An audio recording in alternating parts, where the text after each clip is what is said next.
while we get our shit together. Oh, I should check out CCAM. CCAM is not working. That's always a good sign, mate. It's always a good sign. Rings of power. Get rid of that.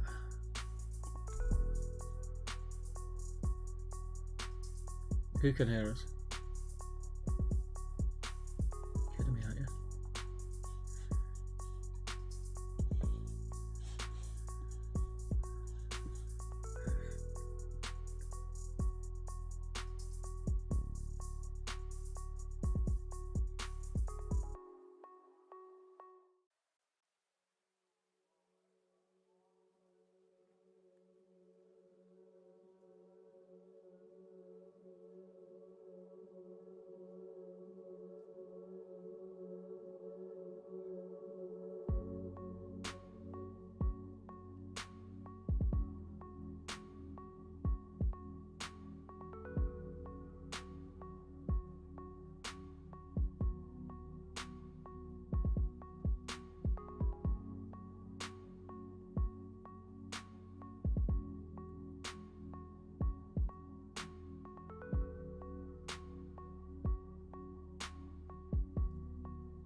Good evening, good evening, good evening. We were just saying, I can confirm it is now together.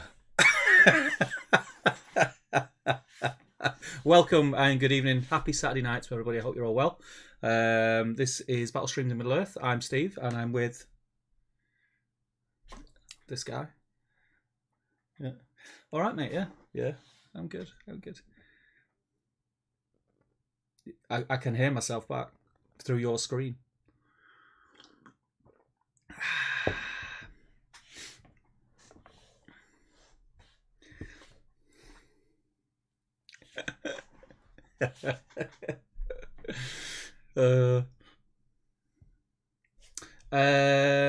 Oh yes, you are muted. So what's that? What have I unmuted there? Oh right, I've got another. Wait, but that's not even plugged in. How is that even a thing? Oh well. Now Damien is not muted. Welcome. I'll start again. I am joined by Damien. Yeah, boy. Sure. There we go. Back to the old school, mate. Mistakes. Absolutely. Are plenty. Absolutely. There we go. We want it. Indeed. Hopefully they can now hear me. Should I wait? No, they can definitely hear you. You reckon?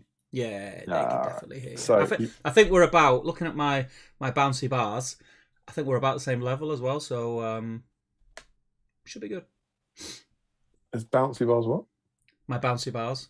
Yeah. What about them? What's the level? They're bouncing at the same level. Nice. Well, as ever, as Steve said, this is Battle Streams in Middle-earth, where it's our fortnightly stream.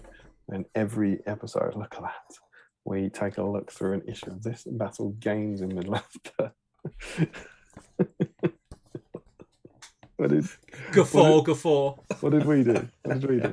So what we did, where it says Battle Games, we got rid of that, changed it to no streams. I think piece. Indeed, and in every episode we take a look through an issue of this one, issue 43 now, can you believe it? 43. And we take a look at the profiles. I've not read it, and by the the way. scenarios. Just dug it out. Wouldn't expect you to. Just dug it out. We look at the scenarios and we look at the various rules and the terrain guides and the hobby guides and stuff. You see what the game was like at that point, and then we Read it? kind of me.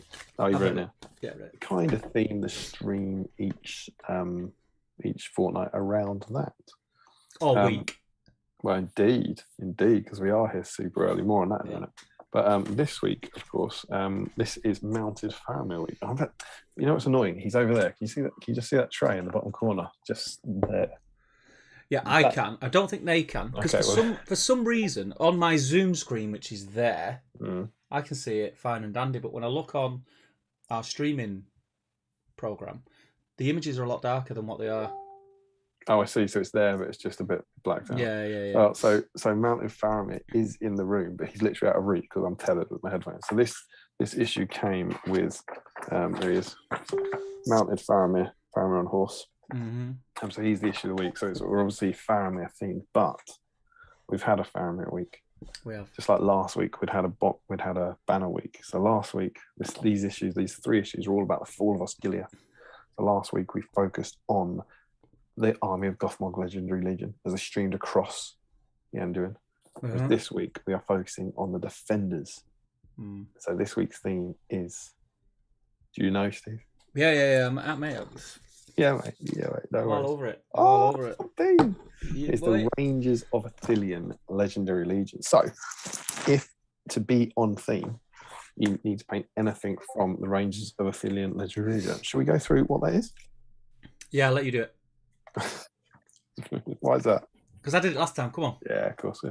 Yeah. So that means you can have, and it's bear in mind, if it's a named hero, you can have any version of these heroes. So it's Faramir, Madril, Damrod, Anborn, Mablung, Frodo, Sam, and Smeagol. There's a cheeky little outside or avenue there. A captain of Minas Tirith, Osgiliath veterans, warriors of Minas Tirith, or rangers of Gondor. So that is the Legendary Legion. I've got the Quest of the Ringbearer one here, which is the updated one with Mablung and Anborn. But anything from there, and we know they're we know certainly pre the FAQ they were horrible to play against, but we're not celebrating the horrible match play stuff. We're celebrating the beautiful narrative theminess of the attack on Osgiliath. Thematicness. Indeed. So that is what we are focusing on today. Steve, how can they get involved?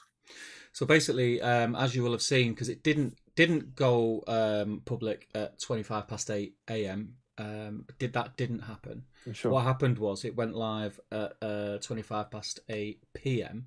on the Great British Hobbit League, and it's the whip thread, and it is titled "This is the whip thread" with a link to this stream. It's just How do you come up with these names?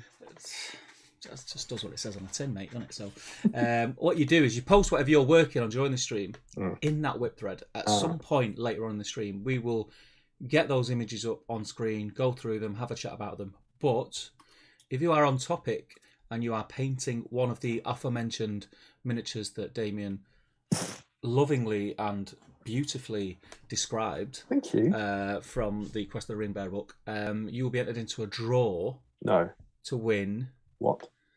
A money can't buy prize. It's not a tease, mate. Oh, we need to get the right.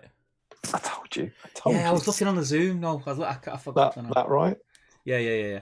I mean, there is only one right. That'll do. You ready to see what you can win? That's bob on, yeah. Show them what they can win.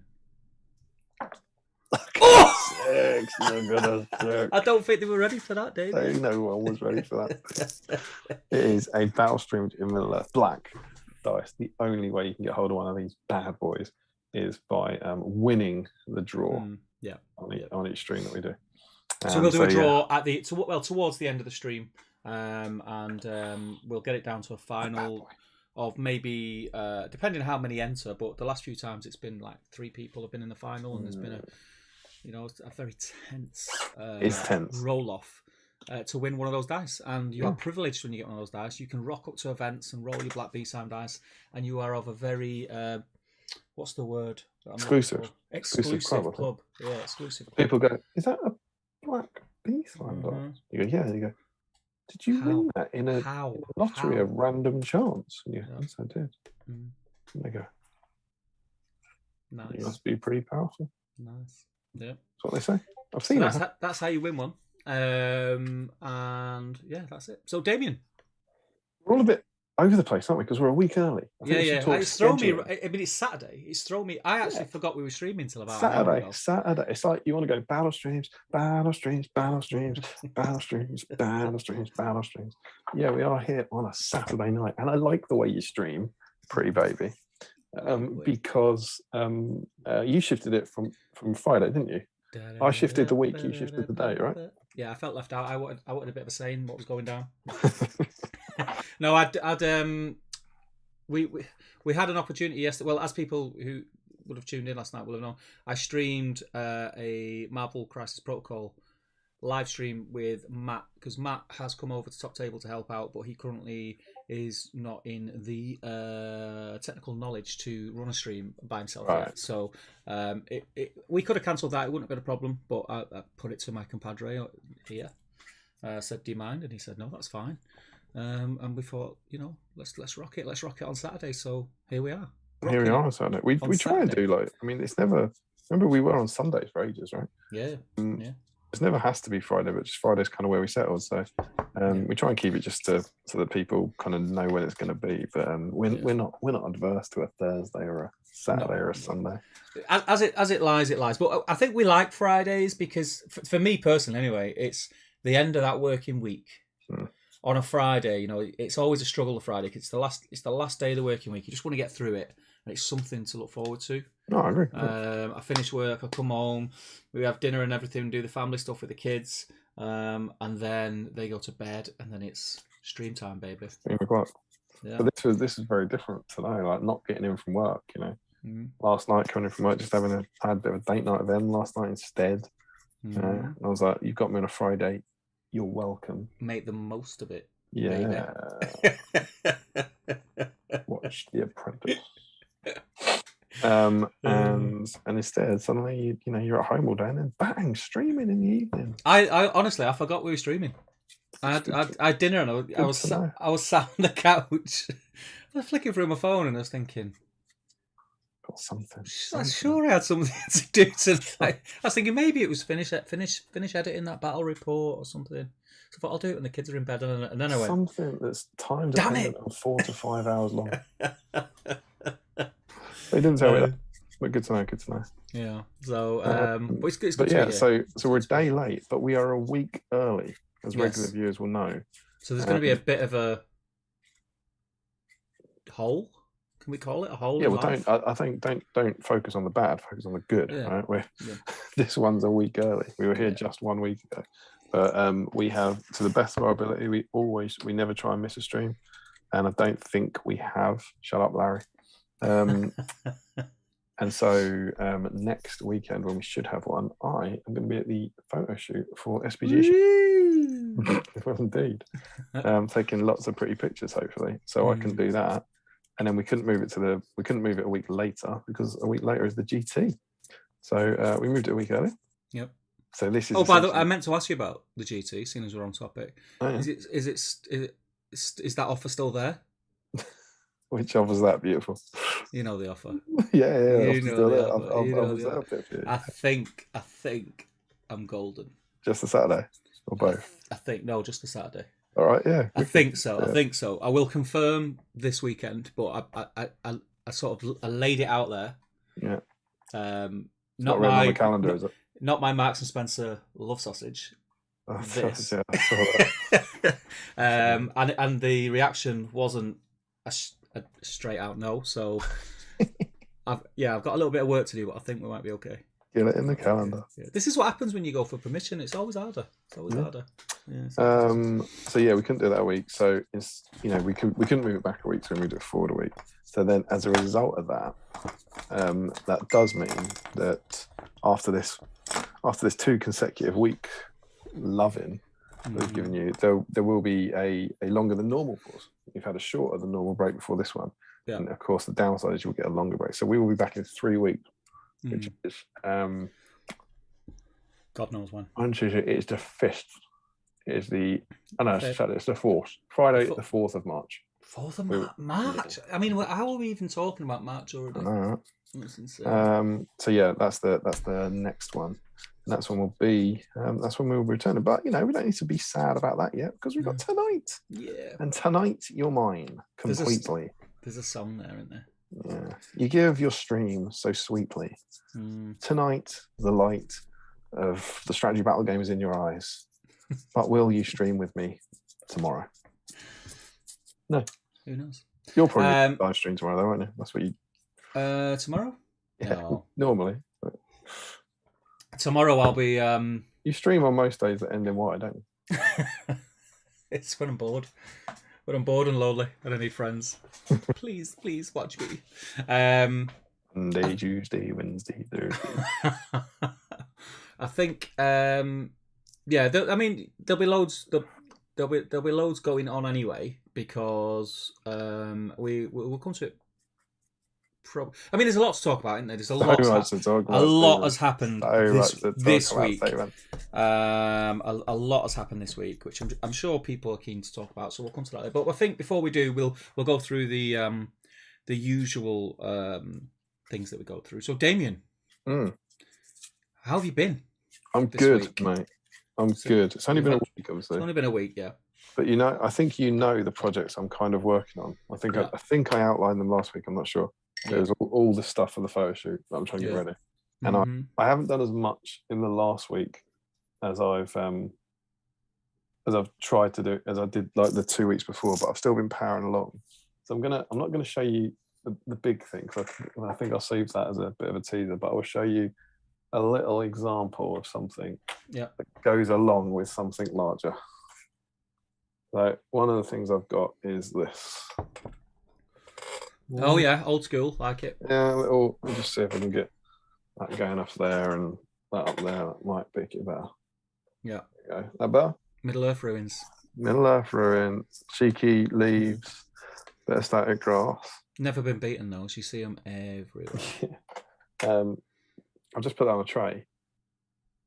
There's a bunch of ruins there, and then next to that, there's a really big similar ruin. Oh. Not even quite a ruin. It might be a what would you call it? A seat that sees or something. But that's there. That's been cool. I've made progress on this. Nice. You can see it's now covered in masking tape, ready to be sprayed. Oh. So that's progress. Yeah. And then what I've got this will be the simultaneous what I'm working on tonight. I've got a whole bunch of fun projects that I'm going on. There is a small amount of progress been made on 2 cave trolls. Oh, I love cave trolls. I've got these on the handles. Love cave trolls. I've got Celeborn from last week, so I'm going to try and get some more paint on him. I am making excellent use of the Citadel painting handle XL to paint this bad boy. Oh yeah. Because on top of that bad boy will be... I'm disappointed there isn't a foam roof tile on there, but there will. This bad boy. It's a ceiling tile, not a roof tile. Perfect. This bad boy. With, do you like this? He's got his custom-made painting handle. Yeah, it's sexy. So as you can see, I'm kind of painting underneath him and getting that done, so that then he can be glued onto here for the details to be done. So that you're not painting the details while holding it, essentially. So yeah, I'm just going to be having a lot of fun with all of those things tonight and chucking some paint on them. And I'm also working on a Barlin's Tomb board that started last night in the hobby hangout we had for the patrons. So I've been doing tons. I've got 6 days left before the photo shoot, and I'm really worried about it, if I'm honest. So you're doing a Barlin's Tomb board in 6 days as well as all that? Yeah. And I've got to do a cliff for this. This has to sit in a cliff. I don't have the materials to make the cliff yet, let alone the cliff. But I've got 6 evenings. I'm weirdly optimistic about it. No. I'm recording it all for a hobby vlog. I've got a lot of hobby vlogs coming. Oh, so you're filming it as well? Yeah. And I got I've done that, and I got a hobby vlog out this week as well. I did that. Seen. Yeah. Yeah, I saw that you saw it. You left a sassy comment. So kind of, I've had a lot of fun. I've been doing a lot of fun stuff, but I'm incredibly nervous. You know, it'll all come crashing down with none of it being finished. Is the worry. Yeah. So that's been my hobby in the last week, which is actually quite a lot. What about yourself? No hobby, no hobby this week. Same That's story honest for me. as it's been like all year this year. Not really. No. I think the last hobby I did was my ogres, Gundabad ogres, and they're still sat there. So hobby wise, not much going on. But I mean, as I mentioned last week, you can see that the man cave is a bit derelict at the moment because there's been a lot going on. Oh look, there's some flowers there. Don't tell Anna they're there. Oh, It's not that you'll spoil the surprise. They're not for her. Wait. You got a Joni Mitchell. So the man cave's a bit of a shit tip at the minute anyway, so I've not really been getting in here to hobby, but I have dug out these two chaps which I started when they were released. It's very cool. And I got the base colours on a wash, and that's as far as I got with them. So hopefully I'll get a little bit of work done on them tonight. It'd be nice to pick up the brush. That's some high quality theme from you, though. Yeah, I know. Well, don't put any money on it yet. See what happens, yeah. But other than that, that's it. I think that's it. I've just been really busy. Just been like real life stuff going on, and I've live streamed a couple of times on Top Table. Mr. Parkhill. With Mr. Parkhill, yeah. So I did the Speak Friend with Harry, which I watched, quite enjoyed. Oh, it was great. I loved it. I loved doing that again. It was really good.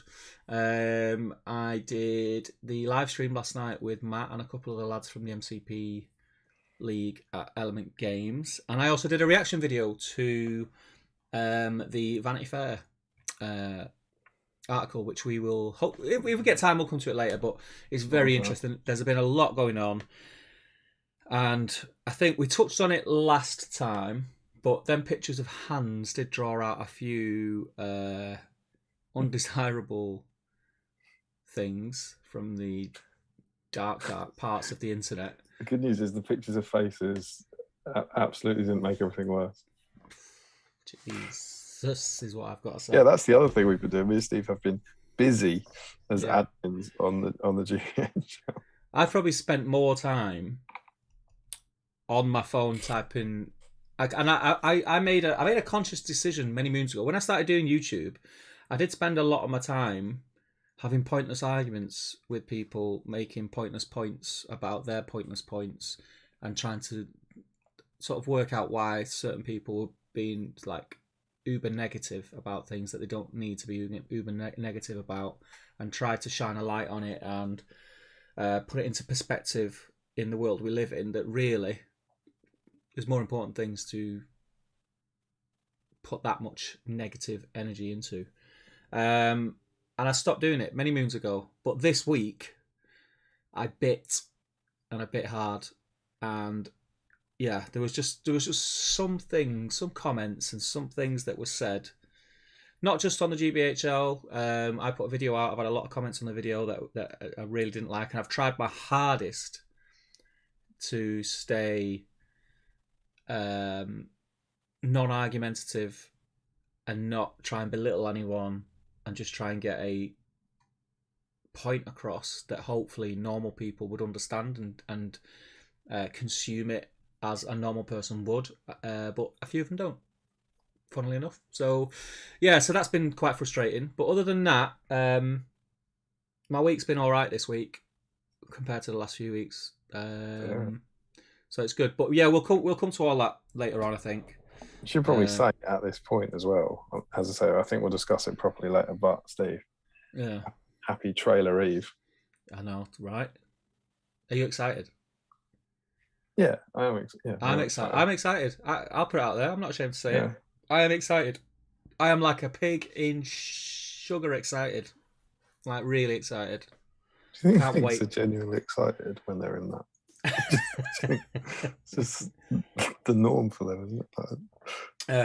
It's going to be exciting. It's going to be really exciting. It's the Super Bowl tomorrow evening, and we love the Super Bowl here on Battle. Or as people have said, the Superb Owl. If you want to see the Superb Owl, that's also on tomorrow evening, and we're hoping that at halftime or at some point throughout the Super Bowl, we will see our first live action trailer for the Amazon series of. We won't get that, right? wherever you watch it over here, we won't get that. No. We'll see it on Amazon's website as and when they put it up. Yeah. Now the or on YouTube, like 30 seconds after it's been on Super Bowl. Yeah. So the vaguely interesting thing is when are they going to keep it as an exclusive for the Super Bowl? I really don't know how those things work. They've obviously they would have made a deal, wouldn't they? Yeah. But which I imagine they would. In which case, it's not going to go up until afterwards. But yeah, I don't think if you're watching the Super Bowl on whatever, it's normally on ITV, I think, over here. I'm just going to fiddle with your image a minute because you're off to one side. So I'm just going to make I'll tilt it. No. I've just done it now. Put it back. Put it back. Put it back. Put it back. There you go. There he is. Look at his beautiful little face. No, thanks. But yeah, so I don't think we don't get the same adverts they get in the States. So no. Unless you got one of them weird VPN things. Yeah. Dodgy. But yeah, anyway, there's so much to kind of come to later on. Do you want to do snacks before the tea gets cold? I mean, my snacks will be quick because I haven't got any. What? No snacks. Well, I had a really fulfilling dinner, and I was just like really bloated, and I had some. Actually, I had popcorn for tonight. The kids got this huge. They went shopping today. They had like spends that they didn't spend over from Christmas, and Anna had promised them a girly shopping day, and they had that today because the weather was bobbing. So they went into into Altrincham, into the village, and they went shopping in all the shops, and they come back with this huge tub of popcorn. So I thought, I'll nick some of that for the stream. They're never going to eat all that. It's like bigger than the bear and put together. So I had a little bit of it put to one side. But then when I was coming in, I thought I was making a cup of tea. I thought, I don't even want that. I'm just going to be eating it for the sake of it. And with the fact that I'm kind of watching my calorie intake, I didn't want to just eat for the sake of eating. So no snacks for me tonight, but I've had my cup of tea, which is here.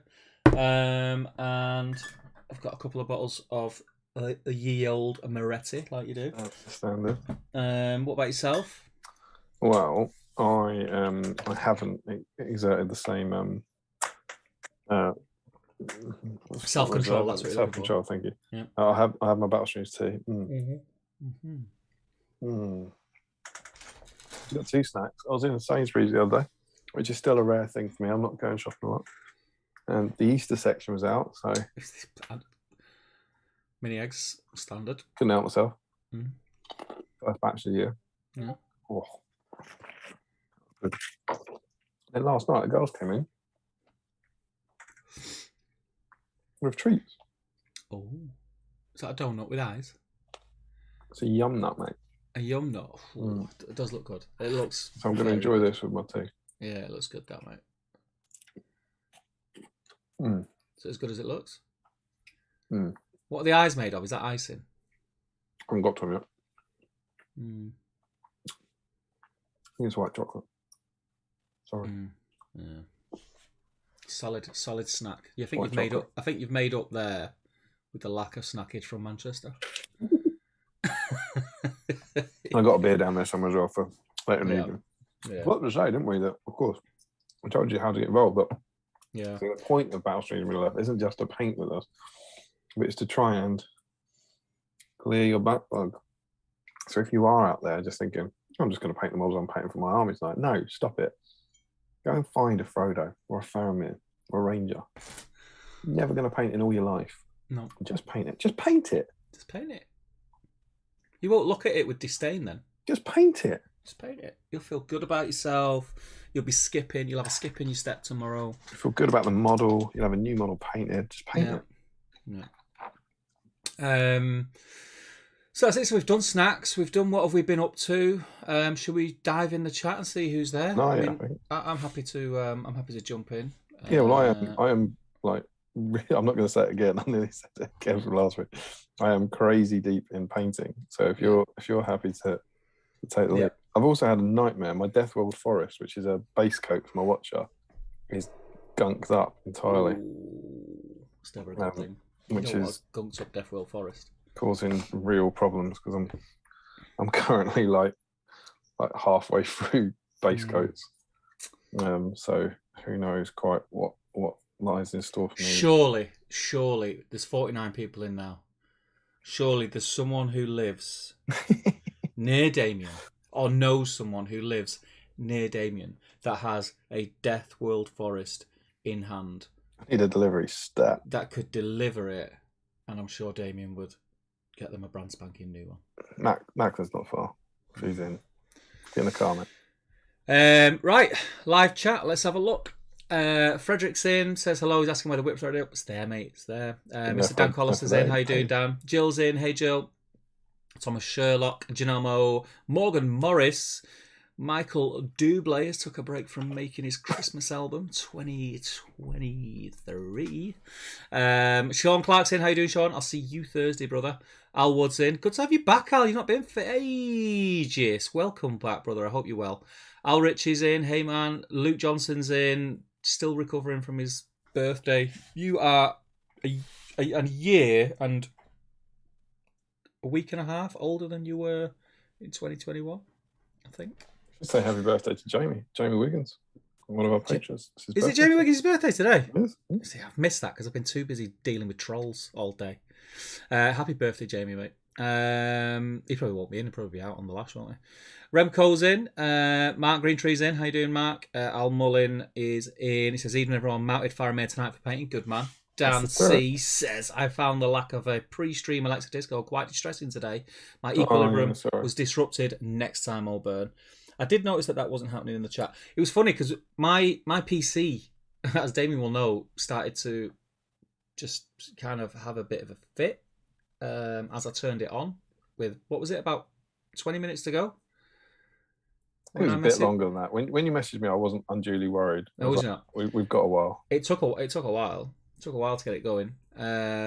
So I did the chat on my phone because I was literally thinking I'm gonna have to just say people it might not happen tonight. And there was no BSIME karaoke, which I found quite odd. If I'm honest, our littlest one isn't very well. Lives not very well, and it's funny you mentioned that because about 6 o'clock, I was wondering if I was going to have to cancel for that. But we kind of I did Charlotte's bedtime, and Em's already in bed. She's hunkered down with the little one, preparing for a kind of rough night. But she was all right to kind of go now. She's all right now. Yeah. She threw up. It's not nice when babies throw up and they can't tell you what's wrong with them. She properly threw up and stuff. And they don't know. Yeah, they don't know. She was making like weird noises all day and stuff. It's just wasn't much fun. But... No. Well, fingers crossed she's feeling a little bit better tomorrow. Yes. Mark says language. He obviously heard me saying I needed to get my shiz together. Excrement together. Jill says there's voices in the dark. Sound is good, says Al. Can hear you. We can hear you. Sound isn't good. Sound's already on. How do? Says Gazballer. Can hear you on the piano house. Back from Old Trafford and came here to be cheered up again, says Josh Crosby. Yeah, let's not talk about that, mate. It's a strange scenes coming out of Old Trafford at the moment. It's very odd. Very odd. Dan Colson says... yeah. We can hear you, chaps, except on this occasion, I'm not sure we should. And you definitely shouldn't talk that way about Nathan. We all think it, but you shouldn't say it. Larry says, at least we can't see them. Ha, ha, ha, ha. Josh says, they can see you, Larry.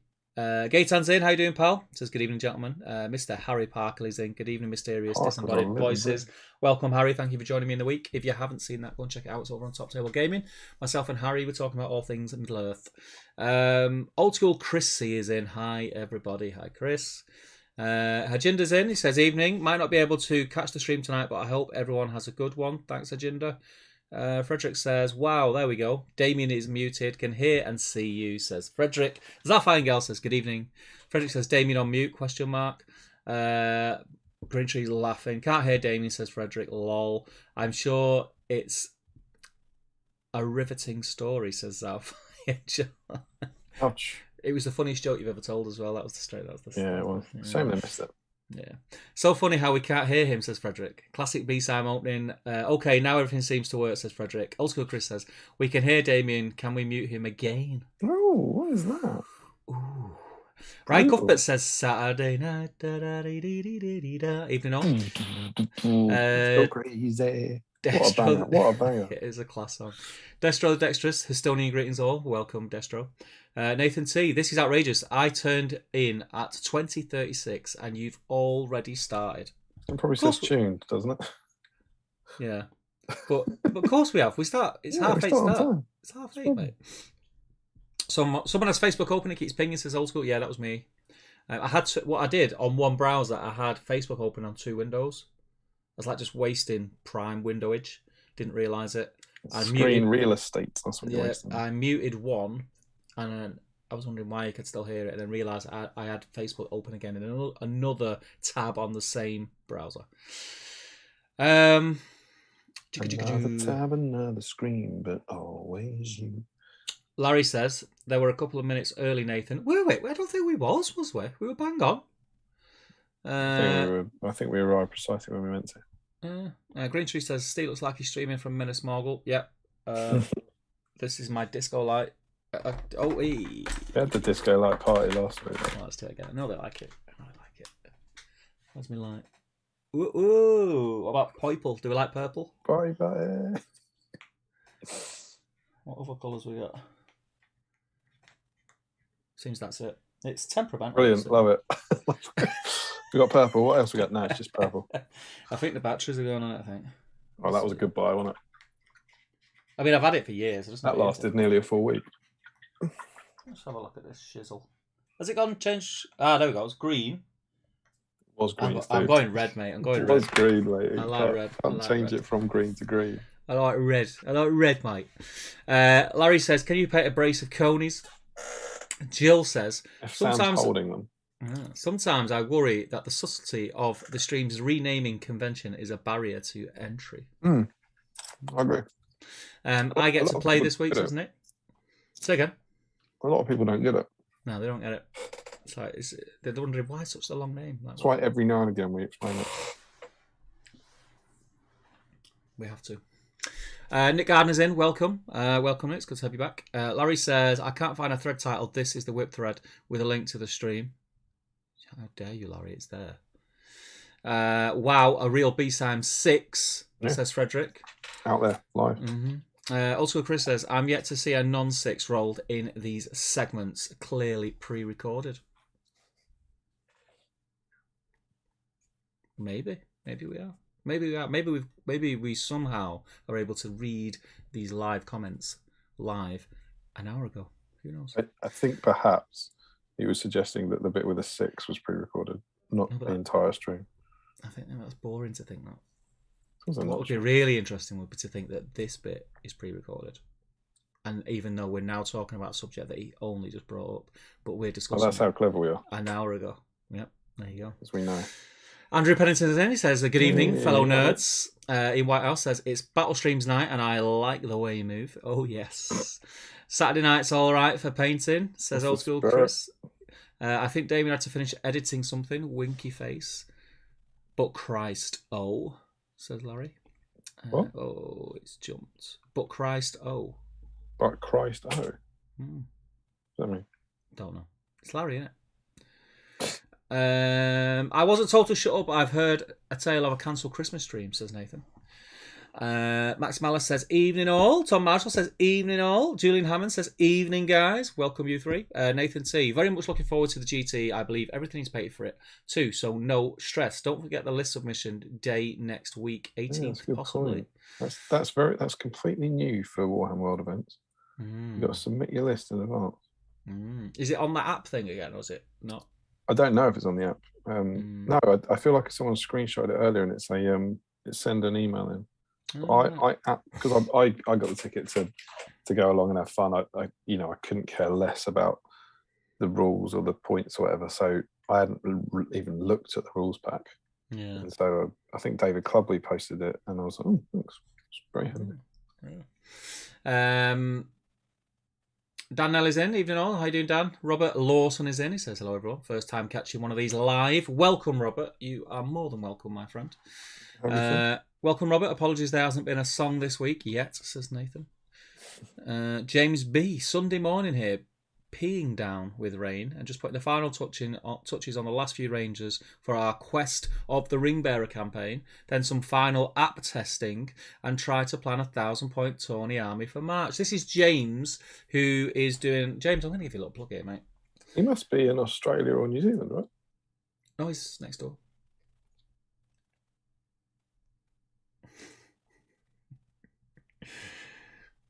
So, It's not going to be in focus because my thing's on fixed focus, but this is the SBG tracker, and it's an app that keeps track of all your might, will, and fate, your breakpoints, your quartered points, everything. You can create lists on there and armies.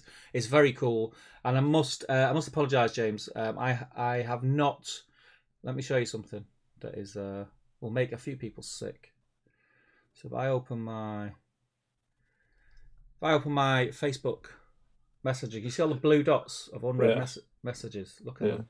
Look, there's loads of them. I've just been so busy, and I've got these that I don't even ping them to open them because I think I need to get back to them. Yours is one of them, and I will get back to you. Me? No, James's. As soon as I get time to actually sit and go through all my hobby related messages, all the other messages are work related. So yeah, I'm not ignoring you, by the way. But welcome to the stream. It's good to have you. Please feel free, James, as well, to pop any links or anything in the chat if you can. That's fine. Larry Miller says, hopefully this will be like that Charge of the Rohirrim hobby vlog. I liked that one, says Larry. That was one that didn't get finished. So I think he's implying that maybe I won't get everything finished. Frederick says, speak, friend, and meme. Max Maller says there's more important things to be negative about. Definitely a Man U supporter. Is that going to be the theme of this evening? Is that going to be the theme? Come on, we're better than that. Tom Armitage, evening all. Happy to be here. Finishing off some Isengard for a tourney tomorrow. Good stuff. What tournament, Tom? Andrew Pennington, yeah, won't be seeing anything as Super Bowl is on the BBC. I mean, let's be honest, we wouldn't be watching it for the actual Super Bowl anyway, would we? Come on. I call shenanigans. It's not possible to say a yum nut for an entire day. To save a yum nut for an entire day, says Nathan. Well, I'll tell you why they were saved, because I was told, I asked about them, and I was told that they were for dessert tonight. Mm-hmm. And so I was like, oh, okay. But then because of Liv being ill, all dinner plans got changed, and so they were left. So I wasn't allowed to eat it beforehand. No, right. That's fair. Destro says, where do the whip threads usually go up? They're in the Great British Hobbit League, Destro. You're making me paranoid now that it's not there. Destro's in here all the time. I know. How would you not know that yet? It's there. I'm actually looking at it now, Destro. I'm going to tag you, mate. I'm going to tab you, Destro. You're not called Destro, are you, though? On Facebook. But I can't tag you.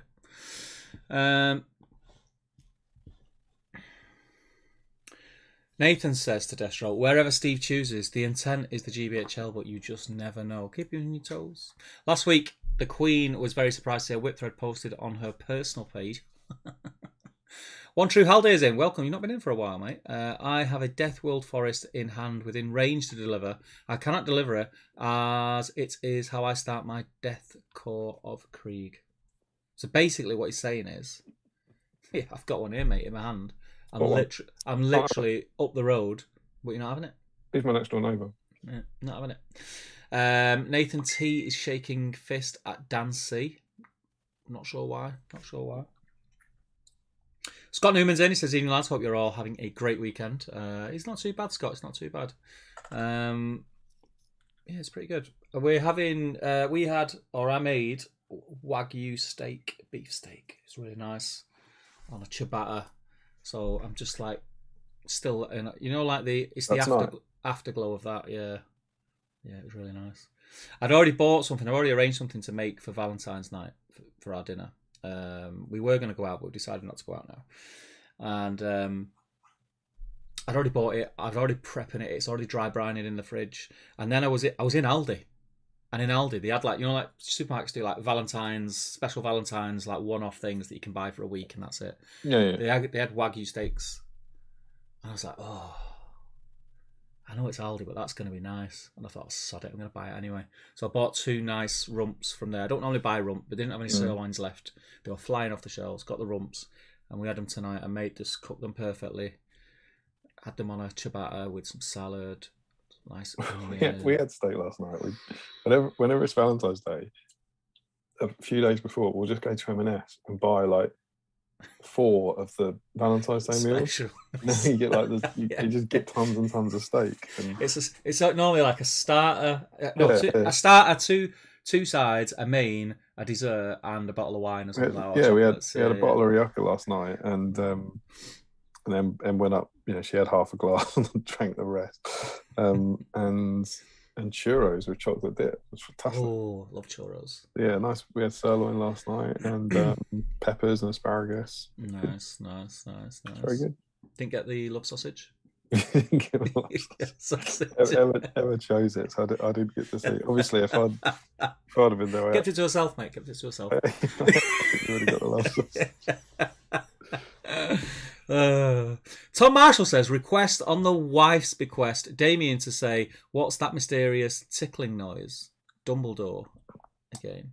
I don't know what the first bit of that meant, but that, the mysterious ticking noise, yeah?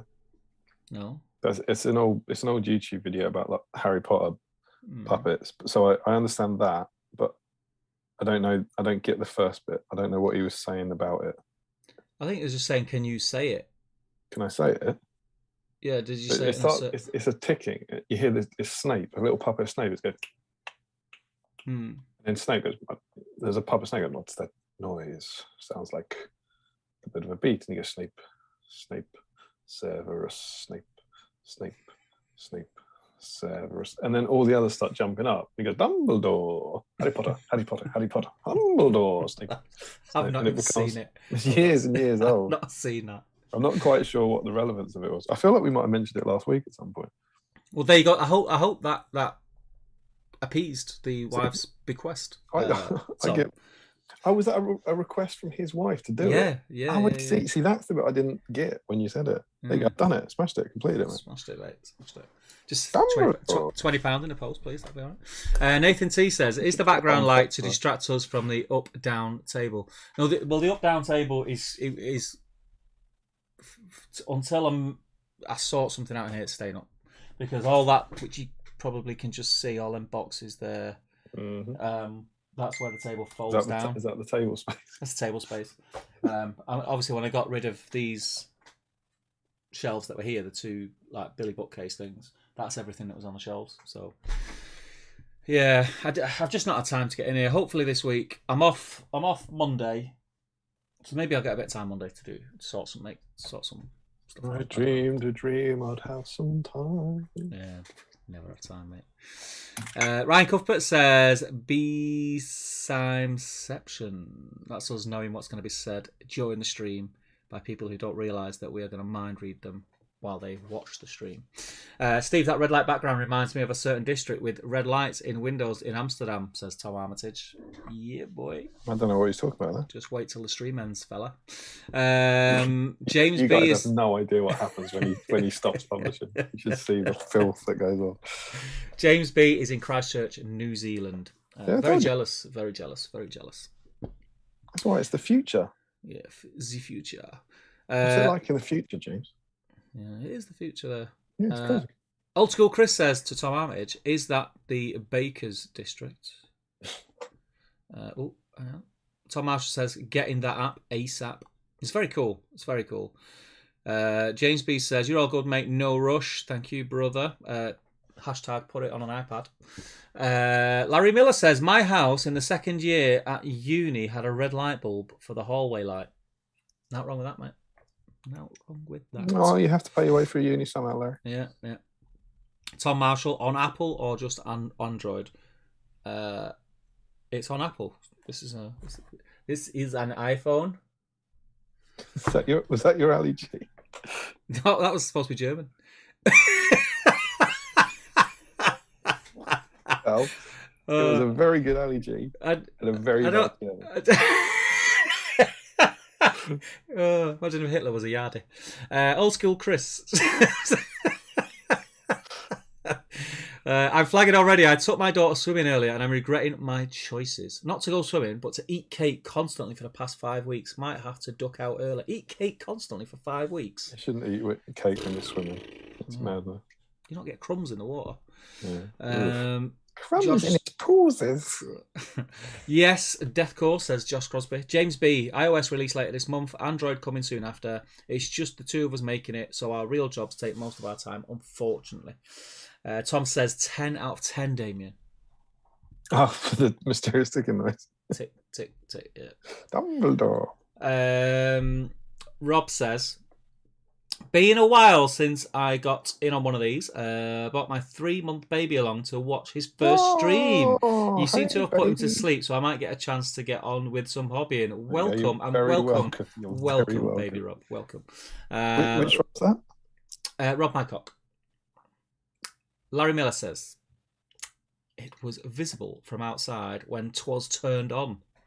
Would it be pointless having a red bulb if you're not going to make it visible from outside? No one would know what you were selling. No, they'd know. It's pointless.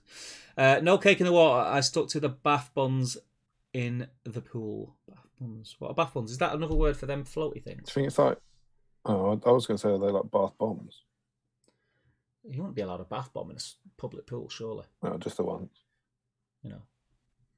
I mean, what's that, sir? There's enough bath bombs in a public pool. Nothing. It's not a bath bomb, is it? No. Get out, sir.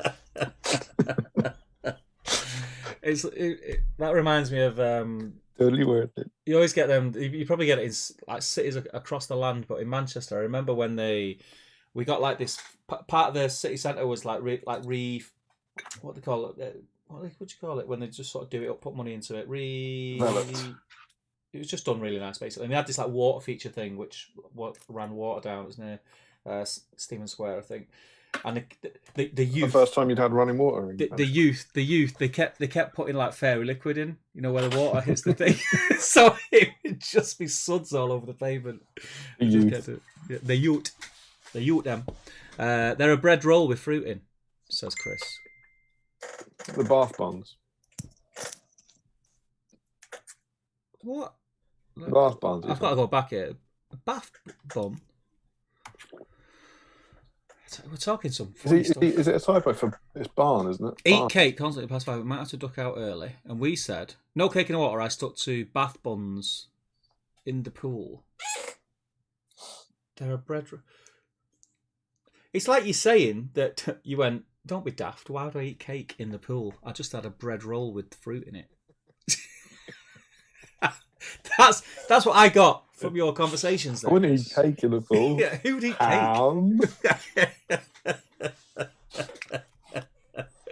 Our glorious scene. Tom Marshall says, now say it in a Scottish accent. That's all I've got for today. Now go away.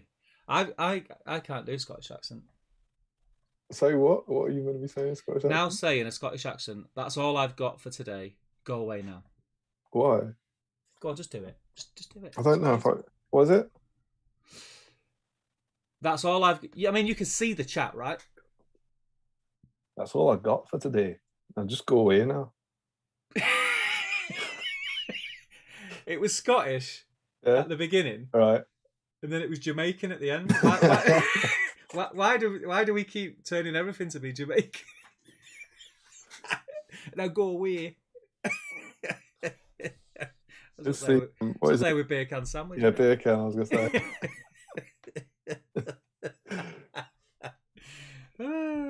Oh, right. Okay. Old school Chris has cleared something up. Bath, as in the city of Bath.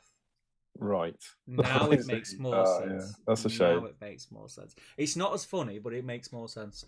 Right. I'm caught up on the chat, mate. What? Yeah, boy. Oh, God, that means we have to do a segment or something, doesn't it? That never happens. It's only 9:30. You caught up on the chat. A section. Do you remember that? I used to love it. I used to love the section. Yeah, there was a lot of them. Trivia section. It was good. That's one thing we should bring on a trivia section. Do you reckon that's what this stream needs? More bits. I absolutely, unless you're do it, mate. I absolutely disagree. You know that. And I love you to bits, but you ain't gonna do it. Yeah, I ain't gonna do it. I've got too much on, mate. Too much on. Right. Shall we do a segment? Yeah. Well, do you want to? I mean, so we should talk news, right? That's what we should talk about. We should talk about the news. Yes. So first off, happy Made to Order Day, everyone. Yeah, so boy. As always, stop your introductory chats now. Or you want to hear your Made to Order purchases. Mm-hmm. So Steve, you said, I remember I remember last week we were talking about it, and you said, I'm going to do an impression of you. You go, no, mate, I don't need none of it. I ain't going to get it. I got it all already. It's all up in my loft, in my garage, like. I am not from the East End, mate. I mean, I'm not even from London. Let's get. Go on, say it in a Manc accent. I think you. I can't do a Manc. Go on, do it in a Manc accent. I can't do one. Go on, I wouldn't even know. No, I wouldn't even know what I was aiming for. I couldn't do it. I could probably have a go at something. No, I can't even tell. I was going to say I might be able to have a go at Scouse. What the hell was that? That was an aborted attempt at Scouse. Jeez. I mean, you know what? Funnily enough, Norman from Fireman Sam. What's his name? Norman. That's Welsh, isn't it? Yeah. What's his name? Norman Price from Fireman Sam. Sounds like that. And I think that's quite close to Norman Price. That is quite. Have you not been seeing Fireman Sam much recently? That sounds quite a lot like Norman Price. But no. That's what I'd call diversions from not being able to do a Manc accent. Yeah, well, but I admit it, right? I'm not. Yeah, fair dues. I forgot what. It was made to. Oh yeah. So you got them, so you didn't buy anything. No, I did. I put an order this morning. Yeah, I did. I couldn't help it. They're pretty, aren't they? That's the thing. They get you with the pretty pictures. They're all pretty. What'd you get, man? Goblins. Goblin Owls. I don't need them. I think I said this last time. I'm pretty sure. Am I wrong? Or did I say if I was going to be tempted by anything, it would be more metal goblins? I can't remember. You might have said that. I'm pretty sure I did. And I was. I succumbed. I needed cheering up this morning after the horrible week of trollism that I've been through. Yeah, sure. And I was sat in bed. I had a lie-in today. Mrs. brought me a cup of tea in bed. It was great. And I was just on my phone. And bit of retail therapy. The made to order went live, and you were lying in bed at 10. Yeah, I was looking through. I mean, I'd been up since about 8:30, but I was just like lounging about, and I just said, "Oh, sod it! I'm just going to get them," because I do have quite a lot of already painted. I've got a Moria army, which is quite extensive. You did some on here. You did. Yeah. You cleared the backlog way back when. So I didn't need them, but it is majority plastics. Which there's nothing wrong with. I do like the plastics. But I just thought it would look nicer if there was just mixed up a little bit with some metals in there. And they are really nice sculpts, like really, really nice. So yeah, I pulled the trigger and I got some goblins. What about you? Yeah, so I'm in the same position as you with those. I haven't got them, but I didn't. I've got like 50 of the plastics painted there, and I don't want Mario enough. And I'm trying to be as good as possible with the backlog, and I was like, I just don't. That's just silly. I'm not doing it for a project. It's just silly to get that. But I did pick up a Dale Captain. Right. Because I think I talked about it last week that I had 2 boxes back in the day. I had 2 boxes of Dale plastics, 20 models, and I had Girion and a Captain. So that's all you need. But then when the Knights came out, I haven't bought them yet. You get 12 more Knights. That's then 32 models, which is too many for Girion and a Captain to lead. So I picked up another Captain for to kind of lead those. That's all I needed. I was very happy with that as a made to order because that was it was only the one model. And so one model's the backlog, and of course it's £10, and ain't no one paying £3.50 for postage. So I needed to just pip it up just above 20 quid. Dol Guldur Ruins. Yeah, nice. 50 quid later. So just above. I didn't pay £3.50 for postage. I paid £40 for postage. £40 for free postage. Yeah. So I didn't have any of them, and I've got a little idea. Oh yeah. It'll be something you see in April, I believe. Nice, at the end of April. But very nice. I would need them in my future, and so I thought, well, this is a good chance. And I don't know if you've done this, how much you buy, but everything's safe now. But things come in and out of stock, and I was like, I'm going to be infuriated if I try and buy that in April and it's out of stock. So I was like, I might as well get it now. Yeah, true. And so I got that. So yeah, Dale Captain. So yeah, it's cool. It's nice to see. Yeah, good to get some. Everyone's buying their exciting things. Easterling Warbands of Pikes. Yeah, getting us ready for Defence of the North. Absolutely. Yeah, it's quite cool. Has there been any other workshop stuff? You and Harry obviously covered the FAQ, but was that? I feel like the FAQ was out. It was out before our last stream, wasn't it? Yeah, it was. We talked about last stream, definitely. Yeah. So that's well. There's another. We did touch on the fact that there is another made to order that was announced that we've never seen. The one for the 20th anniversary. Yeah, fellowship stuff that we've not seen. So I have a feeling we might see that maybe next week. Something. We've got quite a lot to come, right? Because the Easterlings aren't out, are they? The 2 Easterlings aren't out. No. And you can't buy them, right? No. And so we've got that, and we've got another made to order that's now. And are those 2 orcs that were specially? Are they on? Can you buy them now? Yes. Yeah. You can buy them normally. Yeah, you can get them. Right. Okay. So it's just the Easterlings you can't get. Yeah. But yeah, so that's the kind of. I think is there more workshop news? I feel like that's it. Was that the? I think that's it. There wasn't an article this week or anything. Yeah. Maybe not Middle Earth related, no. Okay, no. Cool. That was the thing I was thinking of. We have the. I think we should touch on it in our positive way. We've had the price increase, haven't we? Yes. So, do you want? I mean, we can't. People can't yell at us in here. It's our house. What do you think, Steve? How are you on the price increase? It was. Who knew? Who knew when that came out that would be the second most controversial Middle Earth related? I know, right? I know. I think the thing is for me, and you always have that thing where you feel weird saying it because you kind of know that the price increase are going to affect some people more than others. Yep. Which I totally understand, but at the same time, I also understand how the world works and how businesses work. And I think I posted this somewhere on Facebook on one of the threads. in the industry I work within, the construction industry, home improvement industry, the cost of materials has gone up minimum 40% in the last 3-4 months. Minimum 40%. We're talking timber, glass, PVC, building materials, bricks, glue, sand, all that stuff. It's gone up 40%. And do you know what? That was worth complaining about because we had a 20% increase and then like another one literally within a month. Now I complain about that because that's my livelihood, and I have to pass them on to customers and everything like that. But with miniatures, it's what I do as a hobby. It's what I do with my disposable income. It's my hobby. Nobody wants to pay more for products than they're already paying. That's a given. Nobody. It doesn't matter how much money you've got in the bank. It's irrelevant. Nobody wants to pay more than what they've been paying for the past X amount of years.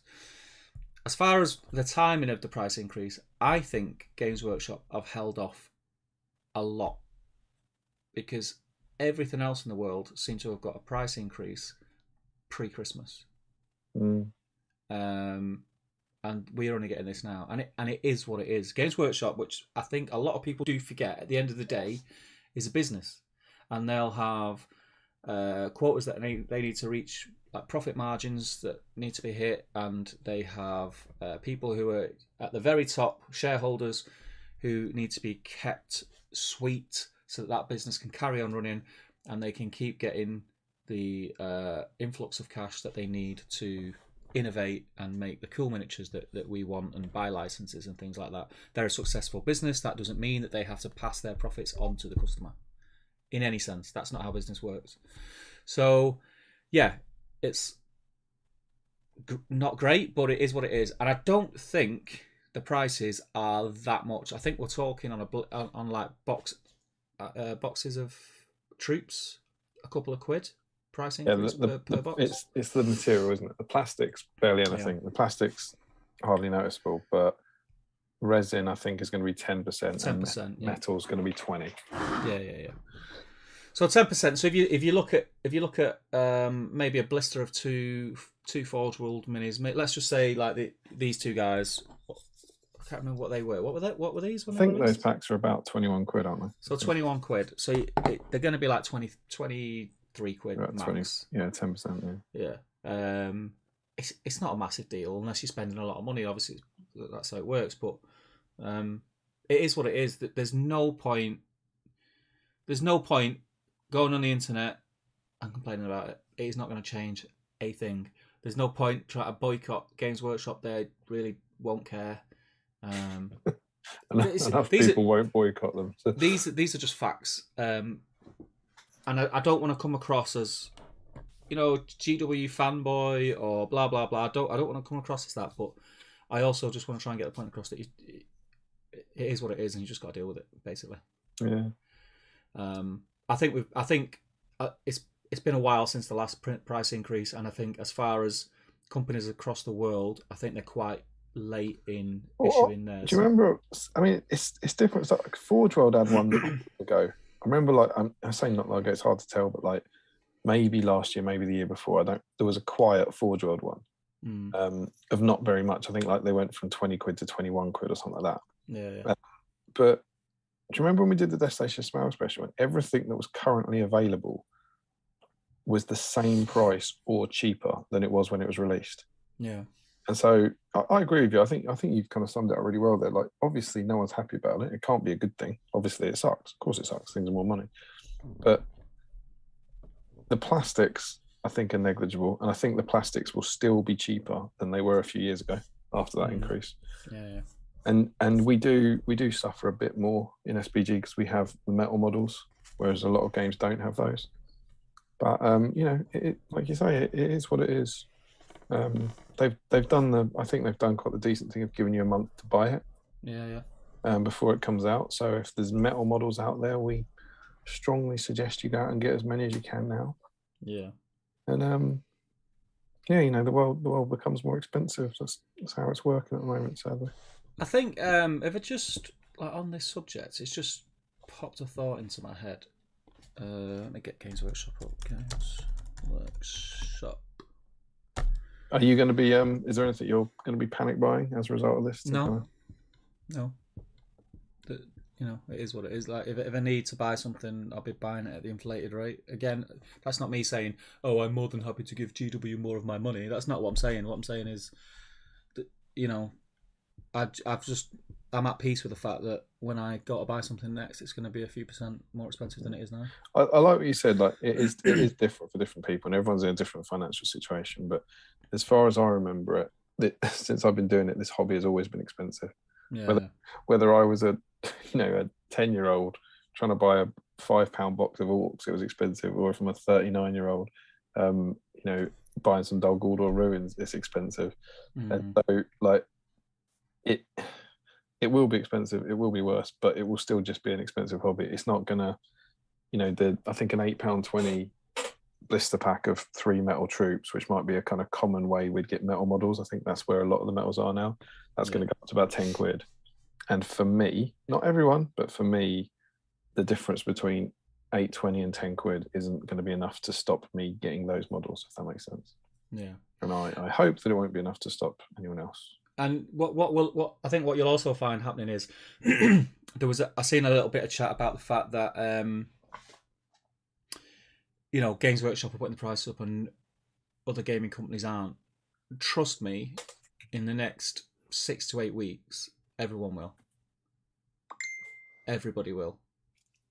It's a given, because companies will not be able to function if they don't, with the cost of raw materials to do what they do. And a lot of this stuff that we buy, maybe not Games Workshop, because they make their own stuff in house, don't they? Right? Am I right in thinking that? And the model, I think the books come from overseas. Yeah, but the other companies, some companies I'm aware of do this, so I'm assuming a lot of them do. Like the other companies, that they will have their minis made in China, and the price increases just in shipping alone from China to everywhere else in the world has gone stupid. So it will follow, and that will be the. I would suggest that a lot of the smaller companies would have been waiting for GW to make that announcement before they did, so that it doesn't sound as bad when they do it. They're like, well, GW have done it, so now we have to follow in line, kind of thing. Blah blah blah. But yeah, it's not great. I would rather pay less. Obviously, I would rather pay less. That's actually the other reason I did get those ruins, because the ruins would be a chunk. Yeah. So that terrain get it. So if there's anything you were dithering over and you're in a position to pick it up now, it's obviously a good idea to go and grab it. But otherwise, it is what it is. And I think the way I look at it as well, a lot of other gamers that that I'm aware of and that I know of, and I know this isn't like I'm not generalizing. This isn't like a broad statement for every gamer, but I I see a lot, especially Middle Earth players. I speak to a lot of Middle Earth players that are in and around my area in Manchester, and other than a handful, a lot of people will collect maybe 2 or 3 armies. Whereas flipping heck, I collect everything, and I think you're not far off either, Damien. You collect a lot because you need stuff for the magazine and stuff like that as well. Yeah, I've been in it I've been doing the hobby a long time as well. So Yeah. that gives you more time to flip between them, doesn't it? So I think generally, if I was just like a normal hobbyist who may be collecting 3 or 4 armies, it's not as bad. Again, it's really hard to make statements without coming across and sounding like a douche when you say it. When it comes to finances, it's really difficult. It's really difficult because everyone is in a different position, and I do sympathise with the people that are struggling and maybe are at the point where what they're spending now on their hobby is the max they can spend, and the thought of prices going up is going to really sort of put a strain on that. I do sympathise with that, but I do think that's a smaller percentage of the across the board the number of people who are in this hobby, because it is an expensive hobby, and it always has been an expensive hobby. There's no denying that it is an expensive hobby. It's probably cheaper to be a laird and go out every weekend and get hammered. Oh yeah, definitely. Let's be honest. Of course. But yeah, I basically what I was looking at, because I didn't even know how much I paid for them. It was 36 quid for the warband of goblins. Yeah. And you get 3, 6, 9, 12, 13 miniatures. Yeah. So it's not too bad, is it? No, they're on par with the 3 for 820. They're a bit more expensive. They work out just under 3 quid each. Yeah. But obviously, we've been quite lucky to get that made to order this side of the price increase. Yeah. And next time they do a made to order, that sort of set is going to be 45 quid or something. Yeah. If it's gone up by 20. Yeah. Oh yeah, metal's 20% in it. Yeah. And suddenly that will seem more. Yeah, I mean, it's going to come down. It's going to come down to that. People are going to judge it with their money. They're either going to buy the stuff at the high rate or they're not. And I presume they will, because the product is a great product that GW offer. So yeah, it's a tough one. It's a tough one because it's, like I say, I'm able to kind of feed my hobby habit with the disposable income, but others may not do. So it's dead easy for me to sit here and say, "Oh, it doesn't affect me. I'm not fussed." I get that, but also at the same time, we can help people be creative. There's things like this, like battle streams. Like, I know it's not ideal, but there are lots of second-hand models out there on eBay. You can get them. You can find joy in all the models you've already got. Yeah. So we're trying to get people to do everything, especially on this stream. Everything that we celebrate on this stream is stuff that came in this magazine. Yeah. And there is an abundance of the things that came in this magazine, as Damien said, on eBay constantly for pennies. I mean, people post every now and again, look at the haul I got off eBay, and it'll be a picture of a bucket load of miniatures that they paid like a tenner for or something like that. So eBay is still a great place. There are scalpers on there. It's eBay. There are still scalpers on there, but there are also some bargains to be had. I still now and again flick through eBay and have to stop myself clicking buy now on things because I just really don't need them. But it's half of me saying that's too good a price not to buy. So you can still enjoy your hobby through eBay and just treat yourself every now and again to an official purchase from GW. It is a tough one. Finance is a tough one to talk about, like I say, but I don't think it's that bad. Personally, from my point of view, I don't think it's that bad. But I'm not singing for everybody, so yeah, it's a tough one. What's your thoughts on it, Damien? Is it similar? I think I've said most of it. I largely agree with you. But then again, as I said, I'm quite lucky to have been in. I've got a lot of what I want. It's not like I need to buy a huge metal army. So, will obviously be an impact on my future hobby, but I still enjoy the hobby a great deal. Yeah. So it's not going to make me quit. Mm-hmm. I think what you've got to look at as well is what this hobby gives you and what you get from it, and is it worth the financial cost? And for me personally, it is. Like, I get a lot more. For me, this hobby is a lot more than just making videos, streaming to you guys, putting paint on miniatures and playing with them. I get a lot of peace from this hobby. Like, I'm able to sit at this desk and paint miniatures when I get a chance and escape from like the stresses of life, and I decompress. That's what I get from it, and that's why I do it. I think as well, the way I can kind of deal with it, I've always dealt with it being expensive, is that you do get value out of them. So yeah, old Cribbles McSplash Splash here, once he's done, I'll have him forever.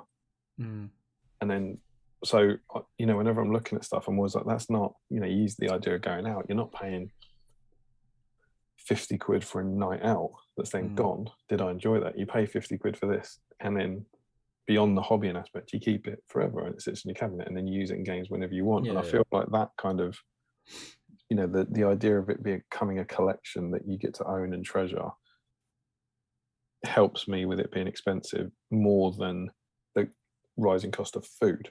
Which irritates me, because I look at it and go, that's going to be gone in the same amount of time, and it's now 50% again as much, And so that kind of, I think that's somewhere in the back of my head.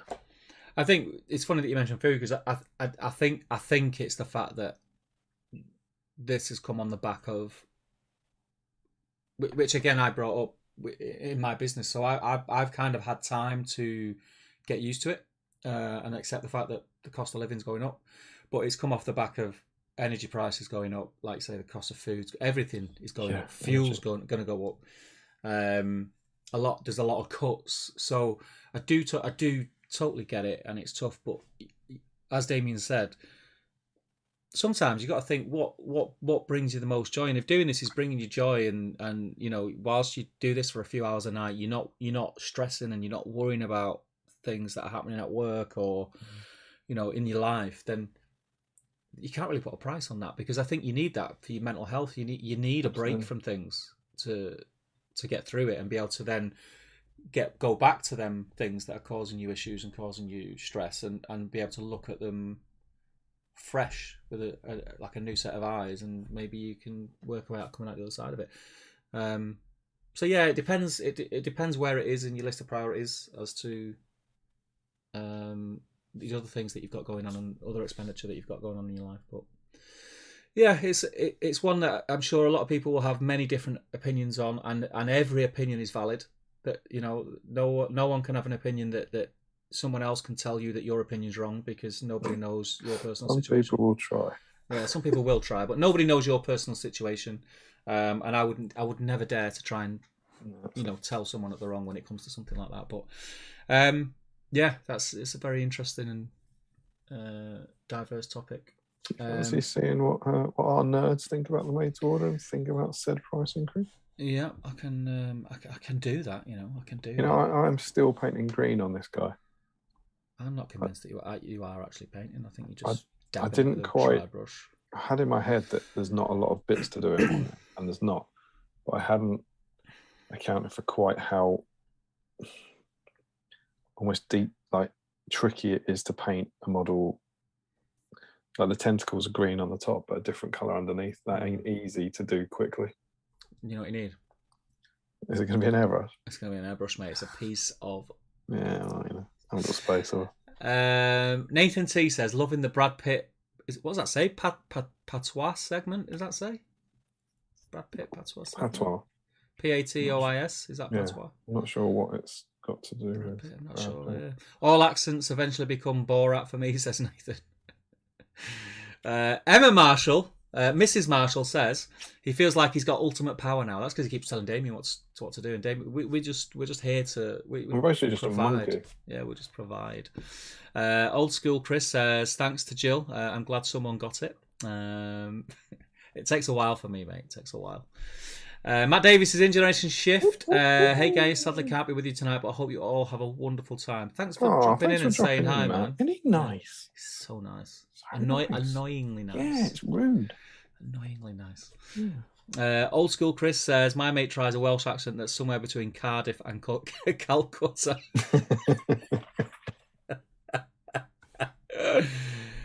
Emma Marshall says, in inverted commas, just make a request for them to say something and it's on the internet forever. It's all tickling me, though, so I'll allow it. That's my phone. Yeah, I'm constantly checking my phone for text from Emma. Yeah, get in here now. I'm covered in puke. I'm living in an absolutely perpetual state of fear. And if I miss the text, you know what happens. Nathan T says, my wife the same, Chris. Her Welsh accent is very Indian. Dan C says, no made to order purchase for me. Nothing I fancied. Fair. Larry says, wait, you're not from London? No, mate, not from London. Made to order Goblins, Shaman and Captain, just in case, says Nathan T. Nathan Bolton says, think I'll go for the Lorien Elves and maybe Galathrim. So good. Yeah, they're cool. Larry says, probably good given all the metal goblins everyone else will have been buying you down. I think that's a patron chat joke. Yeah, in joke. Yeah, everyone's got to send down. To know the joke, you've got to be a patron. Max Mallis says, these accents could see us heading for the second ever deleted stream. Michael Dublé says, no made to order, saving my pennies for a metal Balrog. On the next one. Very nice. I will be getting that. Rob Cron. Rob Cron, I don't know if he is still watching, but he sent a message. He's got his lovely little boy, Daniel, with him. And he's trying to watch, but Daniel's ruined everything. That's rude. Yeah. Kids. Kids. All right. So it's good to see. If you are still out there, Rob, it's good to see you, mate. It's funny. I'm that you mentioned the metal Balrog because I'm looking at my metal Balrog. Shall I go and get it? 'Cause it's still not finished. Absolutely. I started it years ago. Let me go and get it. One sec.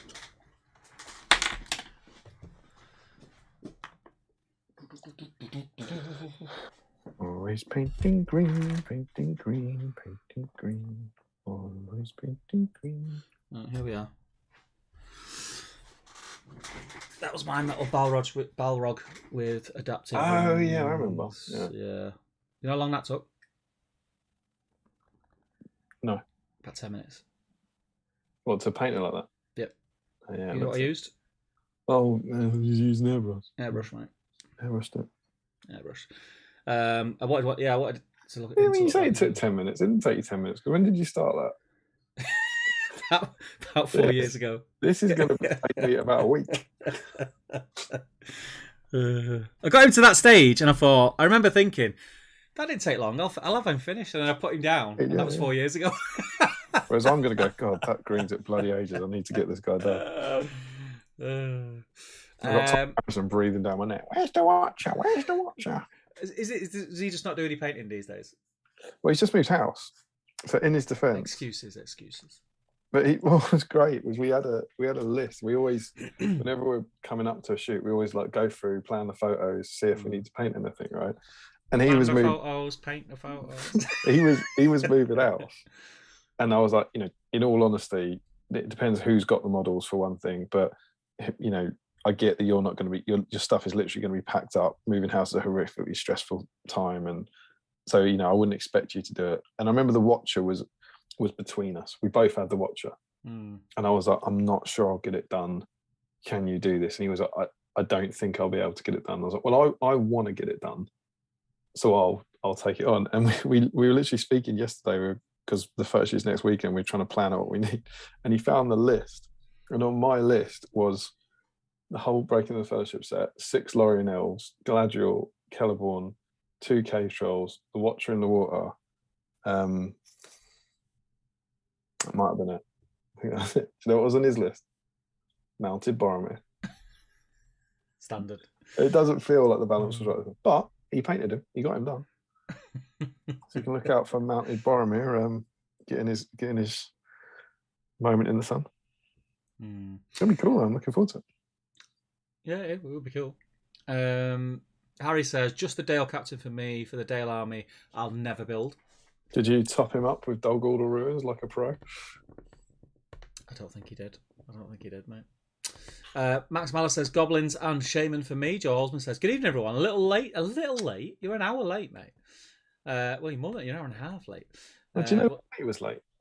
Why was he late? Because he's been off winning a tournament.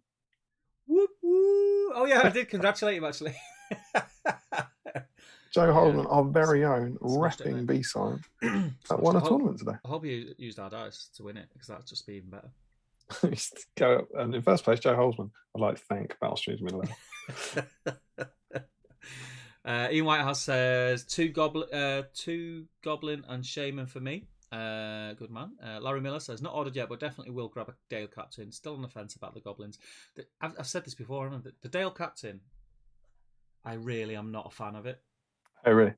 Like, I just think I think the proportions are odd. I think his face is weird. I think he looks very cartoony. It's one of the miniatures that I'm just really not keen on, and there's not many in the line. So I quite like it. I like his tash. No, it's not for me. It's not for me. I'd actually quite like to see you in a tash like that. Tash, I don't know if I'd be able to pull a tash off. I'd pull it off you. I think this is me forever. Just, sort of. Yeah, well, I'm there. Beard, not beard. Once you get your hair cut short as a guy, you got a chance when you're like 18 to 30 or something, and you do weird things with your hair. But once it gets short, that's it. You're finished. That's it. It's done now. What changes? I'm not going to grow it out. The end. It just gradually gets less, doesn't it? Yes, it does, mate. This lighting's actually quite flattering for me. I always think it genuinely, like, it's funny, like talking about the photo shoots. Whenever we have them, because of Jim's lighting, he's got all the studio lights. Whenever I look at him, it's always this side of my head. Looks really great. Now, all joking aside, it might be grey, but it's always in those photos where suddenly I see these pictures of us playing the battle raps, and I'm like, is that like light, or is that side of my head just much greyer than that one? Because obviously I can't see it, right? And it's all, you're like bending over tables and stuff, so you see it. And I always like check out, and it's just always all right back here still. This is all still quite lush. Yeah, mine's gone. It's gone. But yeah, that side.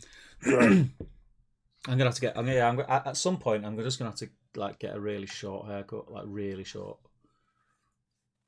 Just accept it, deal with it. Yeah, and grow my beard out. Just look like a weirdo. to make up for it. Yeah. Bernie Henry and Bernie the Junior goes, can I just say that's a fantastic beard, but it might be more use if you wore it on top of your head. Nathan says, you're lucky it's goblins, Larry. Climbing the fence is easy. Andreas Mullers then, he says 2 times Easterlings for me because of the pike ratio. Oh, lovely. That's it. I mean, if you're an Easterling fan who's won pikes, that is just a jackpot, right? Yeah. Well, I've got yeah. I've got a load of pikes to convert, so that was one of the reasons why I didn't get any more. They came out around New Year's, as I ordered them with my Thorins company, then had to wait ages for them, says Larry. What were we talking about? Not sure. I don't know. Nathan T says, Steve, I'm horrified to hear you're passing the cost rises on to customers. Can't you use previous profit to absorb the rises? Unfortunately not, mate. Unfortunately not. Destro says, not only that, but GW has had the heart to warn us of repricing, which I find incredibly noble. Well, giving us a warning is yeah, I mean, they don't have to do it. They could just like change the website one day and everything's more expensive.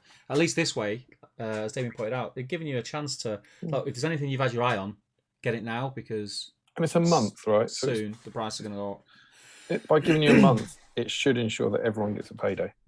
Yeah. Yeah. Was it just like it's March the 7th? Was it? Maybe it's not quite a month. Maybe it's 3 weeks. But it's. I think that's a fairly generous lead time. Yeah. Mrs. Marshall, Emma Marshall's becoming more of a BSIME than Tom these days. Just noticed that. Just room in the patron chat. Hashtag just saying. If it costs Emma Marshall. She says, if it costs the business stroke seller more to provide something, it makes sense that the end product should have a higher price tag. And get involved in the discussion as well. I love it.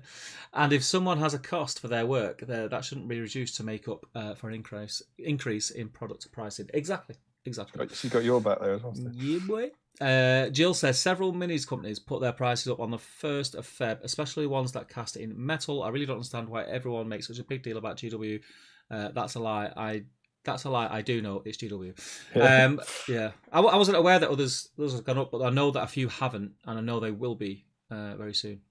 Twinkle Cave is in. Morning, stroke evening, everyone. Working on Plastic Rangers today, cleaning up and basing. Very nice, very nice, very nice. Harry says, I panic bought Serpent Riders. I'd love for prices to stay down, mainly because I worry GW are pricing themselves out of a market crowded by 3D printing. I honestly, do you know what? I can remember a time when I used to think, oh, what are GW going to do now with this 3D printing malarkey thing? But you know what? 3D printing's been around for a while now, in my opinion. And you can get printers now that print very, very well. You can get printers Mobile phones, they've been around for a while now, in my opinion. Shut up.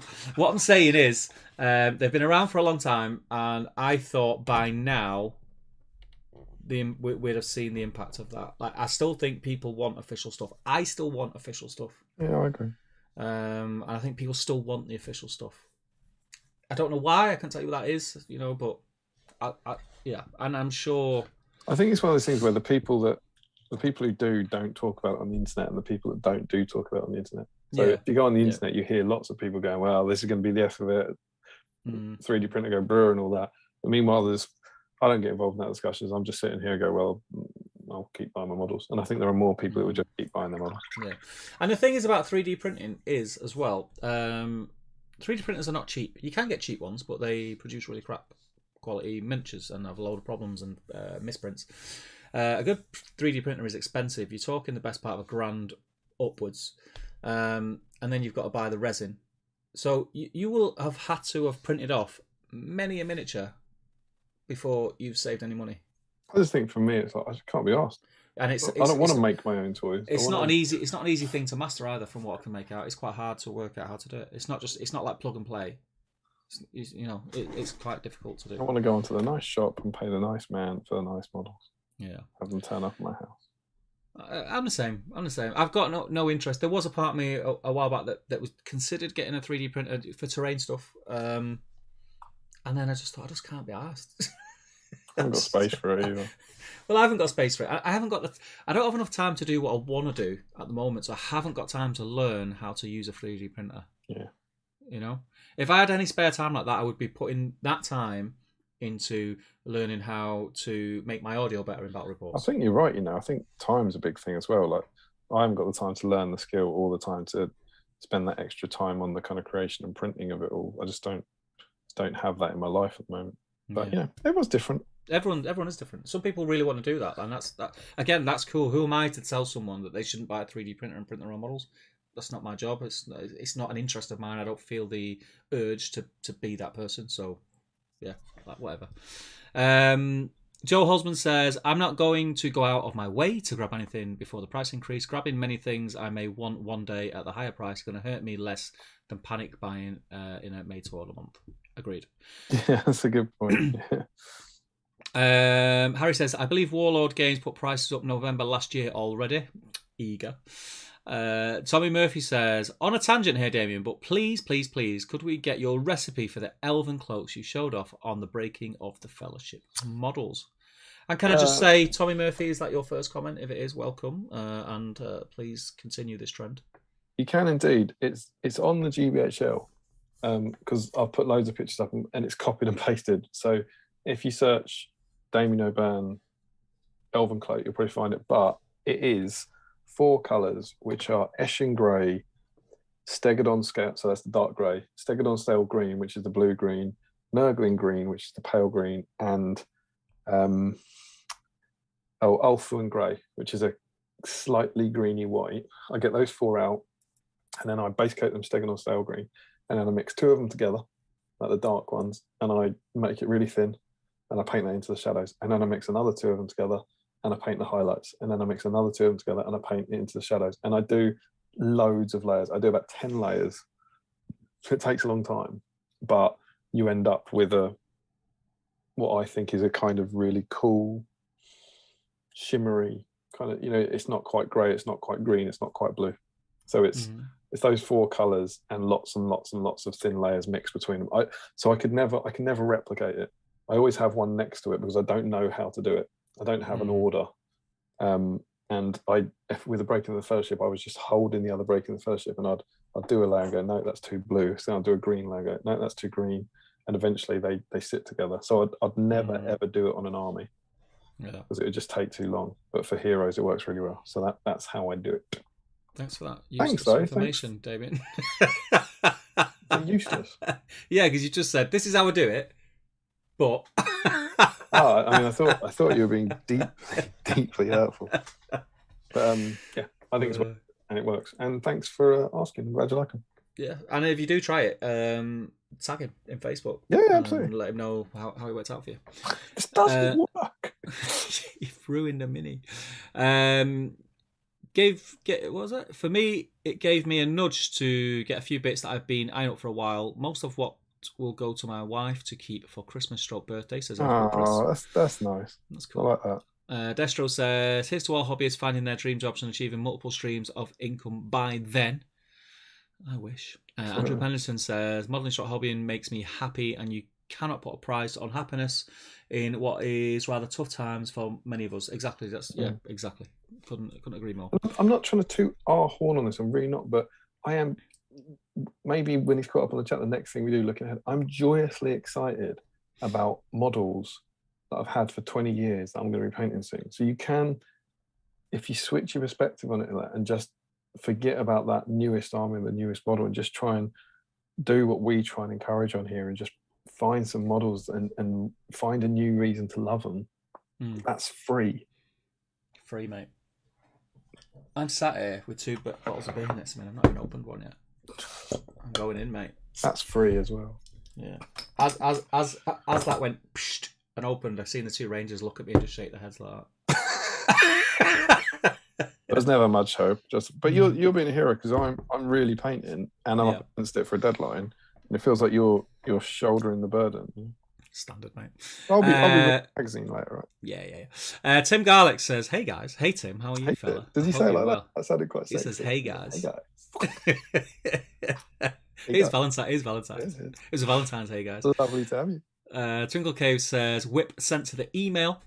Tom Spate says, "Clearing the backlog won't cost any more. They didn't put up the price. They didn't put the price of paints up. This is correct." Mm-hmm. Jill says, "My hobby is what gets me through times like these, but thankfully I still have a few months of minis to work on. SBG will take a backseat for a bit, but that's just the way it goes." Exactly. Why doesn't she like the Foo Fighters?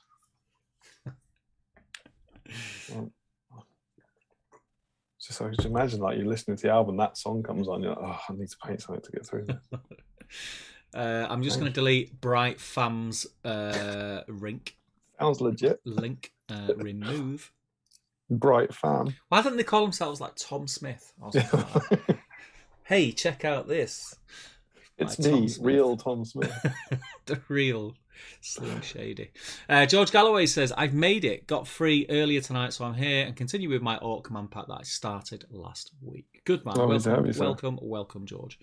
Nathan says, "The price rise isn't going to affect my potential spending as the rises in essential living costs." Oh, as much as is that what you mean? There's a good chance my disposable income will drop, and I'll buy less, but the backlog is there. Yeah. See, this is where Dan would suffer. If the cost goes up, Dan's like, "I'll turn to my backlog." No. Oh, if it was EastEnders, you go. Get out my pub. I hope Damien's planning to send his new metal Balrog to Chris to build. Oh, of course. Says Larry. Yeah, I was going to say, which of the trolls was that? Phoenix Scenics. Painting those. Phoenix Scenics says, "It's just another signal to increase disposable income, to be able to outrun inflation on every side. The way I approach it is stuff isn't getting more expensive. Flat is just getting worth less." Your flat is getting worth it. It's worth less, yeah. Anders says, "Hey, didn't realise there was a stream today. Fun surprise. We tricked you, Anders. We tricked you." I like to keep it fresh. Yeah. And Phoenix Scenic says, "Again, it's great that GW still takes on cost of shipping above €25 and taxes / import duties as well. Could be worse for a duchy." I mean, you're right. Things it could be a lot worse. There's going to be things that they'll try and do so that it doesn't hurt as much. Obviously, they still want people to buy. They're not just gonna think, let's put our prices up. We don't care if people buy or not. Obviously, they care. There's a lot of thought and probably a lot of research gone into the price increases, and they've probably kept it as low as they possibly could. To quote, I assume, the great Sam Jackson playing the great John Arnold, Ray Arnold, John Arnold in the book. Could have been worse, John. A lot worse. Could have been. Emma says, all these people typing aren't painting. Come on, folk. There's a fancy dice up for grabs with a cheeky little emoji love heart. She's feeling right at home. She's fitting right in. I think she wants that dice. I've got this vision that Tom was sat at his keyboard like this, thinking BSIME's on, and he was messaging because you couldn't shut him up for a minute. All of a sudden, I've not heard from Tom for about 20 minutes, and Emma's banged on it. She just nudged him out of the way. Get out of the way. They've got is it one computer, one device? Must be. She's taking control. Yeah, he's in the kitchen. Well, you love to see it. What's that episode of Friends? How was it? It's like, I made a sandwich. Phoenix says increased backlog with the MTO Goblins, Easterlings, Dale Captain, Shaman, and Elf Archers. Oh, it's gone big. Yeah, so your backlog is slightly larger. Embrace the Grey, says Dan Collister. Is he talking about plastic or hair? My youngest Daisy always points out that I've got like this grey dot here on my beard. And she always, when she sat on my knee, she'll put a finger on it and she'll go, Dad, why is that grey? And I'll say, you ask me that like 3 times a day. I don't know why. Why is that grey? She knows what she's doing. Why is that grey? She knows exactly what she's doing. Would that be grey at your age?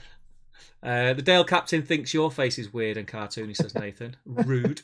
I started going grey at 17. Bloody harrowing. It's never... Who's that? I mean, I never went grey, Dan. I never went grey that young, but I'm not asked about going grey. Dan wears it though. Dan's a silver fox. Yeah, he's a silver fox. Yeah. I agree with you. I quite like how my hair's going. I'd take grey over bald every day of the week. Cheers, mate. Larry says the orcs. No, hang on. I know this. Not long ago, he said something like they went on sale. Or something. Is that the made to order orcs? Is that what you're talking about? No, he's talking about the 2 Forge World orcs. The 2 Forge World orcs. And he said a while back, he said something went on sale in December or something like that. And he was clarifying that meant the orcs. I'm glad you're here, mate. Yeah, Larry also says, but Steve, if you got into 3D printing, you could start a new channel. This is true. And Joe says to Larry, how does a 3D printer help him make perfume? Oh, Chanel. Yeah, it's a think piece. Harry says, don't get me wrong, I have no interest in printing my own, and I do definitely want to continue buying GW stuff. But the difference in price between Medbury and GW is significant. I can see the draw. I mean, I don't disagree with you, Harry. I wasn't having a pop at you, by the way. That wasn't. I would never do that, Harry. If someone wants to buy a 3D printer and print their own models, I don't have a problem with it. I personally don't see the attraction to that, and I'll keep buying my minis from GW. And yes, I understand that price point thing. And I think the Medbury stuff, I think I've seen some of it. Is that the stuff that a lot of the Australians started off? Is that an Australian company? Am I right in thinking that? I don't know. I've seen some of the stuff. I'm not sure. Some of it's all right. I couldn't tell you what it is for me about having the minis you see in these and on the official website and marketing stuff that I would prefer to have. I've seen, and I don't mind saying it. I'll say it. I've seen Rohan riders that are not actually Rohan riders, if you know what I mean, that I think look better than the Rohan riders we all know and love. But my Rohan army is still made up of the Rohan riders we all know and love, because I couldn't tell you what it is. I just want the original stuff. I don't want stuff that's not GW. Not everyone's going to think that way, and that's fine. But that's just how I feel. So I think, and I know I'm not the only person who thinks like that. So I think as long as there is a certain number of people who think that way, Yeah, I'm in that camp. I think GW would be all right. I'll tell you why it is for me, and the same reason, because this stuff, and I think the overall mood is changing, which is natural. I think more people are going towards it, but the reason I lean towards Warhammer World events, and I think maybe Seven Stones now is one of, if not the only, really really firm things on proxies and GW models, is that for me, when I go to an event, I pay to see a certain set of models. And this works for the other players, where the other player pays to go to the tournament and use their models. Whatever. For me, I pay to go and see Middle Earth models. Now, let's take something complete. I don't know what example. There's something completely. Let's say there's something completely legal somehow. I don't know. Say there's some models that look like Son of Ale dismounts or something, and somehow there's nothing wrong with them. Saxon.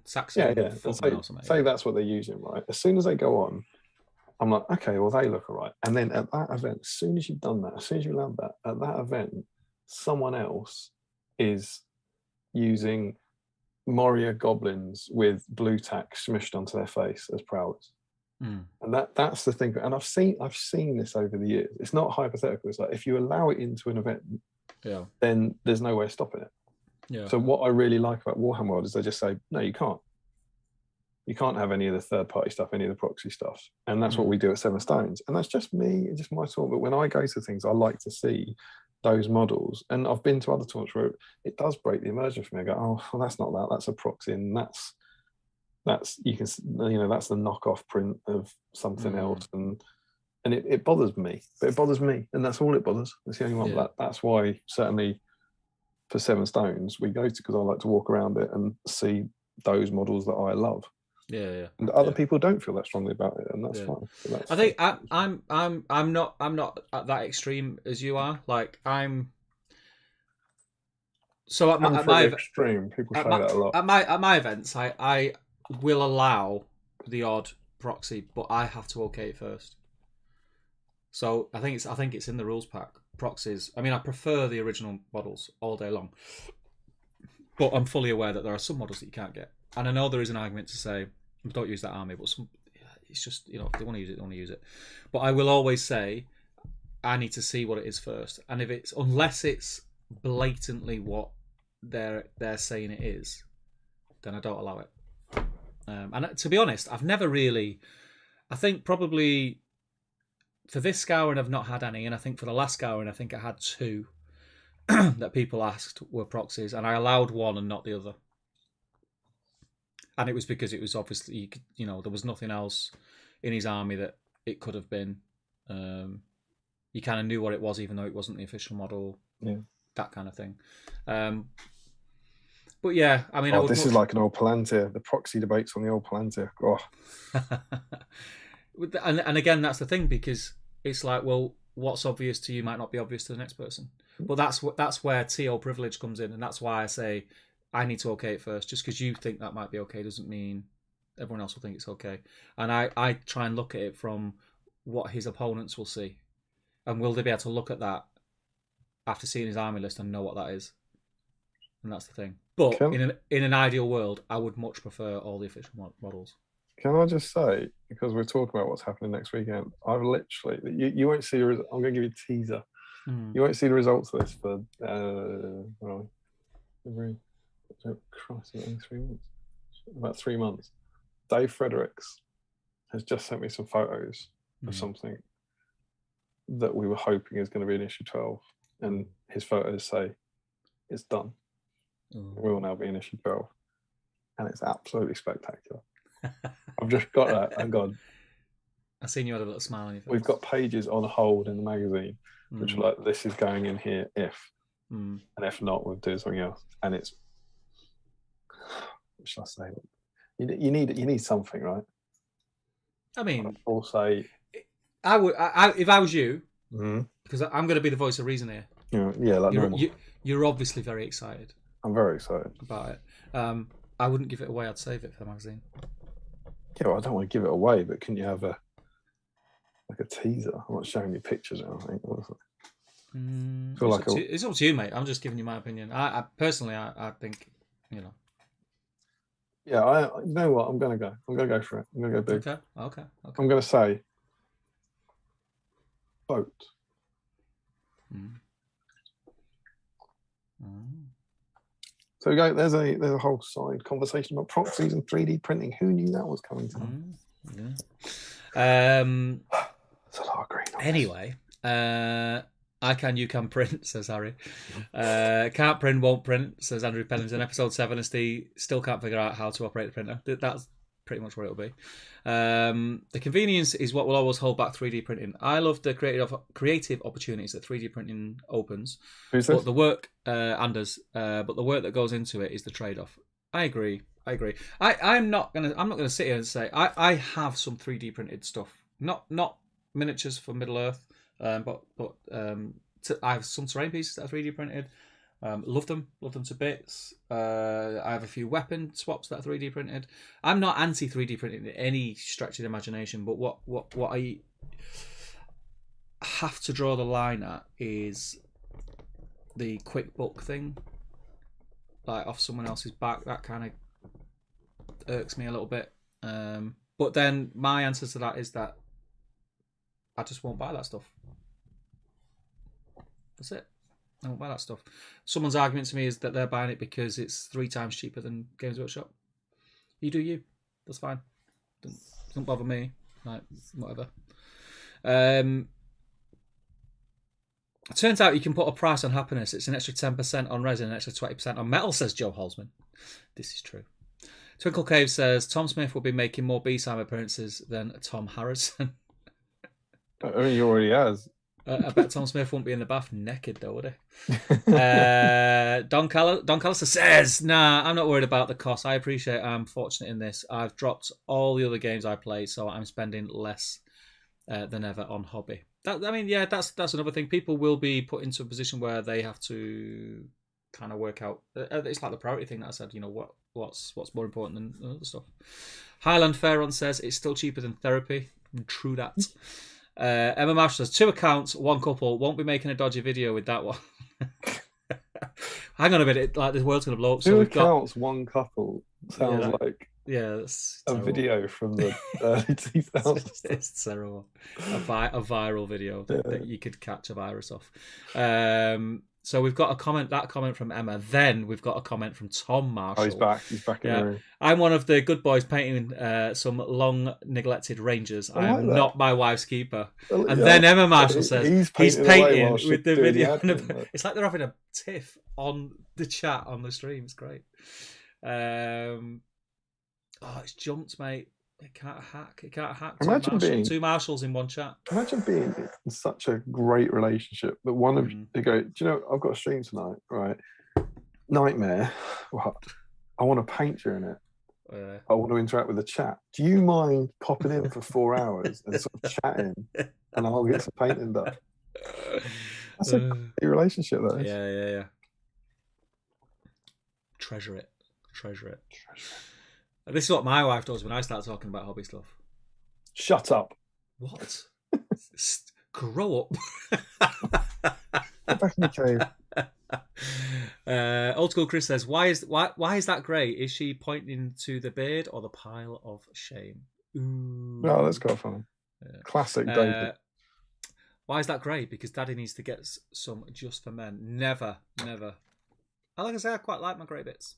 Says, it's easy to say no because I think I'm still largely dark, but I don't think I'll dye it. I think I'm happy to go grey. Yeah, go grey. Go grey with... Go grey or go home. Go grey. The good news is he's green. Yeah, boy. Now, do I just dry brush that or do I wash it first? Wash it first, mate. Yeah, but that means paint the whole damn thing green. Yeah, I don't want to paint that green. Lazy. So here's my question then. I'm willing to take advice from you and or the community. I've got him painted Deathwell Forest, right? Yeah. And I probably will, tragically, I probably will do a wash, I think, and then instantly regret it. But do I wash it with... And I know what I think. Mate, I've got the answer that before you're even going to ask it. All right, well, let's see. Do I wash it with a Athonian Camonshade? Yeah. Or I've got two contrasts. I've got Militarum Green and Plague Bearer Flesh. That's the one. Militarum Green. Watered down, both of them. Do you remember the tree bird technique? Yeah. So you did tree bird over grey. Oh, yeah, so you did that over grey, right? Yeah. Do the exact same thing over the green. Look at that over the green where you painted it. Over the green. What? But so like blobs of both. Water them down. Yeah. Water them down. Yeah. And so it looks all like different. Like it look cool, mate. I tell you. Different. Like. So you think the contrast? I'd go contrast here. All right, Steve. I'm going to go with you, mate. Do it, mate. And then what will we do? Will we dry brush up from that? Do you suppose? Yeah. All right, I'll do it. I'm in. I'm committed. Yeah. Not going grey yet, but the child I worked with at school told me the other week in his thick Northern Irish accent that I have a wee bald spot. Got a wee bald spot. I can maybe do a thick. No, you got a wee bald spot. You got a wee bald spot. I thought maybe I could do a Northern Irish accent there for a while. No, that's getting that's there, more that's more southern. You got a wee bald spot. I think that's quite northern now. That's not northern. I think that's pretty northern in there. No, that's Cork. Yeah. That's Cork, mate. I think that's Cork. Destro says, I'm 31 with random silver strands. Always said, I can't wait to look like Gandalf the White, says Destro. Larry says, strangely, I've started getting a little grey beard in almost the same place as Steve's. Is that because we like, maybe it's the galaxy effect, mate? Could be. Why's Larry growing a beard on your face? That's very strange. Nathan T says, that's a beautiful tribute, Larry. Sliding scale, says Larry. Yeah, I thought we used to say the sliding scale on the planter. Right? Anders says, I think there's a big difference between people doing stuff to cheat the system versus creative expression. Yeah, I agree. Listen, I've seen some really cool shiz that people have done with 3D printers. I've seen some shit, man. Yeah, really, really cool stuff. I think 3D printing has a place in the hobby. It's just a different aspect of the hobby. But yeah, for me, it's all right, Steve. It's all right. Weird. You said your piece, bud. Yeah, we're good. I don't want to keep going over it. It's the child. They keep dragging me back in. I keep trying to get out. Dragging me back in. I know I approach the hobby in a far more artistic way with kit bashing, with both official and unofficial stuff as part of it. Joe says, save it for the magazine, says Steve. I can't tell you anything but crow. Harry says, proxies have never confused or bothered me. I often find the most confusing armies to play with are those with beautiful paint jobs where the player says, I haven't glued shields on it, but they have them. Yeah, well, I agree with that. You can't do that 7 times. And I've done that. We've done that before with people where people have have the risk of sounding like arseholes, but it's there in the rules pack, and someone's come in and go, "Oh, right, these have got shields," and they go, "No, they haven't." And we've gone around and go, "No, they haven't." I've hated you ever since that day. They go, "But I'm 20 points down." Then and we go, "All right." So it's got to be the whole point of our event. What you see on the table is there. So what you see is what you get, mate. Just us. Anders says, I've been going grey since like 18, so I'm screwed. You're not screwed, mate. You're just embracing the latter stages of our lives. The latter stages? Those things in the latter stages of life. Just embracing the end. The end is nigh, mate. Joe Kelly says, hi, boys. And so we face the final curtain. Joe Kelly says, hi boys, arriving late today. Both kids had birthday parties to go to. Driving around like a taxi driver all day. Yeah, I feel your pain, mate. Did you check the email yet? I sent bonus pics yesterday, says Joe. I haven't. No. Well, it's not says Joe, says Joe. The one Joe. Dan says, as a more recent player, I truly hate the idea of facing proxies. It's easy if you're heavily steeped in the game and know all the lists inside out, but it's not easy for everyone. Yeah, I get that. And then he literally turns his nose up at Just for Men. Athonian Camel Shade clearly says Zarfai and Gal. I mean, he's wrong, but, you know. Damien's Northern Irish accent sounds like the boring voice priest from Father Ted. It does, yeah. I think it's Larry says, Damien's Irish accent sounds like the really boring priest from Father Ted. Oh, no. James Sherman, evening all. Welcome, James. Andy Garner says, the way to learn Northern Irish accent is to try and say, Purcell aromatic. What were the words you said? Purcell automatic. Versal automatic. Purcell automatic. Versal automatic. Emma Marshall says, I can only do one phrase in a decent Northern Irish accent. Put that down now. Put that down now. Down now. Down. Put it down. Put that down now. Put that down now. And that's quite literally it. Can you tell that I had a stumpy Irish roommate at uni? I mean, I don't think you have to add the stumpy. What he could have just said, my roommate was from Northern Ireland. What does it even mean? I hope that stumpy person isn't watching this because they would be truly upset. Nice. New show is that in for me. What do you mean? That Emma Marshall. Emma not Marshall. Emma something else. It's negotiated me, and I don't know where. Mate, I flew through the show.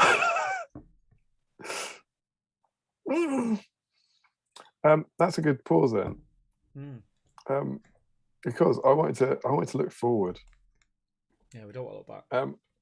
I had another little thing to say, but I didn't know kind of when it was coming up. So I'm going to do some promo stuff, right? So we're finishing the Fall of Osgiliath today, and then we're going to be we take a 3-week gap, right? And when we come back, yes, Steve, do you know what we're getting stuck into? No, obviously not. Do I ever know? Do you know? Yeah, but sometimes yeah. It's not a test. I'm just curious. Oh, you'll kick yourself because I think you do know. Is it on the back of this? Yeah, it's on the back of that, Steve. That counts. then yes, I know. We're getting stuck into the Last Alliance. The Last Alliance, you say? Yeah, and we've got 4 streams about the Last Alliance, right? That's lucky because I've got a shitload of things to pay for the Last Alliance. But less than you have now. So we've got a lot more today. The first one is the plastic sprue, and then it's the 3 big heroes that we haven't had because we've had Elrond already.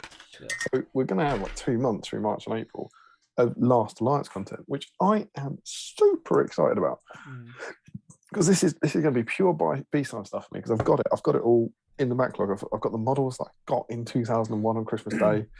I haven't painted, and I've got the 3 Isildur, Elendil, and Gil-galad that I've had for some reason. No reason to paint them up whatsoever.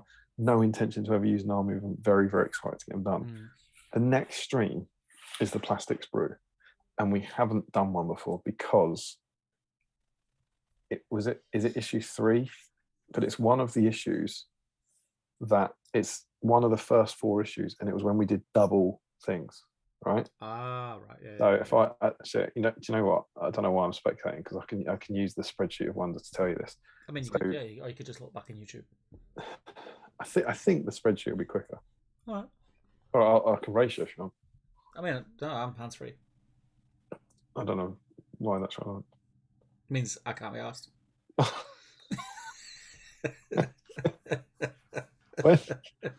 when has I'm hands free ever meant I can't be asked in the world before? Just then. Yeah, probably before that. So issue 1, here we go. Yeah, so it was our very first issue. They started with the plastics. We did. It was issue 1 was Moria. Issue 1 was Moria Goblins. Issue 2 was the Last Alliance plastics. And we did. But episode 1. Yeah. Was the first 2 issues. Yeah. And obviously we're literally talking about B-side episode 1. And we didn't know like who, if anyone was watching. And me and you both painted Mario Goblins. Yeah. And we didn't have a giveaway. Because remember, I can't remember what we actually did that first week, but you joked about giving away the goblins you painted at the time. Yeah. And then very, very quick, Tim McKnight, hero of legend, suggested giving away the tokens. And he sent us those priority tokens. He did, yeah. And we gave them away from issue 2. Yeah. So issue 1 didn't have a giveaway. And God knows there were less people watching. I mean, it's 4. And we didn't paint the Last Alliance plastics. So we absolutely, I'm comfortable saying we haven't had a Last Alliance plastics week. Agree? Yeah, 100%. Yeah. So next stream is Last Alliance plastic week. Yeah. Potentially the most derided models in the range. Not potentially. You think they are? The most. Yeah. Yeah. I think people still quite like the elves. Dan Collister was raving about the elf painting, but the men of Numenor. The elves were always all right. It's Mm. the men of Numenor that The are men of really Numenor. naff. And do you remember last week I said I had a full Numenor army and sold it at the start of lockdown. And instantly regret it. And the thing that really irritated me, because I painted it all up, and the thing that really irritated me was on the shelf, is I'd look at it and I'd have these tiny little plastic men of Numenor and these big beefy metal men of Numenor. It would really bug this shizzle out of me. And I'm going to have it again. I'm going to do that again now and get really annoyed. There's a joke that a lot of people won't understand because it was so long ago, but Jamie Giblin and James Clark used to run the Desolation Stockport. The first time they ran this tournament, they did a raffle at the end. Yeah, I remember. Got a model. Yep. I'm more telling the internet than telling you. I know you. Mate, I know. I was there. Yeah. There's other people, Steve. There's other people out there. There's 60 of them. And it's a really cool idea. But the idea was they put enough prizes in the raffles that everyone got one. And then you all got a number. And it was a model, or quite a cool model, or a rare thing. And some of them were great. And some of them were, and I quote, plastic Numenorians without shield. Mm-hmm. And I remember that became like a Freddo thing. It became the code word for the worst thing in the range. Yeah. Like plastic Numenorian without shield was the bottom of the range, worse than a Moria Goblin. Yeah. I think particularly because they have less use, right? At the time, Numenor were even worse. You know, I think Numenor are right now, but they were worse then. They're still not great. They were, you know, they were smaller. People didn't like them. There wasn't much scope in range. Anyway. I think it seems like we agree. Most Dryden model. Yeah. I want to rescue them. I want it to be their time, this sprue's time. So you can do the elves, but I'm going big on this, Steve. I think we're going to set a record. Okay. I think we're going to beat Sam. I mean, it's not. How many was Sam? 43. But I mean, it's a big ask. Everyone's got them. I agree, but everyone's got them. But I don't think it's a case that everyone. I agree, everyone's got them. Right? I agree with that bit. The bit I worry about is, will everyone want to paint them? No one wants to paint them. Oh yeah, That's I know, the point. but not everybody. But now, does. Let's be honest. We've had what they call Necrons in the whip thread before now. Michael Haskell. Because he didn't want to get on board. No good. And that wasn't Numenorians. That was a good week. He guessed, not knowing what week it was. Mm-hmm. It was a good one. But hence why I think we need the promotional campaign. So here's my plea to you. You got 3 weeks. To me? Even if it's what? No, Steve. There are 60 people watching. It's always the same. We're 55 episodes in. I don't know why it's confused you tonight. It's the red light, mate. It's putting me off. You sitting there for like the last 2 years going, who's he talking? Whose questions is he answering? I didn't ask about elven cloaks. You got 3 weeks. An elven archer, an elf with elven blade, or a plastic man in Numenor, which is the correct choice. There's quite a lot of optionality there. All you have to do is get one, and you know you've got them. I've got them. You won, and I think let's do it, people. Yeah, I believe in the BSIME community to get on board, and paint more Warriors of the Last Alliance in one night than has ever been painted in any single night. But I'm going to be doing it. So I did my archers. I'm sure we'll talk about this in 3 weeks. But I did my archers 10 years ago. I've cleaned up over Christmas my 8 guys with swords and my 8 Numenorians. And I'm going to start with the Numenorians. There's a painting guide in the next issue for the Numenorians, which I'm just going to follow. I couldn't give a crap about them. I don't want them. I have no need for them. I'm purely going to paint them for the joy of it. And I want you all to come with us. And I can't see many things in the future. Yeah. Will you follow me one last time? Because I can't see many models in the future that are going to beat Sam.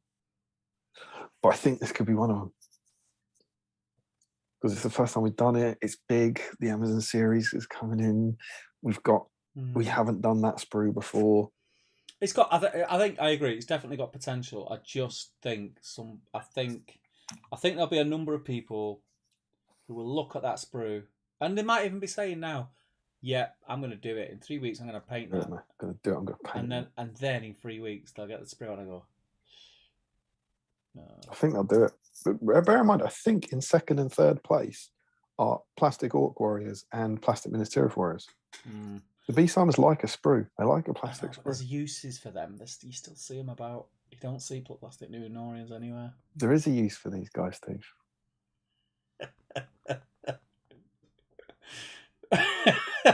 Can anyone find it use? No, there is a use for them. Do you know what? I'm a huge preview here. Do you know what the use for them is? Go on.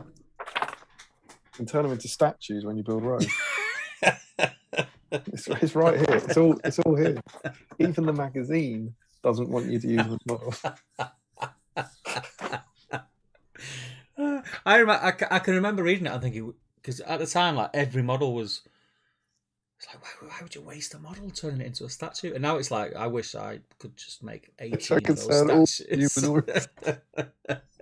Yeah, so that's what I was. And I'm really excited about it because I'm definitely going to be painting them, and I'm going to get 3 cool heroes painted out, and we get 2 months playing around in the Last Alliance, which I think will be really good fun. So that's what's coming up. I'll be on board, mate. Yeah. Yeah. What are you going to dig out? Which of the 3 are you going to? I've got all these, haven't I? Oh yes, you said, didn't you? All these dudes, loads of them. Like I don't listen to you. It's like you don't listen. Sorry. Yeah. Shall we? Do you want to do a topic? Yeah. Yeah. I'm going to go for a wee and get a drink. You do you, mate. And then we could do the magazine. Yeah, just leave it to me, mate. So. All right. Yeah, sweet. Yeah. So many people. This guy. Waste of time. While he's gone, I'm going to catch up with the chat that's in between. Let me find where I was up to. Shadow and Flame, evening or late to the party. Welcome. Is it Kev or Dave? I'm assuming it's Dave. Dave normally jumps in, but if it's Kev, welcome, Kev. It's great to have you. Not heard or spoke to you in ages. Too long. Emma corrects us. Grumpy, not stumpy. Ah, okay, fair. That's fair. So I mean, it's still, it's not really an insult, is it? But it's better than stumpy. Can you tell she says that to me a lot? I'm not getting involved in your domestics, Tom.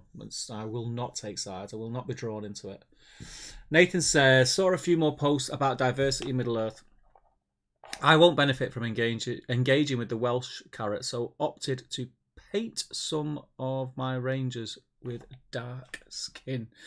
Do you know what? I've kind of, you probably won't see it, but so I went for on my rangers the blonde. He's not going to see it because it's not going to focus. It needs to be focused, but it's too small. So on the dark-haired guy, I've gave him like an olive skin, and my thinking was that he's kind of gone on little scouting missions, sort of towards like the south and Harad and things like that. But I remember, who was it who painted? I think it was, what are the Haradrim, what are they called? The big guys. The Harad guys. With flipping out, my mind's gone.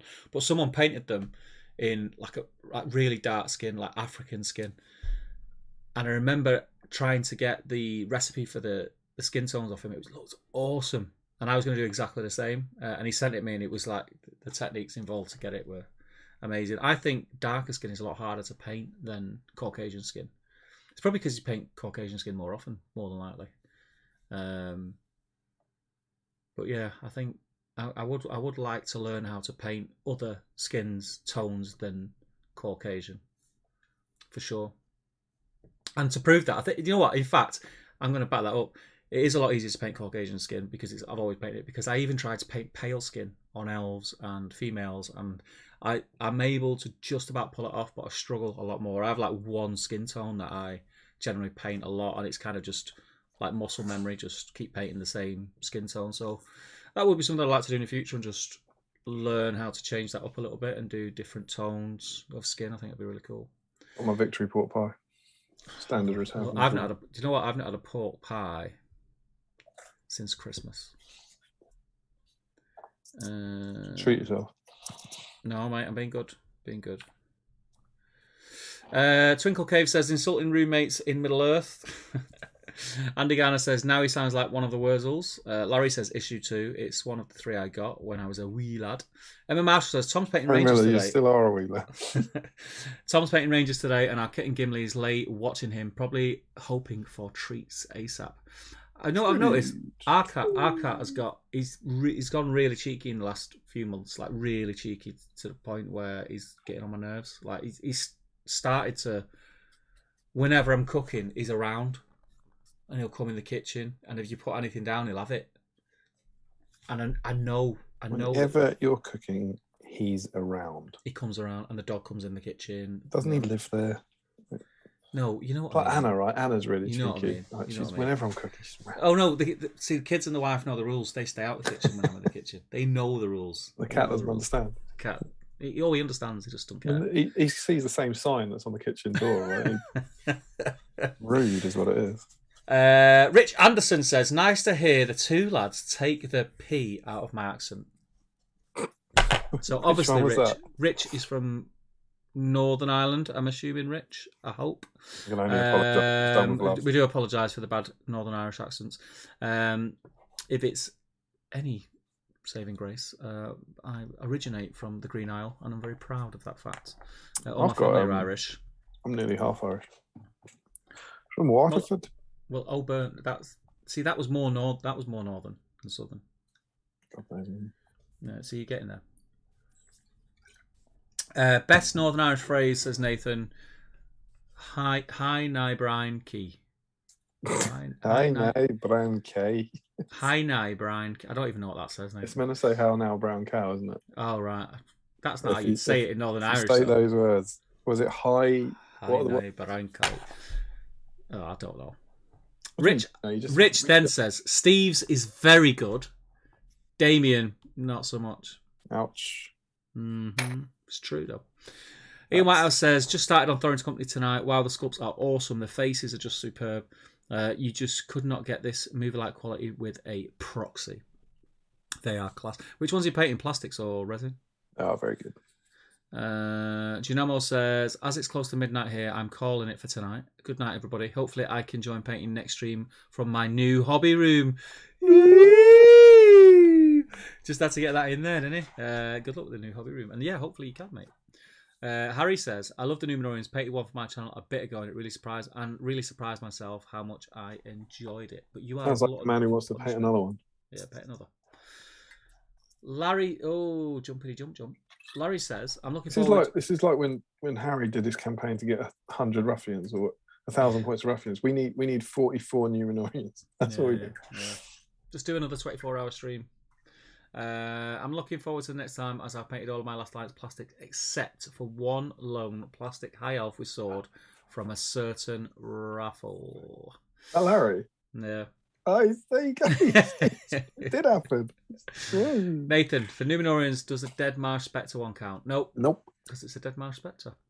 Larry Miller says, I think they're going to say has to be plastic. I will be painting my Spectres as well as Raffle Elf. Twinkle Cave says, well, he's put it in stars. He heroically stands up. You have my plastic Numenorian. Good man. You have my crab model. We just need 42 more people to say that. Nathan, Frederick says to Nathan, only if it's converted plastic warrior. Larry says, you have my Raffle Elf. Nathan T says, the problem with make Numenorians? Oh, the problem with make Numenorians great again is the potential of wearing a hat that reads as Minga.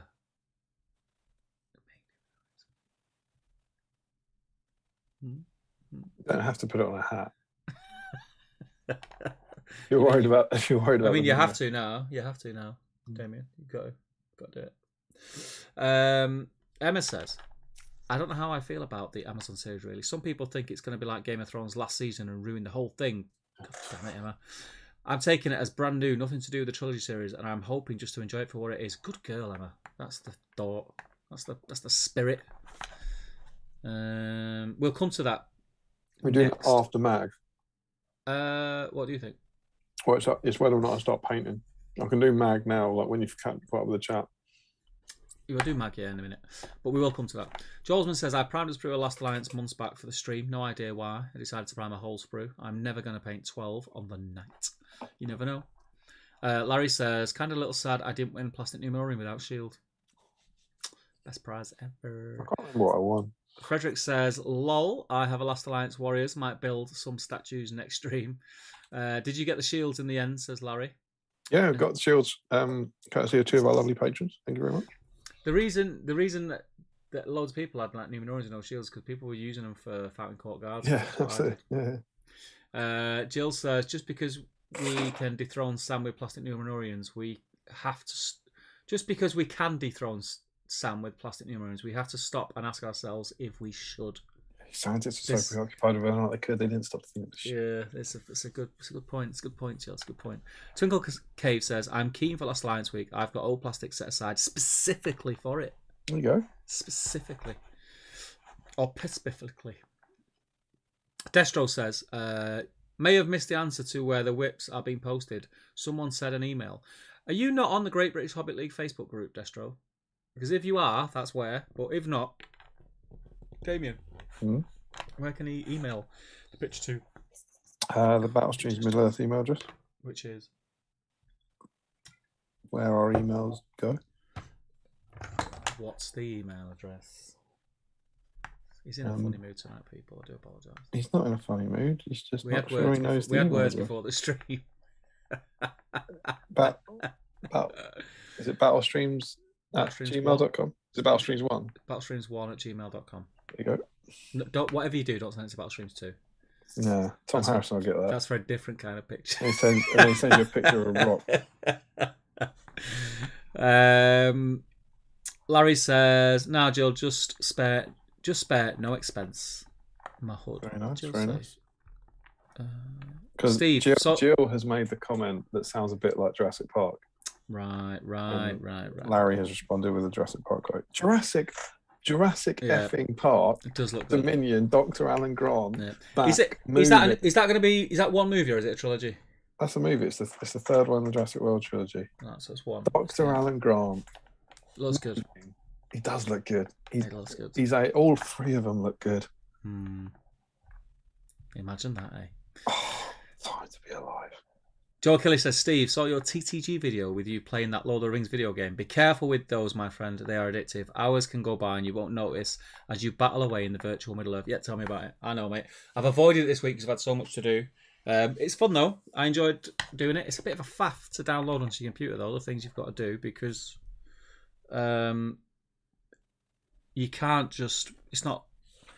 Have I missed that? Have you done a live stream gaming video? Yeah. You've not seen it? The Battle for Middle Earth. I love that game back in day. Loved it. Back in day. Abracan Guard. Yes, Abracan Guard. I'm talking about, Joe. Correct. They're the ones. Call yourself Northern, says Larry. Don't know why you're shouting at me there, Lazar. To anyone in particular? Call yourself Northern. Harry says, the recipe I used for my dark skin roses was dried bark, purple wash, then dried again, then Gotho brown. Looks ace. I'll have to try it. I'll try it. That's what I do. What I do in my Abracan garden. Wonder if Damien will be in his new hobby room, says Larry. Nope. For what? For the next stream, I'm assuming. Are you sure we haven't mentioned something that's going to happen like 10 years in the future?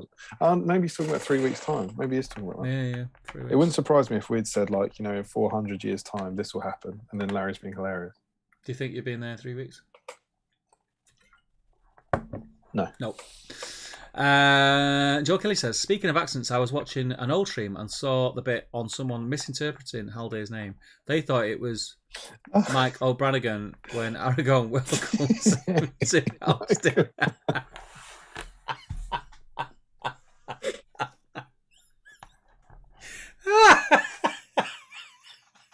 That's Larry's mate, isn't it? Larry's friend. Michael Brannigan. Nathan T says, I've checked. I have no Numenorians. Sorry. You've got 3 weeks, mate. Larry's asking about Madcam. I can confirm. No Madcam.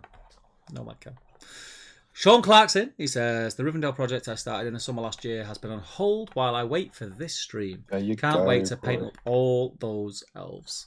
Tim says, I painted one Numenorean warrior test model years ago, then stopped, hated it. Looks like Numenor will rise again soon.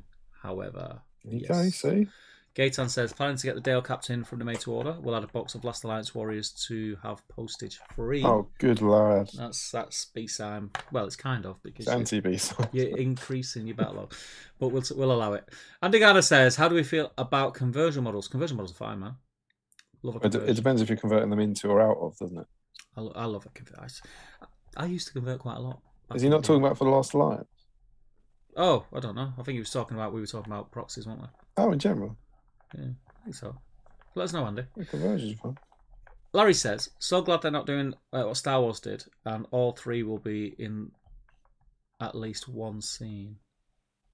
That's about, Jurassic Park. Do the three never share they never actually share the screen in the new Star Wars? God knows. Isn't there a thing like Legolas is never in a scene with Frodo? Something Yeah, like but he means like does Han never appear with Luke in the new trilogy? You know when they all came back for Force Awakens? Yeah, God knows. I think he's saying that they're not in the same scene together. Because Han definitely meets Leia, doesn't he? Yeah. It was about not eating pork pies, says Larry. Oh, wonder if Damien will be in his new hobby room. Oh, call yourself Northern. Ah, right, because I've not had a pork pie for ages. Right, I get it. Someone mentioned new hobby room. That was my old school friend. Emma says pork pies are a northern speciality. Not a true northern lad if you've not had one in over a month. I'm being good, man. He says. I told you he's from London. He says after nailing a big steak tonight. Right, caught up, mate. Done it. Damn it, mate. Just finished a little bit of flesh on Celeborn. Celeborn's skin is so much quicker to paint than the Watcher in the Water. I wonder why. Weird, man. I wonder why. That is a perfect time to have a look at. Is he mag? Issue 43 of Battle Games of Middle-earth. I'm following your lead on this because I've not read it. Love it.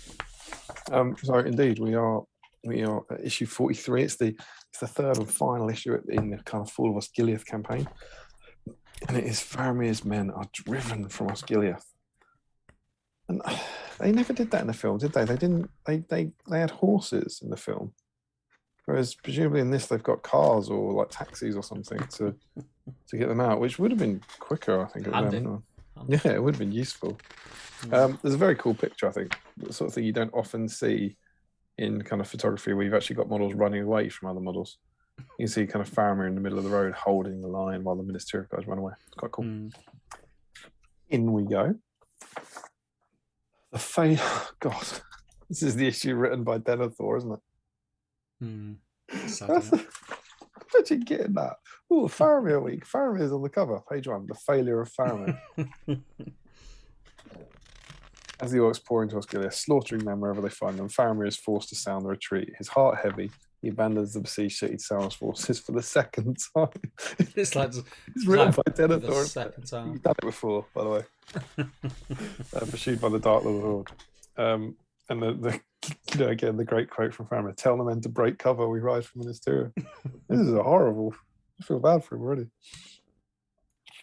And then the caption does confirm, though, Faramir tries valiantly to honour his father and his people, although the odds are stacked against him. And this is the fabulous model we get in this issue. Yeah. I presume you've got that model painted? Yeah. Do we like it? Yeah. Yeah, still?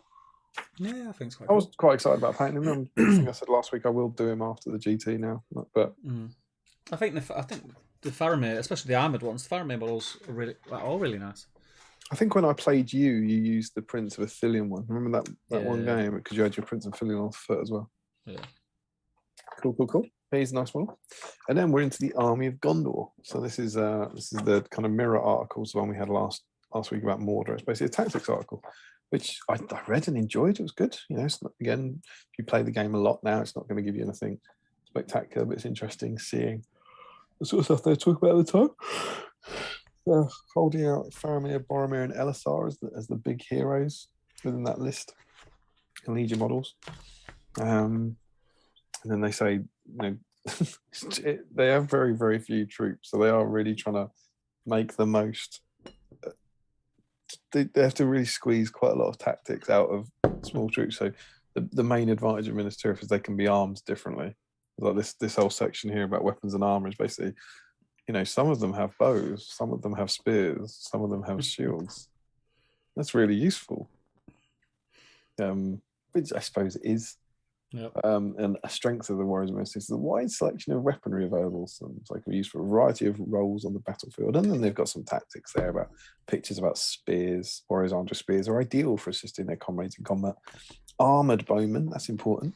Even without the benefit of the shield, the Minas Tirith archers are more heavily armored than most missile troops. That's true. We've got that. 5 archers, I think. Handy. But no one ever takes them. They put the damn Rangers in. Fight 4, mate. I'm going to take them. And when my Rangers are fight 4, aren't they? Yeah, right. Fight 4, 3+ shoot value with spears. And Damien. But you got to pay for the spears, don't you? Yeah, but you would. Yeah, of course you do. Yeah. When Damien rides to war, fight 3, 4+, no spears, please.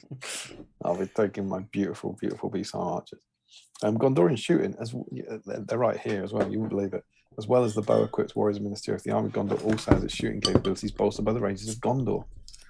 Although more lightly armoured and therefore less resilient than the warriors, the Rangers' superior fight value, both up close and with shooting, balances against this, keeping the Rangers concealed behind cover will serve to protect them against enemy attacks.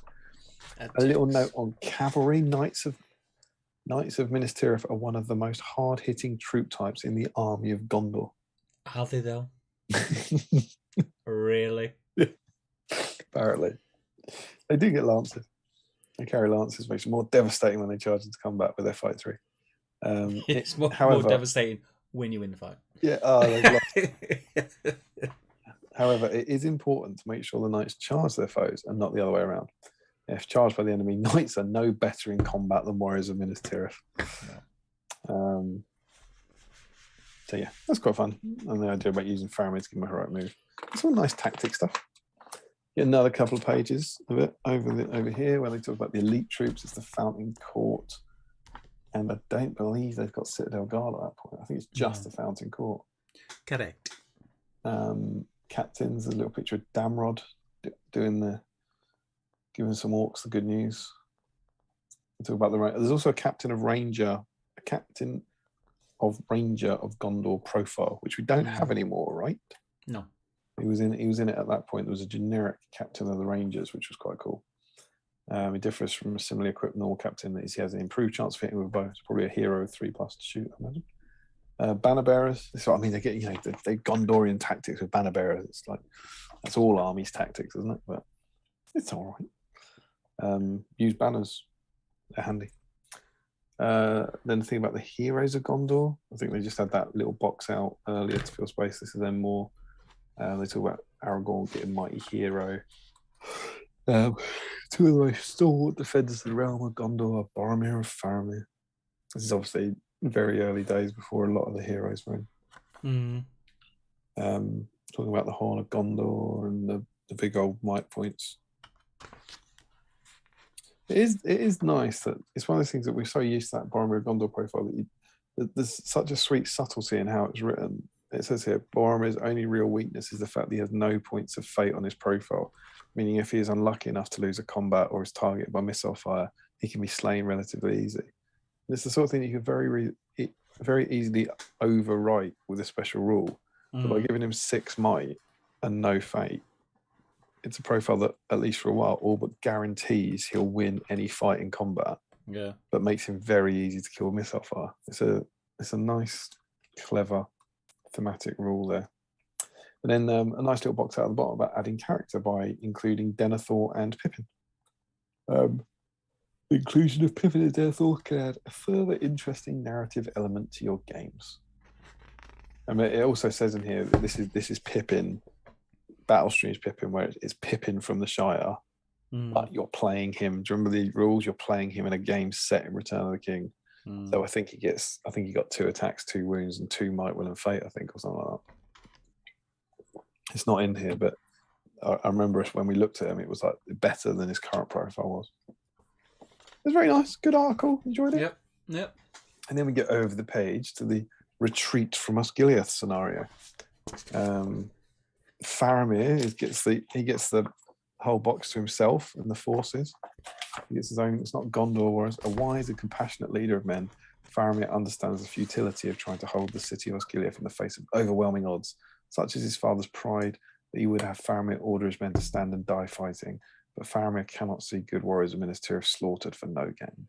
If he can rally a significant portion of the surviving garrison at Osgiliath, then he can retreat to Minas Tirith, where they can bolster that city's defence for the inevitable siege. Faramir can only hope that his father will see the wisdom of the retreat. He won't.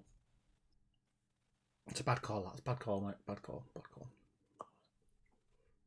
If only someone would have said, "Your dad's a bit of a douche, mate. He's not gonna. He's gonna look at all these people. Moan. All these people I'm saving. Dad's gonna love this. He's gonna love it. He's gonna go, thanks for not getting my men killed. Yeah. Time passes. I really wanted to keep that city that's ruined. We're not yield the Pelennor unthought. So in this, we've got, I think it's 18 warriors of Minas Tirith, 6 Rangers of Gondor against somewhere in the region of, I think it's 36 Mordor orcs with a single Mordor troll. Okay. A very, very cool scenario. Here is the board. I think it's on a 4x3. Aye. Yeah. And you can see this kind of like, it's just the ruins of Osgiliath with a road passing through it. More on that later. Mm-hmm. And the starting positions. So the good player divides his army into 4 groups of 6 warriors. He then places those groups anywhere on the table, at least they're 10 inches away from a board edge and 10 inches from another group. But they all have to be placed within 1 inch of someone else. So you've got these 4 groups of warriors spread around the table, right? Faramir and the evil force enter later in the game. And then this is like no scenario I've ever read before. It's brilliant. The warriors of Minas Tirith are scattered and leaderless they're scattered, leaderless. There's no strength left amongst them. As their city falls apart. Due to the disorganized state, warriors of Minas Tirith and the Rangers of Gondor models cannot move until Faramir moves within 6 inches of them, after which they receive their orders and may move normally. If any evil warriors move within 6 inches of a good model before Faramir has given them orders, they may attempt to charge the evil warriors, after which they're free to move normally.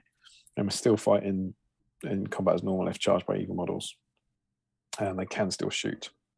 And then at the start of the game, a good player chooses one of the 3-foot table edges, so one of the short edges. This is the board edge he must move his models off in order for them to escape.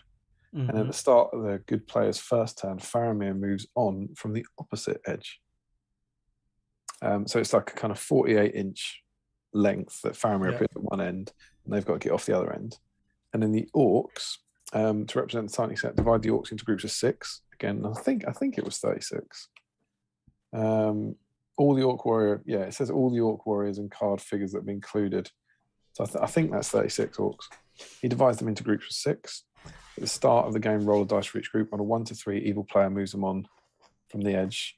On a 1 to 3, they move on from one of the 4-foot edges.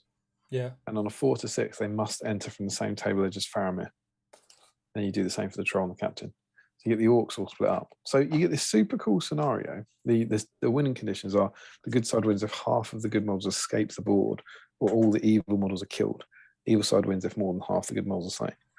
You get this really cool scenario where you got these pockets of warriors of Minas Tirith, and they can't move until Faramir has galloped up to them. Mm. I said, we gotta go. You got to go. There's a bomb in there. And like lead them. Get to the chopper. And I think that's awesome. So the evil player, if they move some orcs on from the sides, can just completely ignore one group. As long as they don't go within 6 inches of them, they can't escape. And so you could move your whole army and try and gank like one group of them or whatever. And then Faramir, like playing a game of Bulldog or something, has to kind of ride through the orcs and just get near warriors of Minas Tirith to get them moving. I think that's really cool. Mm. And then you've got to try and get half of them off. So the orc player could also move his orcs on to like block them at the other end. Like, so they've got something to fight through. Mm. I think that's a very interesting scenario. You don't sound convinced. No, yeah, sounds all right. Yeah. Or sidetracked. Oh, Can't tell you. I mean, I said boat. Can you give us a word? No. No. Love sausage. Big word. And over the page, you get some tactics. Yeah. And in a move that I always find questionable, Yeah. we get a next issue segment. Yeah. You've got a next issue segment. Yeah, it's odd. It's odd. Next pack, Return to the Last Alliance. Mm-hmm. This sounds fun. It sounds fun to paint along to. Yeah. Almost 3,000 years before the Fellowship of the Ring was formed, Sauron brought Middle-earth to the brink of destruction. He unleashed his mighty armies upon the world, bringing a time of terrible darkness and bloody battle to the lands of the free people. Next pack. Bloody battle. Bloody battle. We delve back into Middle-earth's past, back to the time of the Last Alliance, when men and elves fought side by side against the Dark Lord Sauron and his evil hordes. Over the next few packs, we'll take a look at these turbulent times and the great heroes and terrible villains who fought in them, presenting rules, scenarios, and profiles for using your games. That sounds brilliant. I hope we get some plastic models to paint. Yeah. A lot of people sounds get bored great. with that. Yeah. Cool. Apparently, the Second Age was a period of war and strife, which actually also resembles the reaction to some recent pictures set in the Second Age. They're good tactics. Quite good fun. And then run to Captain Faramir painting guide. Mm-hmm. Very, very nice. Kind of says like paint him as you paint me like one of your French Minister of Warriors. Paint him like the Minister of Warriors, and then do some fancy extra stuff. Yeah. Kind of painting gold trim around his helmet to make him look regal. Does it? I'm looking at the picture from the movie of Faramir, and he doesn't actually have that gold trim, does he? Yeah. Well, it looks a bit yellowy, doesn't it? Does it? Yeah, Or I think it's a different. Or is it colour. that thing where your brain's filling in the gaps because you want it to be gold? I think there's hints of colour there on that trim around his helmet. I'm not so sure. It's not, look at this. Look at my massive gold paintbrush. I'm going to paint you so gold. I'm going to paint you gold so hard.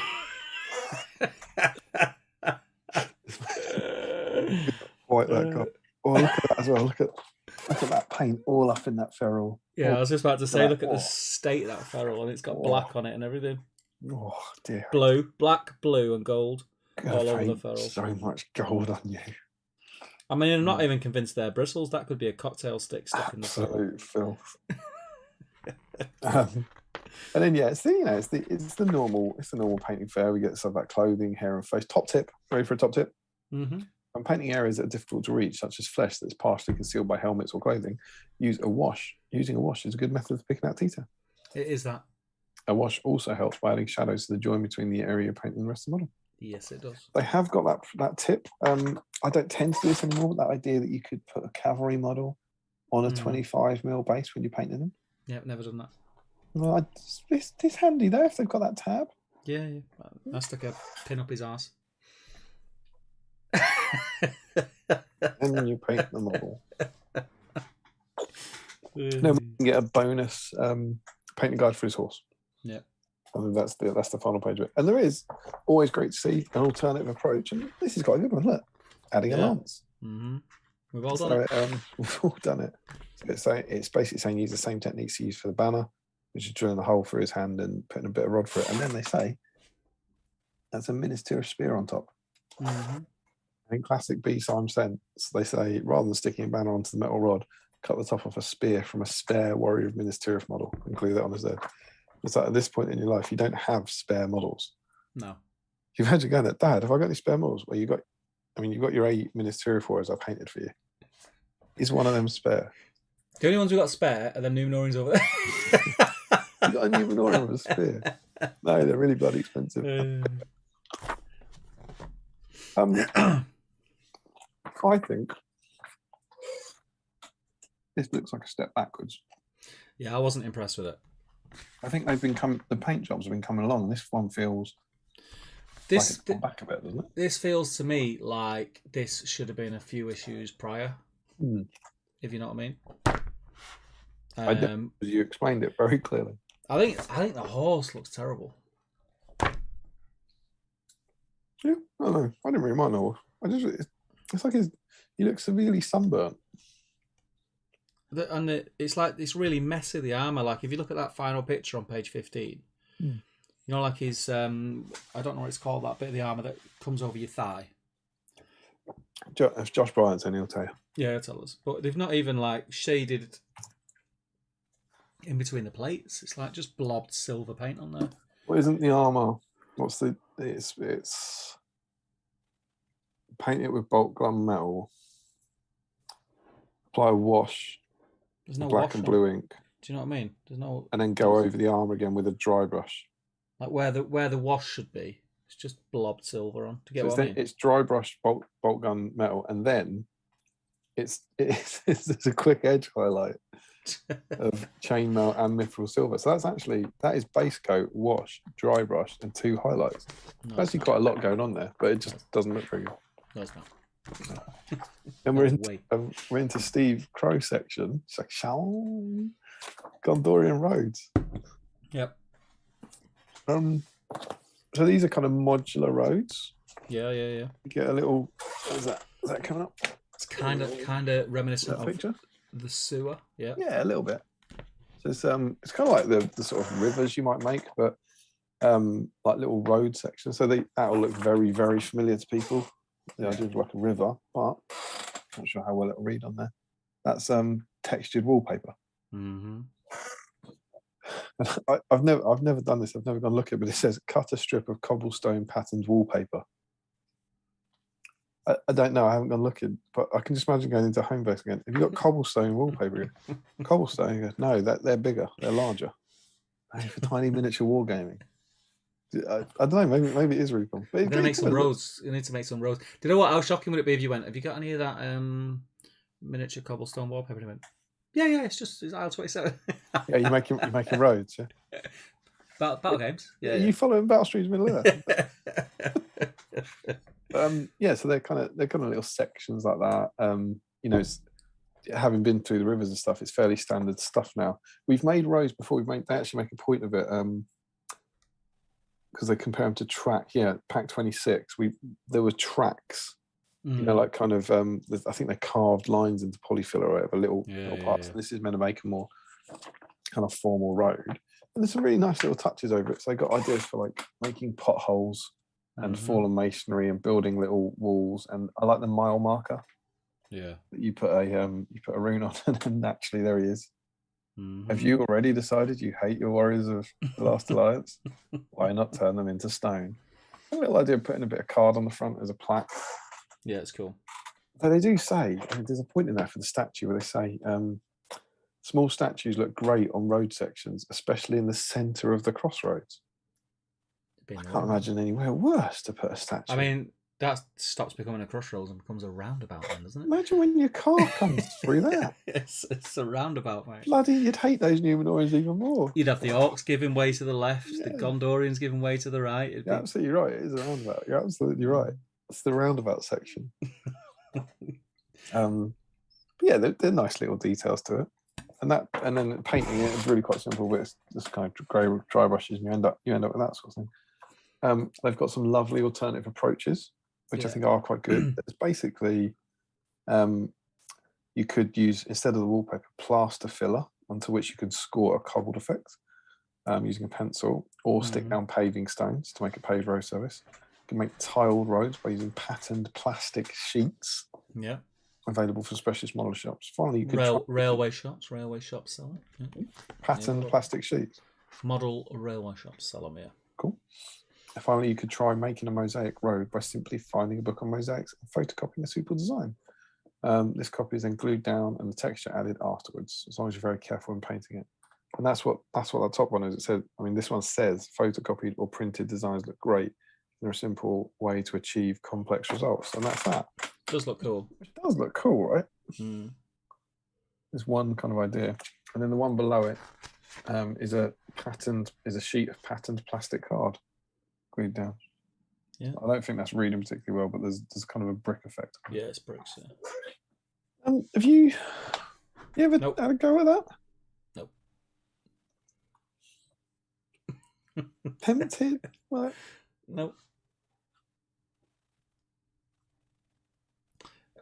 For the simple, let me clear that up. I'm being very nonchalant about it. It's basically because I tend to do non-modular boards.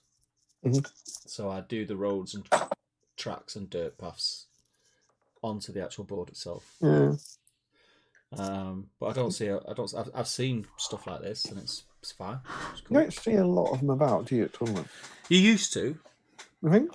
Yeah, you used to. Element Games has got a lot of stuff like that. You know, on the shelves. It's not necessarily for Middle Earth. It's like fantasy. Yes, like on the terrain. We have a terrain wall at the back. It's just shelves with terrain on, and there's a lot of stuff like that. So I'm assuming, yeah, you would have seen it quite a lot. It's all right. It's all right. I've never made it, but I'll show you. yeah. You know, I think you have to go to the back rep really to get a. I think that's probably the best shot you get of the whole thing Yeah. to get an idea how it looks. It's just always that weird thing of it going up, isn't it? Yeah. You're going to lie it on a table, it has to go up. Yeah. And it just never quite looks right. I think they've tried to hide it with that green tough glass stuff. It just makes it they haven't got any green anywhere else on the board. Just highlights it. Yeah. Look at this green. You can see where the edge of the road is. I think Stu, if I remember this correctly, Dan will correct me, a year and a half ago maybe, when he was doing all the stuff for Quest the Ring Bearer, I think he got like a neoprene road. Yeah, I've seen those, yeah. And it was just like a roll. It looked like it came like that. You know, like a green stuff roll. And you rolled it out and just cut it. Mm. And you were seeing that, and so it laid flatter. It still won't look great and everything, but that was quite a cool idea. But I've never done that in all the years. You know, I've made 3 modular rivers over the years, but I've never been tempted by a road like that. But, hopefully, Stephen Ryan's making one. He will be. He loves it. Then, quite unexpectedly, I think you get a bonus bridge. A second terrain article. Yeah. I don't want to get anyone's hopes up. This bridge is not massive. No. This is I don't even think they give it a size. I don't even think they say it's large. But it's just there's a lovely little work in progress there. Just a like additional river section for your previous river sections that also then incorporates a bridge that would line up with your road sections, which is quite a cute little idea. Section. Yeah, and you get that. So you get your river pieces which go this way, and then your road pieces which go this way. It's quite nice. Mm-hmm. Nice little bridge. We've had one bridge before, but I think they make a point of saying, although I think this must be, I can't picture beyond the massive bridge, which I can never not see. I see it in my dreams at night. But there was an earlier bridge, but they've said here, although bridges found in the wilds in small villages are often simple wooden affairs, those in the larger cities and towns of Gondor are much sturdier. I think we got like a wooden bridge, around the River Week or something. Yeah. So patterned wallpaper, you get a good close-up view of the kind of pattern in there of how it looks. It's quite a nice idea, I guess. It's all right, yeah. Let us know. Have you used patterned wallpaper? I mean, I'm a convert to polystyrene ceiling tiles for water, so I'm certainly not going to turn my nose up. You're not against it, are you? You love it. No, absolutely not. And I said that, and we get our sexy preview of issue 44. Mm-hmm.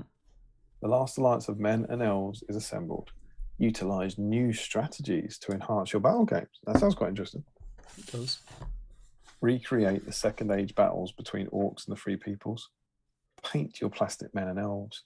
Build hello, Stephen Crow. Build a fully modelled set of modular terrain boards. Ain't gonna have any road bits on that, are we? And you get 4 plastic men of Gondor and 8 plastic elves. And there they are. What a sprue. What a time to be alive. So what do you reckon? 43? It's not my fave. I won't lie. What don't you like? I just didn't think the painting guide was great. I thought the terrain stuff was a bit amateur at this stage of the game. The battle report thing scenario was okay, but that was about it. If it wasn't for that, it would have been enough. That's it. I enjoyed it. It was a nice one to read through. I do feel like by this point with the painting guides, I've read that painting guide. Yeah. And there's only so much. I'm going to do It's kind of like painting guides, right? I don't know. Yeah, it's basically saying look back at how we painted a miniature warrior, but just add this gold trim with this really naff brush that I've just found in my pot. Don't forget to absolutely cover your brush in gold. Otherwise, you might not get enough gold. You can only do this bit with the dirtiest ferrule that you've got. It's dirty, mate. It's dirty ferrule. The ideal brush to paint the trim on Faramir's helmet.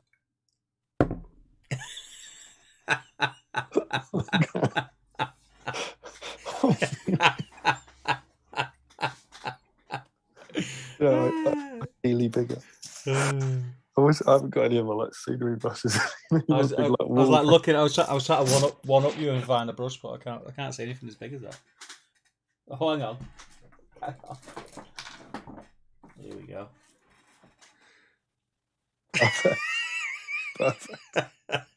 Perfect thing for painting the trim. It feels like we're being. I feel like I want to protect Faramir. I can see why that hates him. It's like your Denethor. Stupid issue, just stupid people. Yeah, I just didn't think it was great. It wasn't terrible, but I think at this stage, and the bar's been set quite high by a few issues by this stage. So I just think that was it felt like a bit of a filler issue. I know we can't. This is probably unlikely. Is there any chance Denethor did guest edit this issue? Both the copy in it and also I'm going to make the painting guide look rubbish. That'll teach them. Everyone's Faramir's will look rubbish just like he is. Even looks a bit sad on the front. He's like, oh, do we really have to put this one out? There we go. It's issue 43. I enjoyed it. I liked reading through, but it's not going to be challenging for a best issue ever. No, nowhere near. And that is the end of our journey to Ithilien.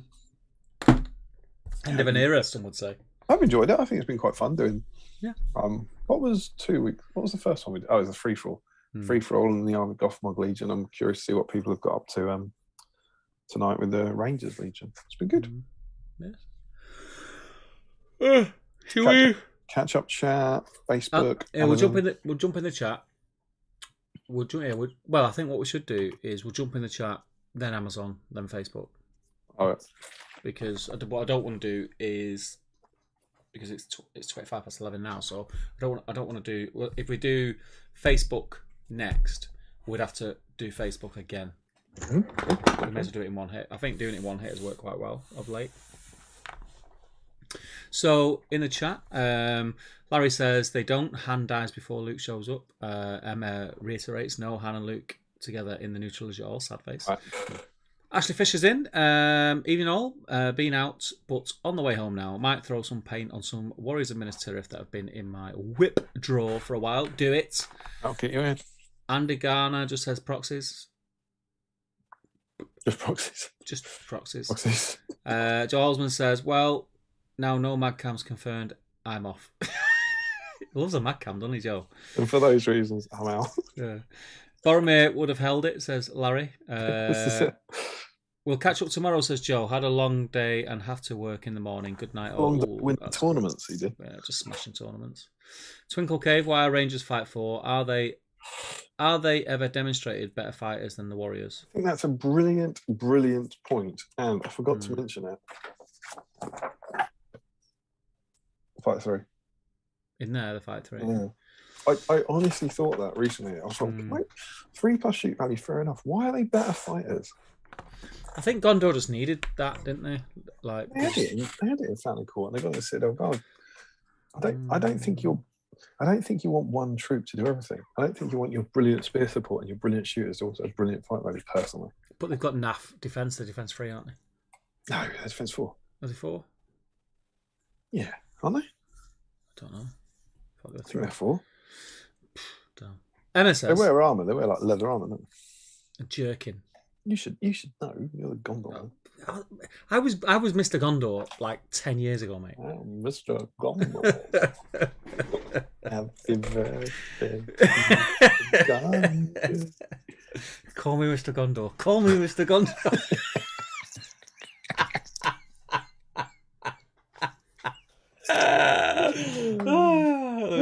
We're all right. It's after 11. It's after 11.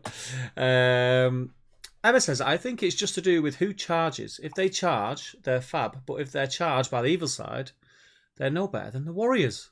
Yeah. You're exactly right. Exactly right. Larry says, yeah. Sounds all right. Steve sounds very enthused. Nathan says, that ferrule looks like what I imagine Dan's brushes do. Dan's brushes will not look like that, ever. Twinkle Cave. That's probably the most horrifying thing you've ever said to that. He's fuming. He's really not happy about that. Coincidentally, says Twinkle Cave, my Numenorians have Gondorian spears, and my Gondorians have nothing. Fair. Rich Anderson. So that's how he made his spearman. Yeah. He used a spare or a minister spear. No such thing. Rich Anderson says, that Faramir is a very poor model, though, or is it just me? What, the mounted one? I thought it was all right. I quite like it. I was surprised. It looked a bit naff in that magazine. Love of it. I thought it was all right.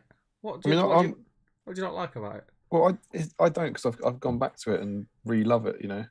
Same way I did with the old Aomer, but it's it's a bit dated. It's the metal one on a plastic horse isn't great, is it? Yeah, I mean, I'm not taking that into account because that's just how things were then, isn't it? Yeah. Some old things aren't very good, are they? No, but I thought but I'm not saying like whatever. You're saying it was good for the time, is what you're saying. Words have gone. Fold, I think, the thigh armor, says Twinkle Cave. Fold, didn't know that. Harry says, surely we'll get a new plastic Faramir at some point. While none of them have been bad, there's no amazing Faramir in the range in my eyes. I really like the one where he's drawing his sword. Well, having painted him for this, I really like the one where he's waving his sword in the air. Yeah, and I like the Ranger one. Well, isn't it exactly the same as the mounted, but on foot? That one, is that the one you mean? I think it's significantly better. He looks more lithe. I thought from waist up it's exactly the same. No, it's definitely not. Definitely not the same. No. Do you think plastic Faramir? We'll get one? Yeah. I think we'll get one eventually. Yeah. Would you get a plastic Faramir before a plastic Boromir? No. Not if Denethor's project manager. Yeah. There's my plastic for Son of Gondor. Bring me Boromir. Yeah. I mean, what would you do though, Harry? If you're pro plastic Faramir, is he Ranger Faramir or is he? I want Harry to stop predicting stuff because we know every time Harry predicts something, it doesn't happen. It doesn't happen. Don't predict things we want. Twinkle Cave says, cobblestone, mate. You building Lord of the Rings scenery? Yeah, that's exactly it.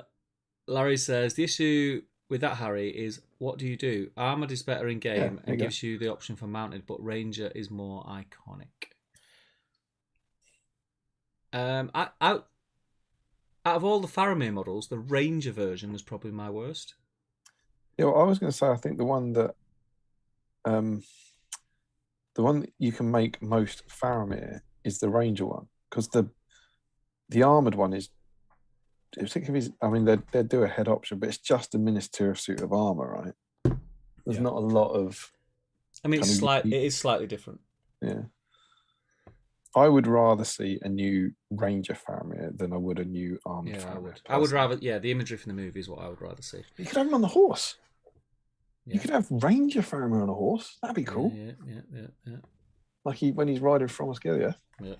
That'd be cool. I converted my Ranger Faramir. Well, I've got the original one as it is, but I also converted one to be drawing a bow, like when he shoots. Very cool. When he shoots Nazgul. Yeah, I got the bow drawing arm off one of the normal Rangers of Middle Earth. Yeah. I've got Rangers of Gondor. Just swap the arms. It looks really cool. and I prefer that to the original. Take that, Michael Perry.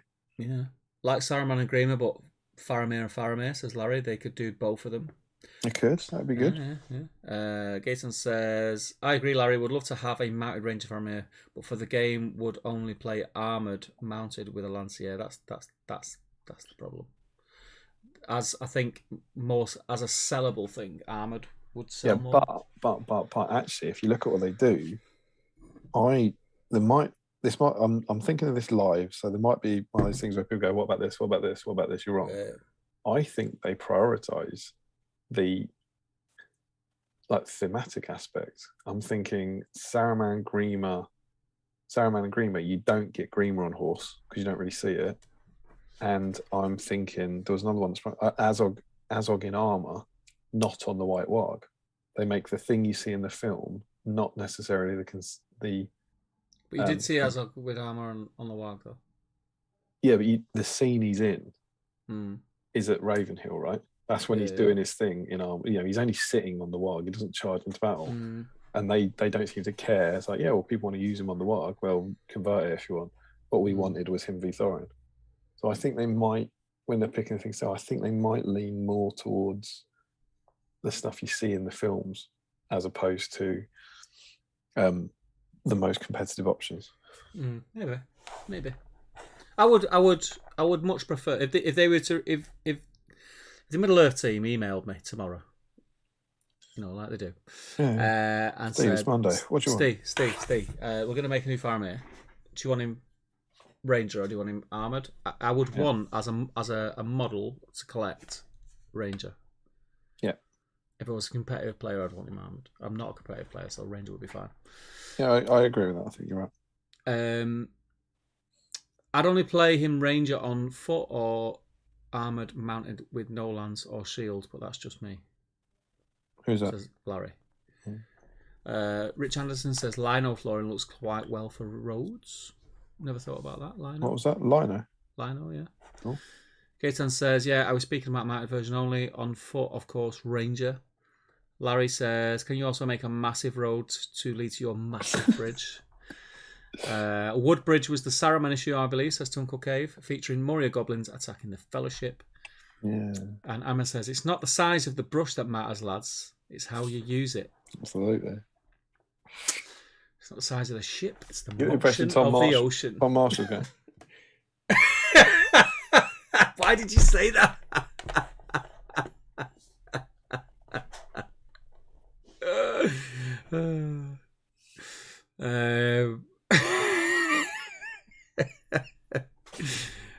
Where are we? Threw me right off. What did the brush conversation look like in the editing process? What brush should we use to demonstrate that gold? Not sure, Mark. Probably the worst one we have available. I'm going to stop painting because it's going to make me laugh. What did they say? What was this? Not sure, Mark. Probably the worst one we have available. Who's that? Twinkle Cave. Larry says, I think the issue had strength of a different kind. Nice. One day, Damien and Steve will see it. But not the quality we expect of Faramir, says Twinkle Cave. Carl says, welcome, Carl, by the way. Evening all, just got back from a comedy club. Was a bit disappointing, to be honest. I missed you guys. Hope you have all had a great time. Oh, thanks, mate. Thanks, man.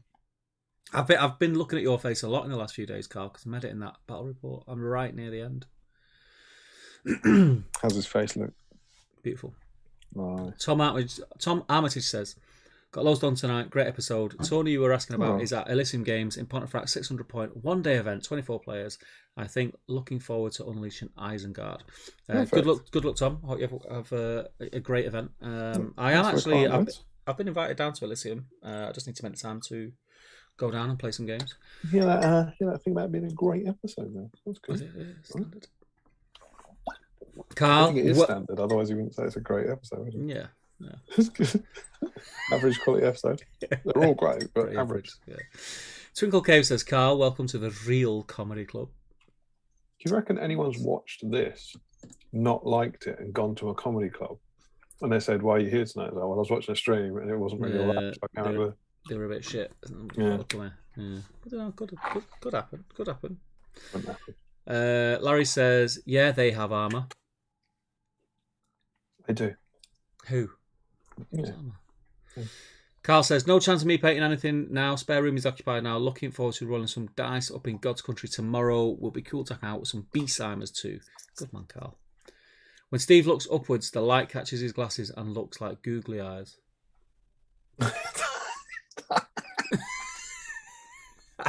Can you see it? Yeah. That's outstanding. Nathan C says, my diverse rangers have made some progress and I've pushed some long-term projects forward a bit. Time for bed. I'll probably be here another hour or so. It just contradicts itself. I think that's a reference to last week. All right. When he sort of said, I'm going to bed now, and then like an hour later, he was still here. He just popped up with a comment. He was like, night lads. I would hear from him for an hour and then he just popped in. Almost forgot, says Larry. Fun fact, but when I went out to the garden this morning to prime stuff for tonight, it's the most Larry thing I've ever heard. A fox jumped out in front of me before running off. That's the most Larry thing I've ever heard. Why is that relevant? Why have I got this image in my head now of a fox going? Do you know what I mean? Bloody hell, it's Larry. Why are you priming your models at this time, Larry? We spoke about this. This is my time. Do you reckon the fox? It's my time down here. The fox is watching like Foxy streams, going, "Yeah, the weird thing happened to me today. I was kind of gone. This Some guy with no socks on. He came out covered in spoons." I said this to the wife, to Tunkle Cave, but she told me she wanted me to go out, if only so my pal wasn't left by himself. Fair dues to you, Carl. It's good to get out, mate. Frederick says, yeah, plastic Gondor heroes would be interesting, but do you think we'll ever get a plastic goth mog? Who says that? Frederick.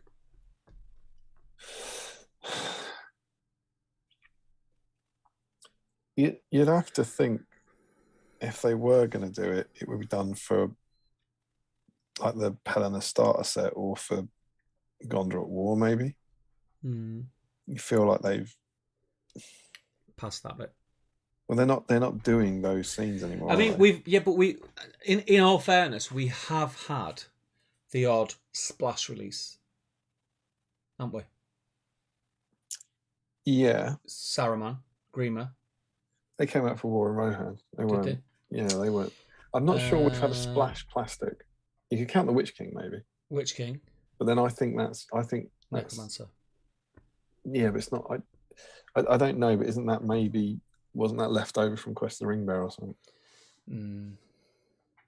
I don't know. Because it's nothing to do with War Necklace. Aemma. You what? Aemma didn't come out when War in Rohan was out, did he? He was the end of that cycle. I think they did way after. It was way after. Yeah, but they hadn't released anything else. I think they did Saruman and Grima. Scouring. It was after Scouring, right? Oh, I see what you mean. Maybe. But he must. I mean, he was 6 months, 9 months, a year after War of Rohan. He came out for War in Rohan, right? Yeah, true. But there's no reason why maybe there's a scope for plastic golf mugs sat there that they've just not got a chance to get around. You think they couldn't slip it in the schedule? Oh, maybe. I mean, he's deserving enough. It'd sell. He's used a lot. He is used. That's a good point. Yeah. That must come into the conversation. Yeah, I'm sure it does. He would go with that starter set. That kind of. You got those lovely boxes now, like the King of the Dead, the Three Hunters, the Aemma, and now the Witch King to kind of complete that starter set. Yeah, you could slot him into that role. Yeah, who knows?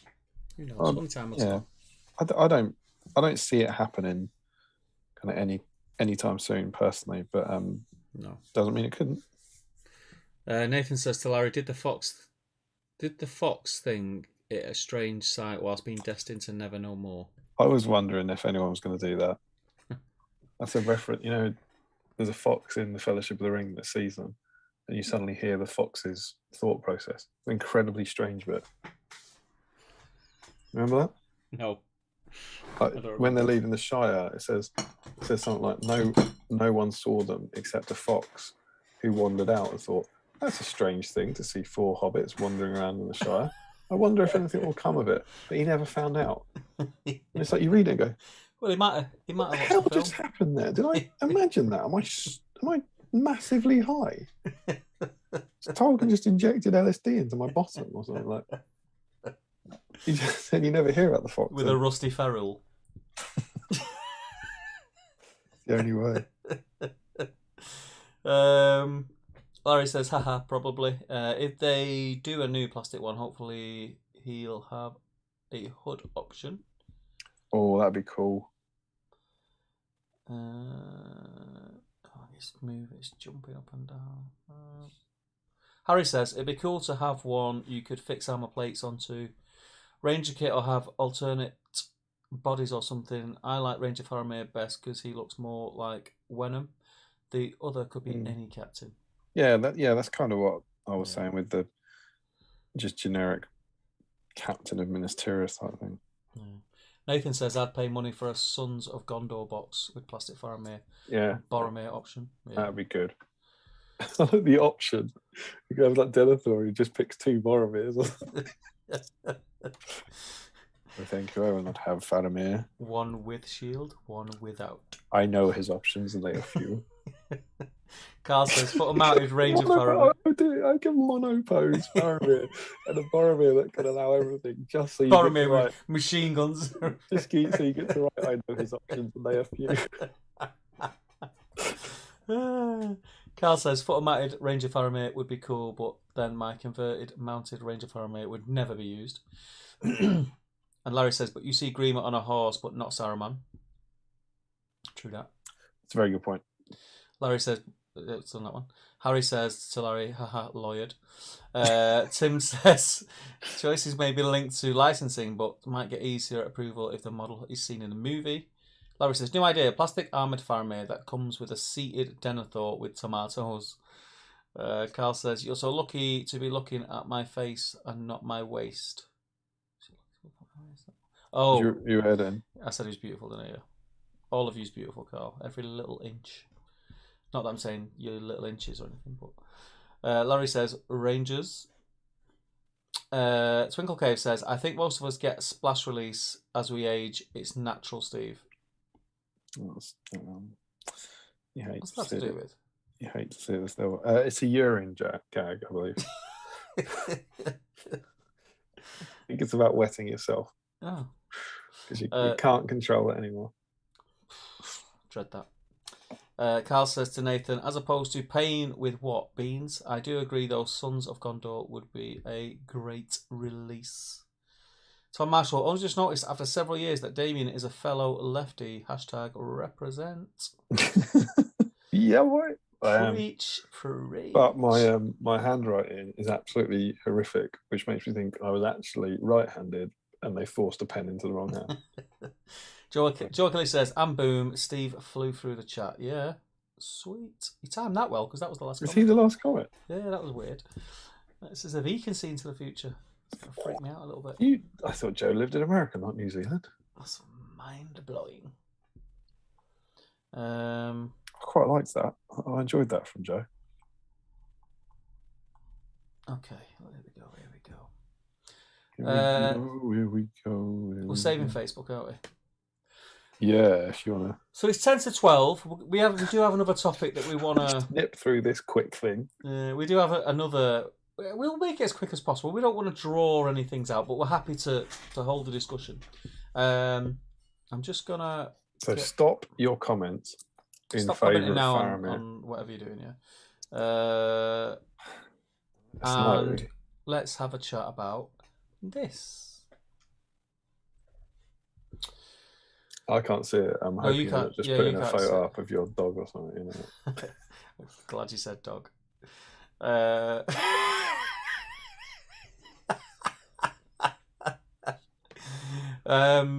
So Rings of Power.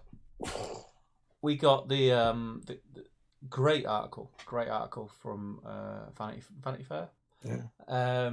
Really exciting. Loads of information there. Loads of images that just kind of blew the roof off everything we've seen. Absolutely. We've seen hands up to this point, and was excited about that because there was exciting hands. Exciting. There was so many of them, and then we just got these images. So I think what I'll do is I've got them all sort of ready to go. I think it's fair to say this kind of came out of nowhere as well, right? We knew there was a trailer Yeah. There's a teaser trailer coming tomorrow, but I don't think anyone was I certainly wasn't expecting a kind of article, and certainly not in this depth. No. So the Vanity Fair article, it talks a lot about. A lot of it was about. There was a little bit. We got a few little spoilers in there, not much, but nothing spoilerific really. But it spoke more about the production of the series, how it had to stop due to COVID, and how excited they were on set at certain points, and the fact that the two directors, creators of the show, are huge fans and say things like, you know, I'm glad I'm with you, my Sam, and things like that to each other when they got past certain points, etc., etc. And it was just a nice touch. It was nice to read. The main thing I was interested in was the images. I tried not to read too much of that fluff, but you can't help it. You have to soak it up. First image on the article was Galadriel, head just sort of coming out of the water, wet hair. In the background, what looks like a damaged ship of some sort, or the raft that they were on. You'll be able to see it. You should be able to see that now on Facebook. Yeah, I can. YouTube or YouTube. So yeah, what images wise, Damien, the first one coming out of the water, disappointment. Never happened in the book. Didn't happen in the book. Fuming. Didn't happen in the book. Fuming. Fuming. When that's the like banner of the article. You know, when you see the article with that, and I did honestly think, I was like, that's a weird picture to choose. As you know, you're. Do you know what I thought? I thought that was like a stock image of the actress. Right. Okay. I didn't think that was from the movie until like I read the article and the scene in the background. I thought that was, you know, like they do like sort of modelly stuff, don't they? Like actors. I didn't actually realise that was from the series. But then when I read the article and read what the first episode and the second episode's about, I realised it was. But yeah, I mean, I even seen that people were kicking off about the fact that she had wet hair. I was like, she's in the sea. Galadriel would not have wet hair. She would not have wet hair. So yeah, I mean, there's not much to talk about with that picture, except I just wanted to get it. I didn't see anything like that, but I don't doubt that you're telling the truth. Yeah, it was shocking. The next image, which for me, probably out of them all, was the one that I had most interest in, was Galadriel in what looks like a human village after some sort of battle has taken place. There's something on fire behind her, and you can kind of see like what look like, because they're blurred, like human villager types, kind of, you know, fleeing or whatever, and it looks like she's just kicked ass in her armor with a sword slung over her shoulder. I really, really liked this image. I really liked the aesthetic of it. I had no issues with the fact that she would be there fighting. Like she should be fighting. If you read the stuff from the Unfinished Tale, she definitely fights. Fighting's not a problem. I'm gonna be utterly honest, right? I'm very positive, very excited about it. You know where I've been on it. When I saw the images, they didn't disappoint me, but they didn't excite me.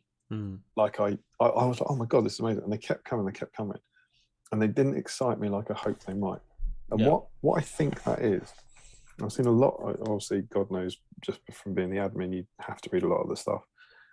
I've seen an awful lot of people saying it doesn't look like Lord of the Rings, right? Yeah. And here's my big mic drop moment. I won't be the first person or the last person to say something, but what they mean by that is it doesn't look like Peter Jackson's Lord of the Rings. Yeah. So there's three common threads. It doesn't look like Lord of the Rings. It looks like generic fantasy, and it looks like Game of Thrones. They're the things that I've seen a lot, right? Lord of the Rings basically led to the emergence of generic fantasy. Yeah. Game of Thrones was an incredibly well-made, high-production value fantasy TV show. I don't think that's a bad comparison. And when they say it doesn't look like Lord of the Rings, we're all conditioned for the last 20 years to picture Lord of the Rings in one very, very, very visual style. And I agree, it does. To me, these pictures don't look like Lord of the Rings, but I think I'm going, hang on, no, that's not true. They don't look like Peter Jackson's Lord of the Rings, which is what we all kind of want them to. So with this, I really liked the close-up of her armor. Yeah.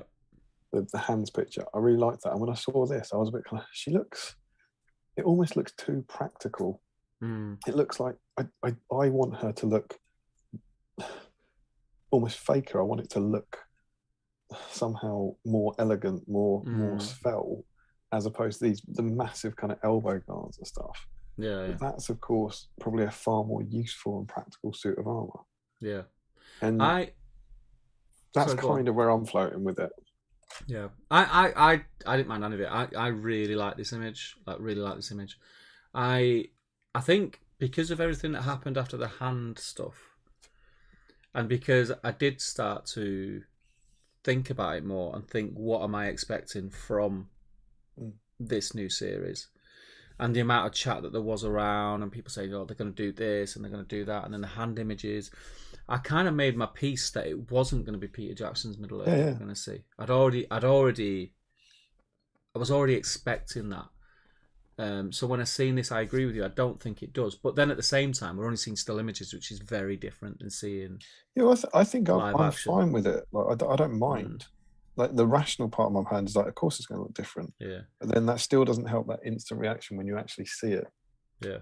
My initial reaction to that photograph is, you could be looking at a photograph from a film about Joan of Arc. Yeah.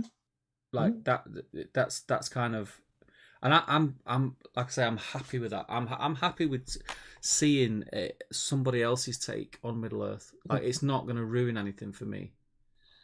Would I want to see another Peter Jackson movie about Middle Earth? Yeah, because that's what has been the thing that I've fanboyed about for the last 20 years.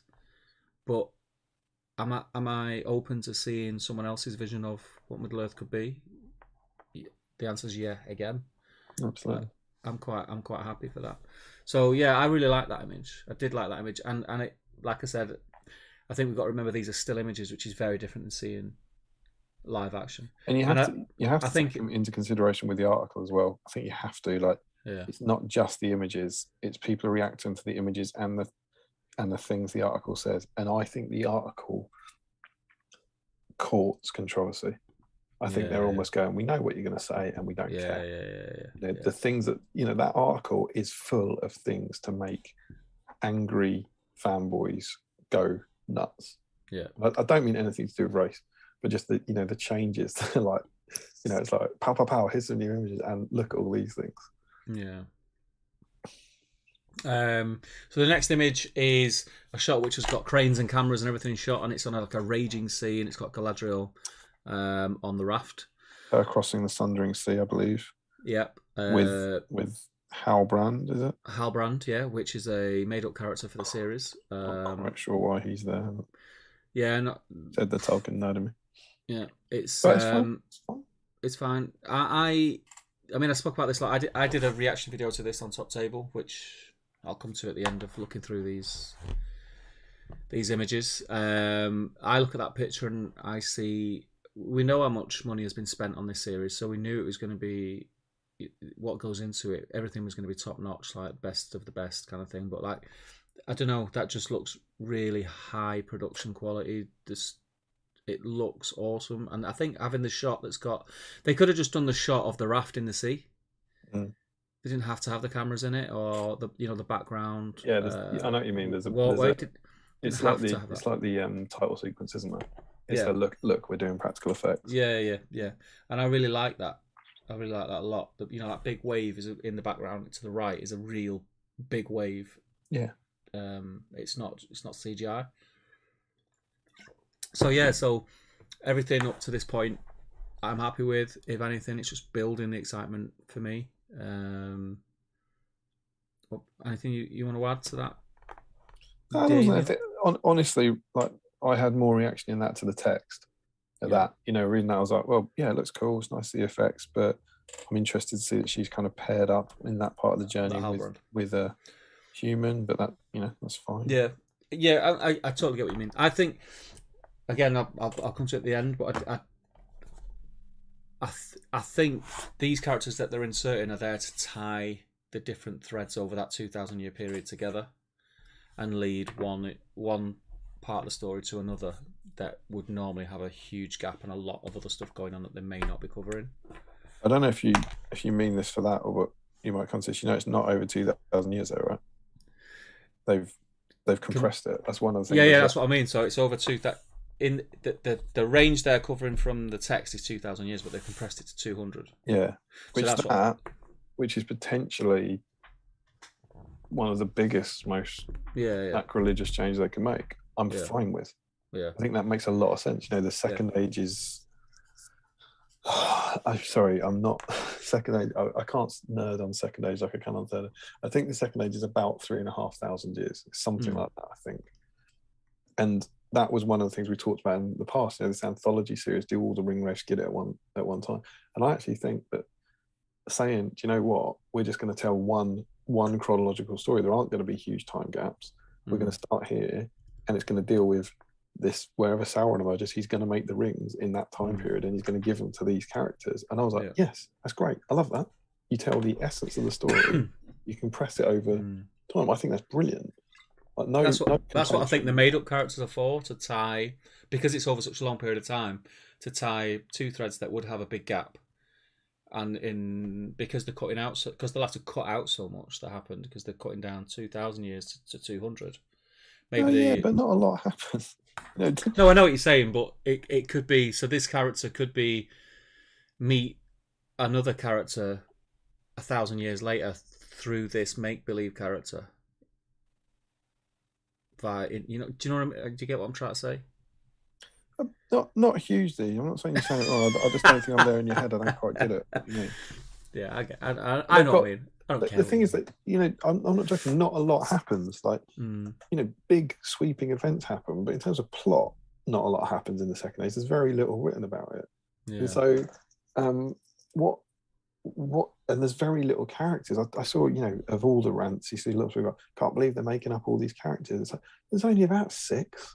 If you don't, there's not a lot of main characters. They obviously need other characters in it, and they obviously have to make them up. Yeah. He was confirmed as the guy who's hold it from Calanadhorn in the Hands pictures. So the guy who's holding the horse sword. Yeah. That's Halbrand. Yeah. Going on to the next picture, which is Elrond meeting with Galadriel in far fancier clothing. Not battle gear and not ruined at sea. Yeah. Again, it's a nice picture. You kind of get to see a different kind of architecture in the background. But more, it's more elvish. You can see a little bit of elvish, like buildings beyond the trees to the left. I think there's one of those sort of peaked arches. Oh, I see what you mean. Yeah. You can sort of see the outline of it. I'm sure that's what that is. I could be wrong, but that's kind of what my brain jumped to. Not much going on. It just said at the picture that they're embracing after a long time. I don't like short-haired Elrond. There's a big hoo-ha about short-haired Elrond. I'm happy to be part of that. I'm fine. It's not going to make me rage quit or yell about on the internet, but that's not to do just with. That's to do with every elf I've ever seen in fantasy having long hair. Do you know what I mean? I find that a struggle. It shouldn't. It's just the length of hair. It doesn't really matter. But there's something that stops them looking like elves, and I mean that from reading it when I was 10 and playing with Warhammer Fantasy elves and painting them, and every elf I've ever conceived of has had long hair. Yeah, it's a short-haired elves for me. Like, I struggle with it. Yeah, I know what you mean. Again, it doesn't bother me as much. Would I prefer to have seen Elrond with more of a recognisable haircut that he had in the other movies, and like you say, that you sort of represent with the word elves? Then yes. You can, as soon as you say it out loud, you can tell how stupid it is. It doesn't matter. But I like to see him with a different haircut. I was like, what are you talking about? Like, it's a fictional elf, but there's just something in that for me that initially, as a first image to see, I don't choose to, but part of my brain goes, oh. Do you know what I mean? There's like, yeah. At the end of the day, you like what you like, and you have opinions that you have, and you can't change what they are. It doesn't bother me at all, not at all. But yeah, that's the sort of thing I'd say maybe makes it look like. I'm not sure if it looks like generic fantasy or it looks like Game of Thrones, but some of the characters in Game of Thrones had short hair, so I think maybe the short hair is a connection to a slightly more modern version of fantasy. Yeah, maybe. Possibly, like visually. Yeah. Grey Worm in Game of Thrones has a buzz cut. Robb Stark has kind of Elrondish hair, and so I think that there might be those kind of connections. Whereas there's no characters like that there's no elven characters like that in Rings, but in Peter Jackson's depiction of Rings and in the artistic depictions over the years. Yeah, maybe they should be credited for trying something new. Maybe, who knows? The next image is of Halbrand looking very thoughtful, holding some sort of necklace or something in what looks like a t-shirt. A t-shirt, yeah, and it kind of looks like, I don't know, like a command room or something like that. There's weaponry on the wall. There's a desk with scrolls and maps on. There's a helmet in the background and a coat and some armor hung up behind him. It's probably just his dressing room. Now that armor isn't the same armor that is in that image. That's a fact. It's totally different. But who knows? It might not be his room. He might be a guest there. We don't know. A burglar. Yeah, he could be robbing the place. Might be sitting down thinking, I shouldn't have done this. Oh, I didn't think this through. I've not brought a bag. I've not brought a bag. I'm not going to get the armor in and the helmet. It's armor or helmet. Which one? Next image is Damien's favourite elf, Elrond again, sat chilling out. Looks like he's just been on a picnic in the grass. Again, there's not much to see. You just get to see the thing. I think it's kind of shown a lot of different. In the background, it's a lot of different areas of Middle Earth. Like it's not all samey, is it? We've had like the rampaged human village, we've had Linden, we had that human workshop with Halbrand in. Might not all be Middle Earth either. Might not all be Middle Earth. Numenor. Yeah, it's not much to see there. Yeah, I like the costuming. I think the costuming's good. I think the costuming looks very like the old metal wood elves. Getting that vibe off it. Let's just place this next picture up. I've got a really unfair thing to say as well about his this is just a casting thing, but there's some combination of him and his face and his hair that makes me think of a faun from Narnia, and that's don't get me wrong, that's nonsense, and it's not something I'd write anywhere and say this is stupid because it's just my head. But there's some combination there where he almost looks to me fake or something, and it's not. I would never use that to sort of say to object to it because that's bizarre, but it just shows kind of. I think we all have to be aware how much we bring in to these images from our past. Yeah. We've especially as fans. I mean, how many times have we watched the movies? How many times have we pondered over images from the movies? How many times, Exactly. They're ingrained into us. If you hadn't spent 20 years watching Hugo Weaving as Elrond and painting tiny little Hugo Weavings, he wouldn't look strange as Elrond. It's like when we heard the new Galadriel saying them words on the trailer. It sounded odd. Totally different. Next image is the nomadic hunters with the elk wings. This is what I mean. They can't. I don't believe they don't know what they're doing. Do you know what I mean? When they put this up, they're going, "There you go." What do you think about that? Do you see what I mean? They're like, I think they're putting up images going, You thought it was going to be crazy and crap, did you? Well, check out these guys. You remember these guys from the books? It's cool, isn't it? My first thought when I seen this was, all right, okay, so they look like elk horns. These guys are hunters. They're obviously using that as some kind of disguise to blend in with creatures and then pounce. That was my first thing. And then you go on the internet and it's like, why have they got wings? Oh, what, you think they pretend to be elks to hunt other elks? I reckon they hide in that long grass with them horns sticking up, and then other creatures will think, oh, they're just other animals, and just be walking past, and then they can pounce on them. That's what I think. You know, like when you get photographers with all the camouflage stuff on and all that stuff. Yeah, trying to sneak up on lions with cameras. Yeah. Yeah, maybe, I suppose. Oh, maybe they tried to blend into elk society. Maybe they want to be elks. I wish I was an elk. It's one of those things that I just find it's kind of surprising image for that first look.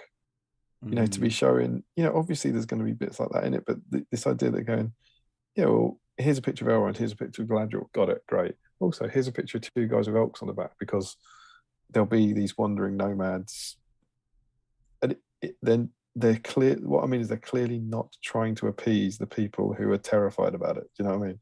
No. And in a way, that's quite refreshing, though. Yeah, I agree. This is what I mean. I agree. I quite like the fact they're going, you thought this was going to be terrible to you, well, here's a bunch of pictures that won't make you think otherwise. Doesn't mean it will be. No. I mean, I've said this as well. Like, I'm not that naive that I don't think there is a chance I could watch this 3 episodes in, think, this is not for me. Yeah, sure. This is not for me. Like, I'm fully aware that could happen.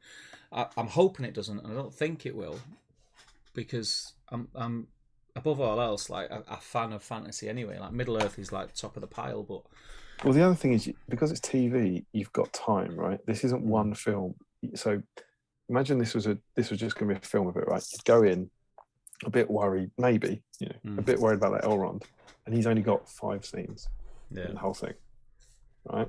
And for all those scenes, you're like, he's not the Elrond I know. That's a bit weird, right? Whereas on TV, you watch episode 1, there's Elrond. Watch episode 2, there's a week later, there's Elrond again. Watch episode 3, there's Elrond again. And it becomes Elrond. It becomes Elrond.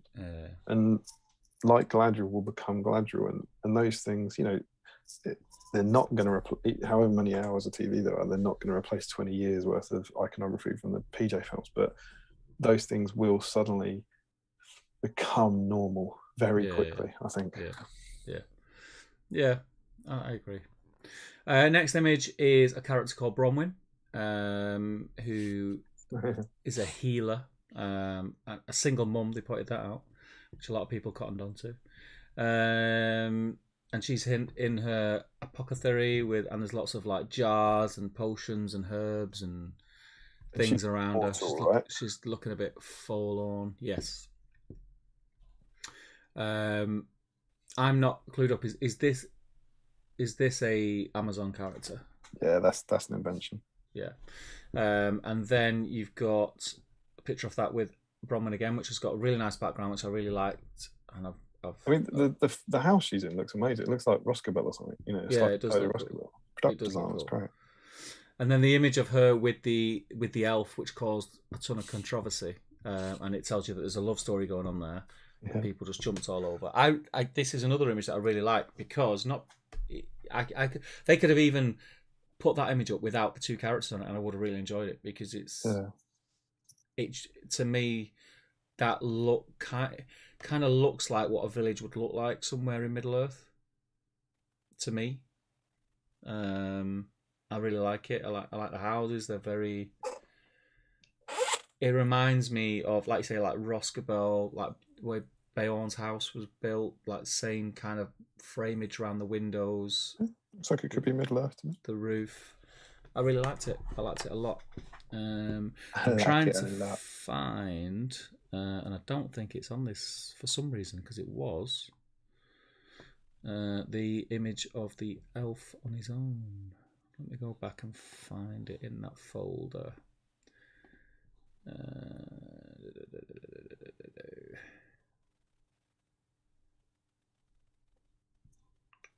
Oh, yeah, I've just got the one of the two of them. I mean, the wide shot's awesome.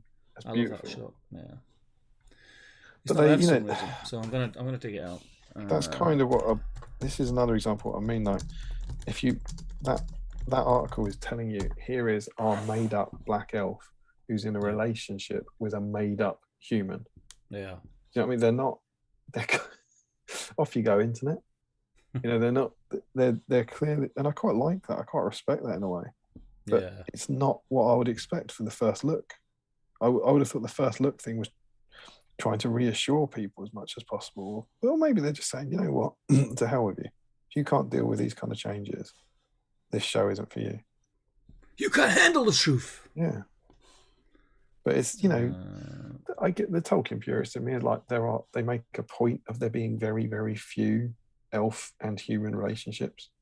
That's kind of important. You know, they're meant to be incredibly rare. So putting one in,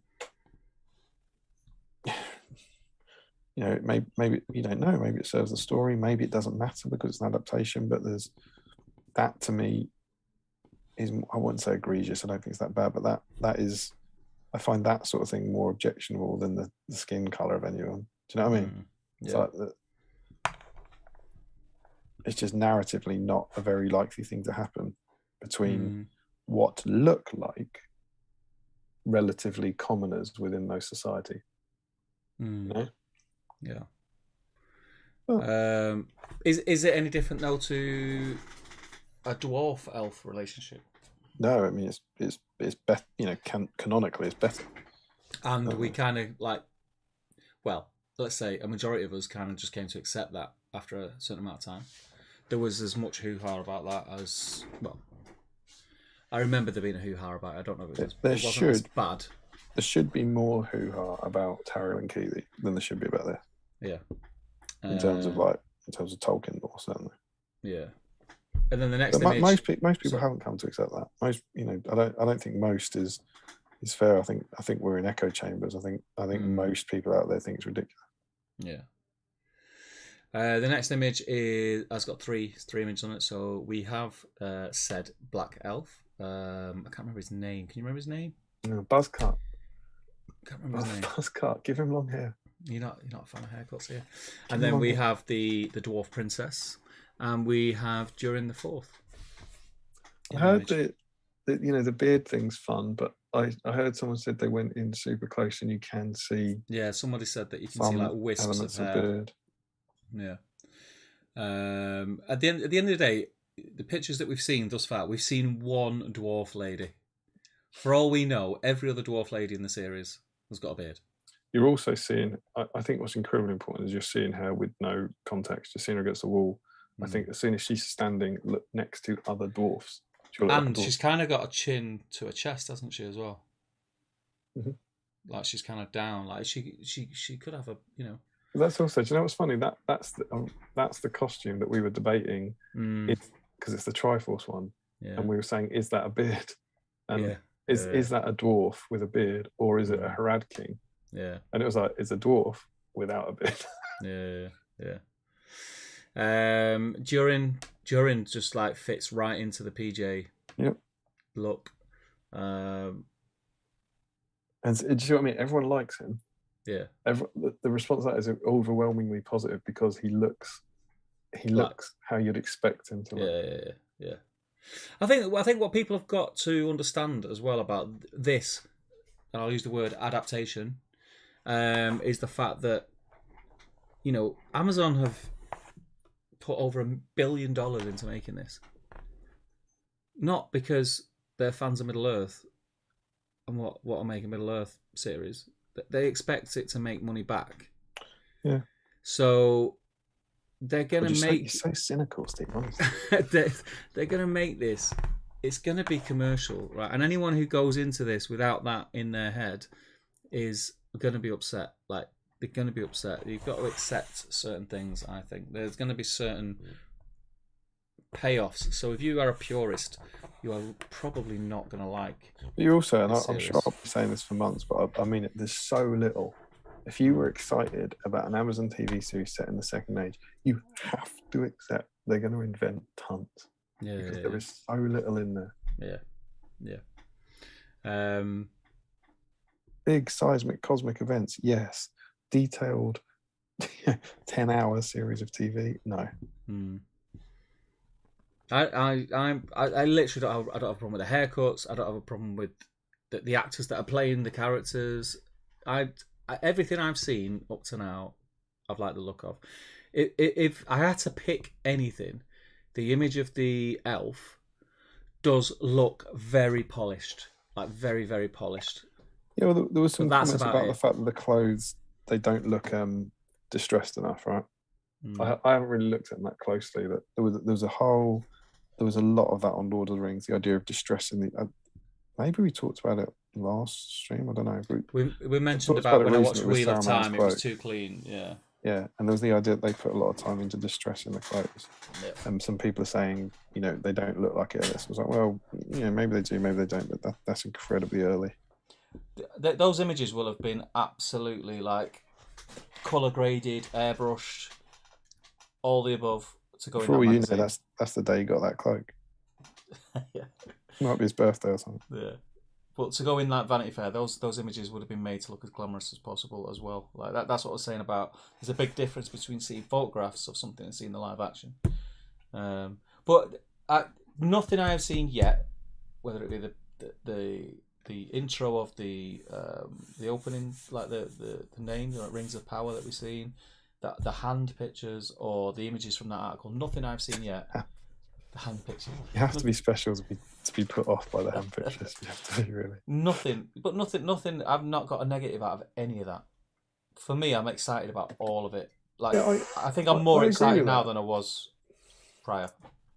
Yeah, I agree with that. They're not negative. It's just I was hoping it would excite me more. Does that make sense? Yeah. But it was, I remember thinking this was Desolation Smaug. I came out of Desolation Smaug confused because it was so different. And I was like, I enjoyed that, I think. And then the second time I enjoyed it more. And I think I felt that. It was like, starting going, okay, this is New Lord of the Rings. And of course, New Lord of the Rings looks different, and that's cool. And it'll just, I haven't really gone back to the images much in the last few days. I read the article once. You see them pop up or whatever. But it's nice looking at them again and, kind of looking at them without the shock of the change and kind of go, okay, well, no. Imagine I've never seen any Lord of the Rings before. There's no reason anything here couldn't be Lord of the Rings. Yeah. That's what you imagine that. I've got it here somewhere. Imagine this gets published in 1954, 55 with not really this, but alongside this, and these come out. Nothing ever gets made, and then this TV show gets made. There's no reason this TV show couldn't be an adaptation of this. But we are just fighting against 20 years of love for one visual depiction and 70 years of love of Ted Naismith and Alan Lee and John Howe and Angus McBride. I think the thing that people have got, like, I bit this week, and I've had a few run-ins with a few different people on the internet, and the overwhelming sort of thing they portray, and the point I try and argue against most is these books were written by an English author at a time that is very different, and and the world looked very different than it does now. And you're influenced by the things that are around you. And if he was writing the book now, it would probably look very, very different. Yeah. And that's it's like time moves on. You can't stay stuck in the past. It doesn't mean that you can't still love the books as they are in their original form. But things that are being made in this day and age naturally will be different and have a different message, paint a different picture of how the world is now, even though it's a fictional world that's not based around our world. Yeah, I as a general rule, it's not just I despise anyone who uses what the author would think as a justification for their viewpoint. And I certainly have fallen into it a few times of saying I think this, but I've read a lot about Tolkien. I've read his letters, I've read his biography. You get an idea of what the guy would be like. It doesn't mean I know by any means, but my perception And if he was alive today, so if he was living in this world, he would be far more irritated by the Wizards duel and the Weathertop fight and the battle at Amon Hen being in the series than he would about the color of anyone's skin. Yeah. That's my opinion of him. Like if you look at all his letters, he's staunchly and famously quite anti-racist a few times. Well, let's be honest. If he was alive today, we probably wouldn't have anything on screen. Yeah, absolutely. He would, because nothing would be good enough. You're absolutely right. Don't get me wrong, he'd hate the TV series, but then I think he would have hated PJ's films. So that for me is a thing that, like, and that's fine, and that's part of adaptation. But I can't bear when you see people. There's a quote. The quote about evil can't create, it can only corrupt, which is being put around to justify people's bigotry, which I just despise, because it's like it's completely taken out of context and it's very anti-Tolkien. But he'd that's my opinion on what he would make of those changes, and doesn't mean I'm right, but it means that I just wish other people would stop trying to say that they're trying to justify their ideology by saying that they're doing what Tolkien would have wanted. Yeah. I think a lot of people have jumped on the bandwagon of using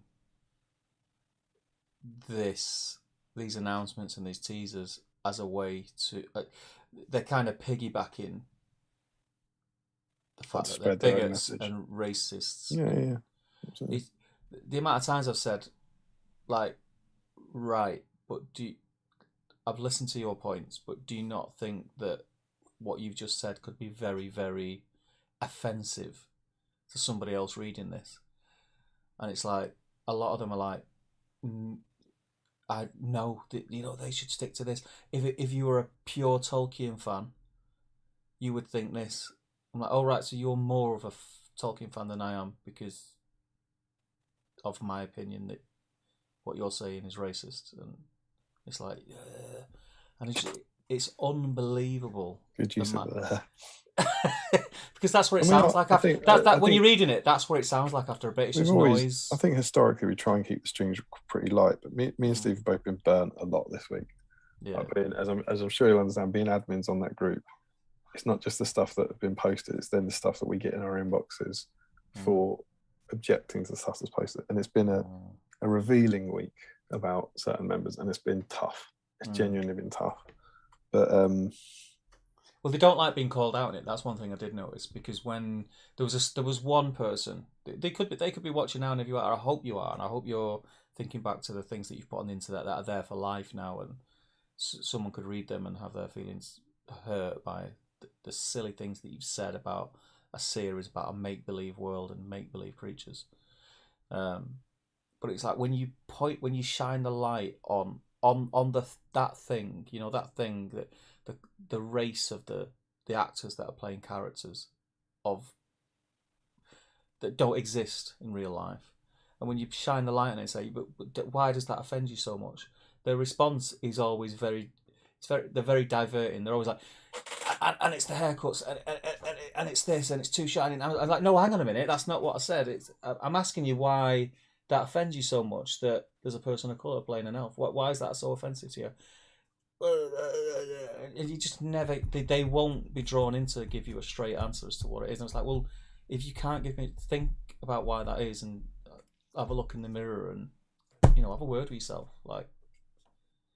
And it's the characters that are like that they're all very similar characters when you look at other comments that they've put on other videos and other forums, and you look at the profiles, they're kind of very similar. Anyway, let's not give them more column inches. No. So yeah, I mean, I've seen the chat has been jumping up and down, so I think a lot of people have been chatting. So what I'll do is I'll jump in the chat. Yeah, because we can carry on our discussion based on their discussion. Yeah, so we'll jump in the chat, see what you guys think. And do you know where Dawnstone is? Is it to the left of the? Oh, it is. Yeah, there you go. If you guys, if you are painting along tonight and you've not posted in the whip, get it in there now, because we will be going straight to the Facebook page after I have run through the chat. Larry said I was saying they had armor. Not sure what. Frederick says, Steve, please don't talk about people's little inches. And Carl says, I'm hurt. I told you not to tell anyone. Sorry, man. Nathan says, stop talking about Faramir. His days are spent. People complained about Galadriel's sword not looking like an elven sword, but Glamdring is supposed to be an elven sword and looks like a normal human what does sword. an elven sword look like? How do we know what an elven sword They mean looks? It doesn't look like Peter Jackson's elven sword. Yeah. Exactly what I mean. Tom Marshall says, Galorial, because you're worth it. Twinkle Cave says, Steve, as a talent agent, yeah, you'll have to do some modelly stuff. I think that happens. What's that? When I said that picture, I thought was just like a. Oh, right, yeah. Thomas Sherlock says, as true fans, we all love more of Middle-earth. I will wait to see it, though. As long as there are big battle scenes, then I'm a fan. Tom Marshall says, this one gives me Did I Leave the Stove On vibes. Which one would that be? That must be Galadriel walking through that town going... Did I turn that off? Twinkle Cave, Galadriel looks like she's just said something controversial and walked away from it. I hope she doesn't have shoes, says Larry. Tom Marshall says dropped a sick burn. What's Celeborn wearing around his neck? Has he got like a metal necklace? God knows, mate. I don't know. Gaten says, can't agree more, Damien. Doesn't look like PJ. That is what they mean. Yep. But why don't they see that though? Why don't they see? Because it is tough. I understand that's tough. Like when you've loved it for so long. Some people from before they were born, it's the only Lord of the Rings they've ever seen on screen, and then there's a Lord of the Rings TV series. It's great, and then it all looks different. That's tough. I get it. Twinkle Cave says, personally, I'll be waiting to make my judgment on the new series. Explosions. Tom Marshall says to Twinkle Cave, I hope they didn't get Michael Bay in for Boom Booms. That Celeborn on GW is beautifully painted. Yeah. Just pulled it up to have a look at it. That's really gorgeous. Does Michael Bay still make movies, says Twinkle Cave? Isn't he doing a new one, Michael Bay? New movie? Yeah. I think so. Sean Clark. We aren't losing anything by this show being released. We will always have the amazing source material already available. We have nothing to lose but potentially something spectacular to gain. That's dangerously logical. Yes, I agree. Tom says to Twinkle Cave, he doesn't make movies, he makes very long commercials for General Motors. Larry Miller says, not sure I'm okay with there being modern camera equipment in Middle-earth.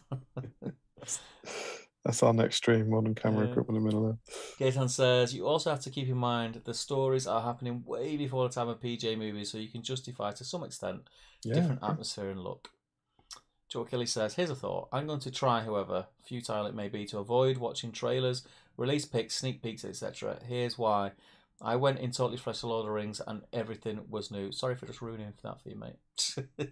And I loved it. But then with The Hobbit, I anticipated and watched trailers and sneak peeks and ended up slightly disappointed. So I'm going to try and follow my Lord of the Rings plan and see what happens. Fair enough. I'm the other way. I love everything. Love every little... digesting every tiny little scrap I can. It's part of the choice. I'm in the middle of that where I wish I could avoid it and do that and be that strict with myself, but I just know that can't. You're an addict. Yeah. Twinkle Cave. As long as the cameras have a good character arc, I don't mind them being included.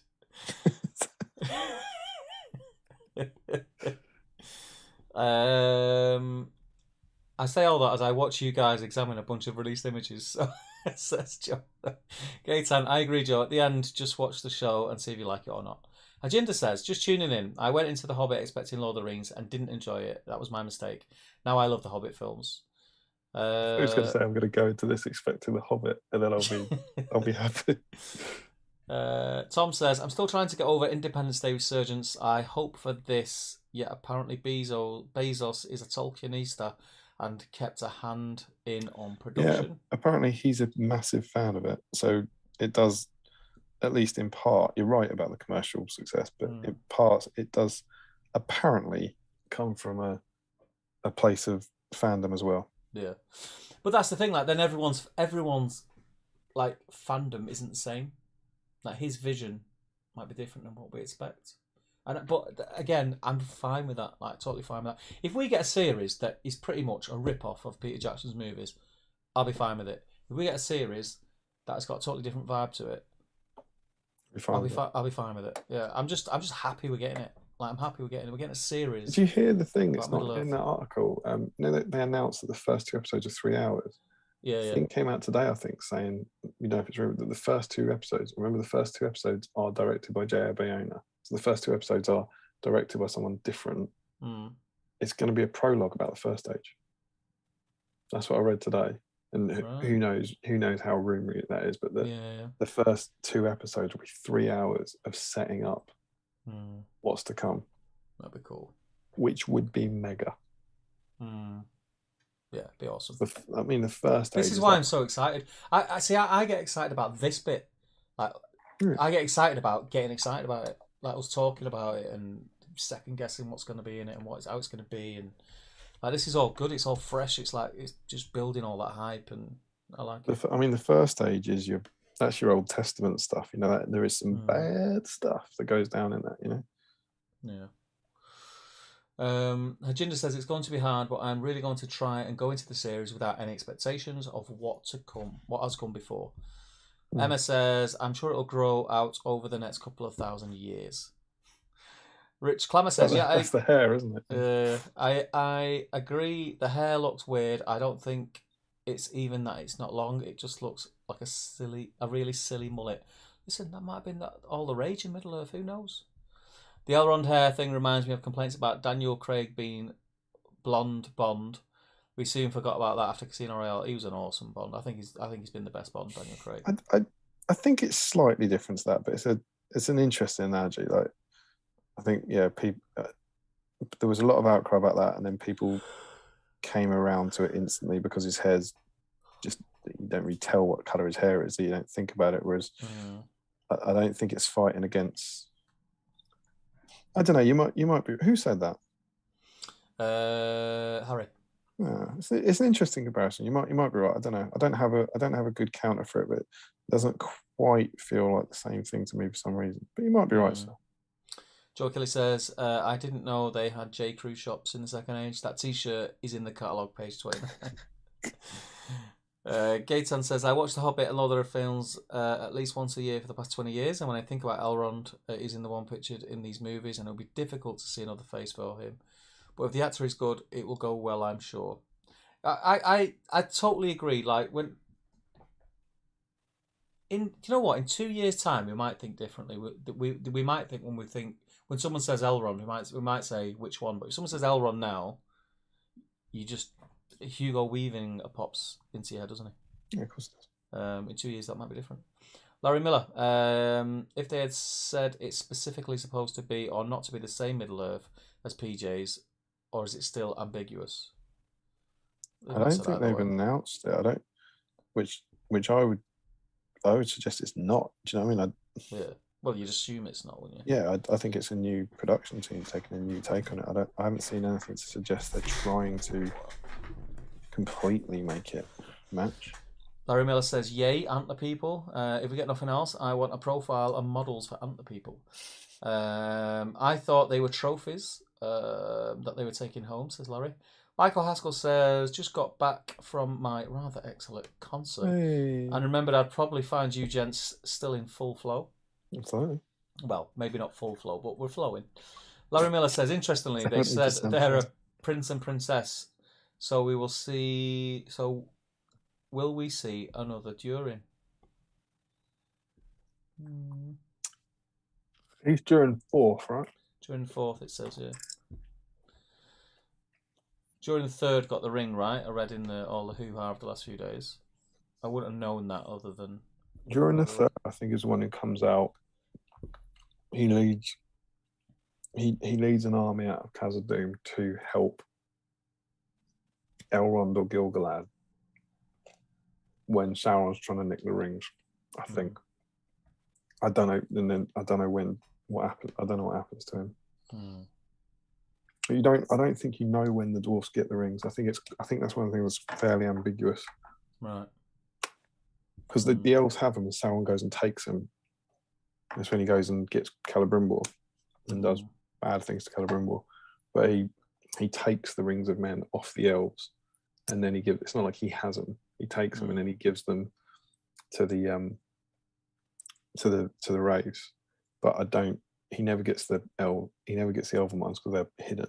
But I think the dwarven rings are ambiguous. I don't think you ever know kind of when he gets his hands on them to give them to the dwarves. But yeah, the idea is that there's 7 holes of dwarfs and they've all got a ring at the centre. Yeah.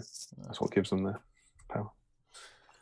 Tom Sherlock says the books are pure Tolkien, the movies are Jackson's version of Tolkien, so this will be Amazon's version of Middle Earth. It's going to be 7 seasons. I hope the writing is good enough.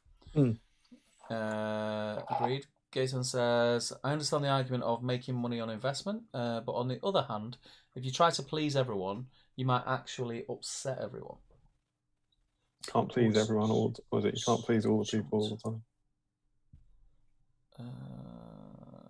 It's fun though, isn't it? It's nice to be talking about this stuff again and to have something. Yeah. I'd seen various pics, says Michael, being posted this week of the Amazon series, but not spending too much time on them at the moment, waiting to see it proper come September. Ooh, are you going to avoid the trailer from tomorrow, Michael? Yeah, I mean, that's got to be, as and when you get to the end of the chat, that has to be how we close out this section. Like, it's got to be trailer talk. Yeah. And my fear is this, that they will try to have loads of people watching and liking the show, even if they don't like fantasy, just because there will be love stories and stuff in it. This is what I'm saying about being like commercial and trying to cater to this day and age. They will want to draw in as many viewers as possible, not just fantasy fans, not just Tolkien fans. And I think if you make your peace with that before you see the show, you will enjoy it a lot more. But at the end, as someone said before, if you don't like it, I lose nothing as I still have the original books and previous films. If I like it, then I'm happy. Yeah, that's what I keep saying to all these odd people. Like, don't watch it then. If you've already made your mind up, it's not a problem. Just don't watch it. Michael Haskell says, when Shakespeare wrote his plays, it was in a theatrical world where women didn't perform. Female roles were portrayed by boys or men. That changed in the latter half of the 17th century. Thomas Sherlock, if Amazon created their own Middle-earth gaming system, or if GW got the license, would you buy the minis and invest in it? I would, yes. Oh, do you want to know a bit of gossip? Oh, go on. I've got actual gossip. Go on. Groundless gossip, right? Yep. Are you on the Lord of the Rings collectors group?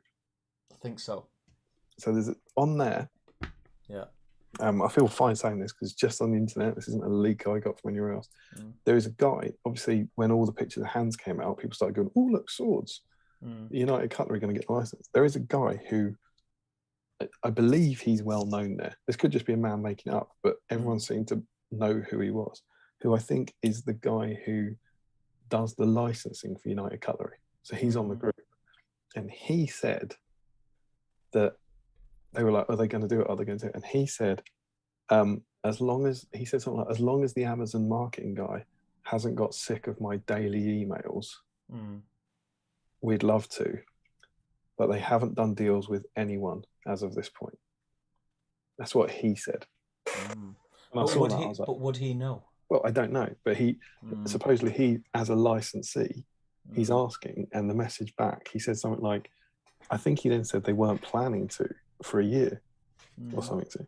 And so he was saying, like, the message they've got back is we're not doing deals. Now, that could be nonsense. It could be entirely irrelevant. He could be telling one thing, but that I saw that and I thought, well, that's interesting. Very interesting.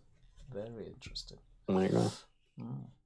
Bit of gossip there, B-Sign gossip. Michael Haskell says, and we now know stage Shakespeare plays with actors of all colours. You have to be mindful of the author and their times, but also of your times as well. You said it in a much better way than I did. You know what's really interesting about that? I had a class on Friday with my students, and we were talking about it. It's the start of the sci-fi and fantasy module I do. And our discussion, and someone made the point that we're far more forgiving of the theatre. She said that, and we were trying to describe why that was, that you go to the theatre and anyone can play anyone. You have like, Ian McKellen's recent ageless, genderless Hamlet thing.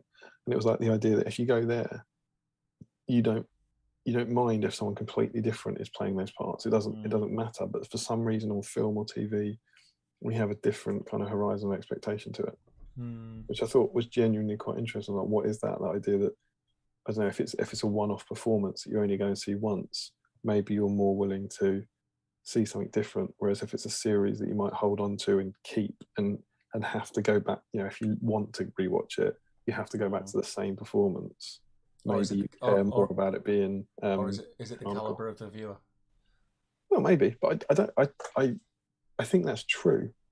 Like if to me, I was thinking about. I was like, well, if someone made Lord of the Rings and Aragorn was a woman, they make a new TV series and Aragorn was a woman called Aragorn. If they did that in the theatre, I'd probably, I'd go along. I was like, that was cool. That was interesting. That's something different. Yeah. If they made a new film where Aragorn was a woman, I would find it hard to that a level of change. Do you see what I mean?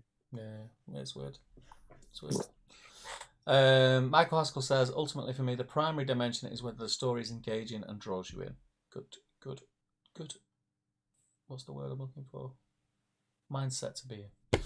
Sean Clark, I feel sorry for any of the actors reading any of these comments on the post made by Amazon. Yeah, I mean, it must be rough. It must be very, very rough. But they must have known. Like I'm sure they will have been getting, I don't know, support ahead of it or kind of, warning. Yeah. They will have known about the backlash beforehand. Yeah. Sadly. Dan says, some of the stuff I've seen recently has been absolutely disgraceful. I don't generally consider myself a naive person, but I've been forced to reassess that of late. I thought we were better than this. Do you know what?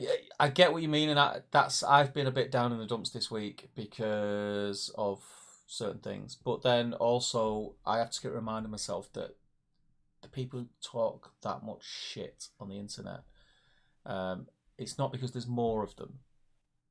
It's just that the people who are of our mindset and are a little bit more normal tend to not feel the need to scream it their point of views from the rooftops like they do. Yeah, and that's what I think. Gaten says, I just feel very sad that we are in 2022 and still some people are racist and misogynistic, and yet they consider themselves the most intelligent species in the world. Yeah. Well, that's it. That's the whole point that they're arguing that point is because they think they're correct and are determined to make sure everyone else thinks the way they do and everyone else is wrong. It's like that thing that I said before about them saying, if you were a true Tolkien fan, this is how you'd feel and think. It's like, is it? Maybe it's the other way around. I'm pretty sure I'm a true Tolkien fan. Yeah, it's like, I know people, you know what I mean? I don't know what the criteria for being a true Tolkien fan is, but I know it's not being racist. Yeah, I must be close to it, right? I know that much. I've done my time, man. I must be getting in that club. Yeah, I think you're the guy. If I needed a question answering about Middle Earth, drop DOB a message. Tom says, all very well said, Steve. Good on you. I can't remember what I said, but thank you very much. I think you were talking about the colour of your light and the battery. Yeah, probably. And don't forget to check email, says Joe Kelly. We won't. I was talking about Rangers of Gondor, says Larry. Gamdring always bugs me in PJ's adaptation. Gamdring? Do you mean Glamdring, or do you mean... Presumably because it doesn't look elvish, I'm guessing. Oh, right. When did her and Kaylee get together? What? Is that the name of the elf? Is it before or after when the series is set? Who's Kaylee? Celeborn? Celeborn, it'll be. Kelly. Yeah, it's Celeborn. Oh, good God. He's Telperion. No, not Telperion, something like that. He's got a different name at one point. He changes it a few times. They get together in the Second Age. What's he saying? Before or after what? Was it before or after the series is set? It'll be after. It'll be during, because it's set in the Second Age and the timeline's compressed. So I'm pretty sure she's not with him at the start of the Second Age, and she's definitely with him at the end of the Second Age. But as I say, I think that's about 3,500 years. But I think they're together I want to say maybe together in the first half, because I feel like in the second half they do nothing. They just kind of have play house. But they're interesting stuff. I feel like is in the first half of the Second Age, I want to say. Harry says, it's jumped again. You guys keep saying it looks different. It's exactly what I have been wishing for and imagining. The design looks fantastic. Nervous but very excited. I think everyone's a little bit nervous. I think I'm more nervous now because of all the negativity, which has really annoyed me because you try and not let stuff like that affect you. But I'm far more excited than I am anything else. Larry says, hopefully there will be some big spider action in those first 2 episodes then. Oh, that'd be cool. It would be flipping excellent, wouldn't it? Yeah, I mean that that first picture, there was a lot of talk of that being sort of set in Valinor. Yeah. And spiders sucking the life out of trees. If you got the trees and the, me and Harry joked about this, but he said he didn't want. I think he said I don't want kind of 45 minutes of like music creating the universe. And I was like, if this thing opens with a sort of 20-minute prologue of the music of the Aina, this big kind of cosmic visuals of music creating the world, I will lose my shiz. That would be. I think that would be amazing. Tim says, I think they said on Vanity Fair Twitter stream at the start of the 2nd episode is Galadriel floating on a raft. Don't think we'll get 2 episodes of first age stuff. Oh, okay. Rob says, everyone is entitled to have their own interpretation of Middle-earth. We are all very used to Peter Jackson's interpretation, which is different to anyone else's, Tolkien's included. True. This is just another interpretation of Middle-earth, same as Jackson's or John Howe's or Games Workshop's. Tim says, don't think either Elrond have a face as kind as Summer, so I'm okay with the new guy.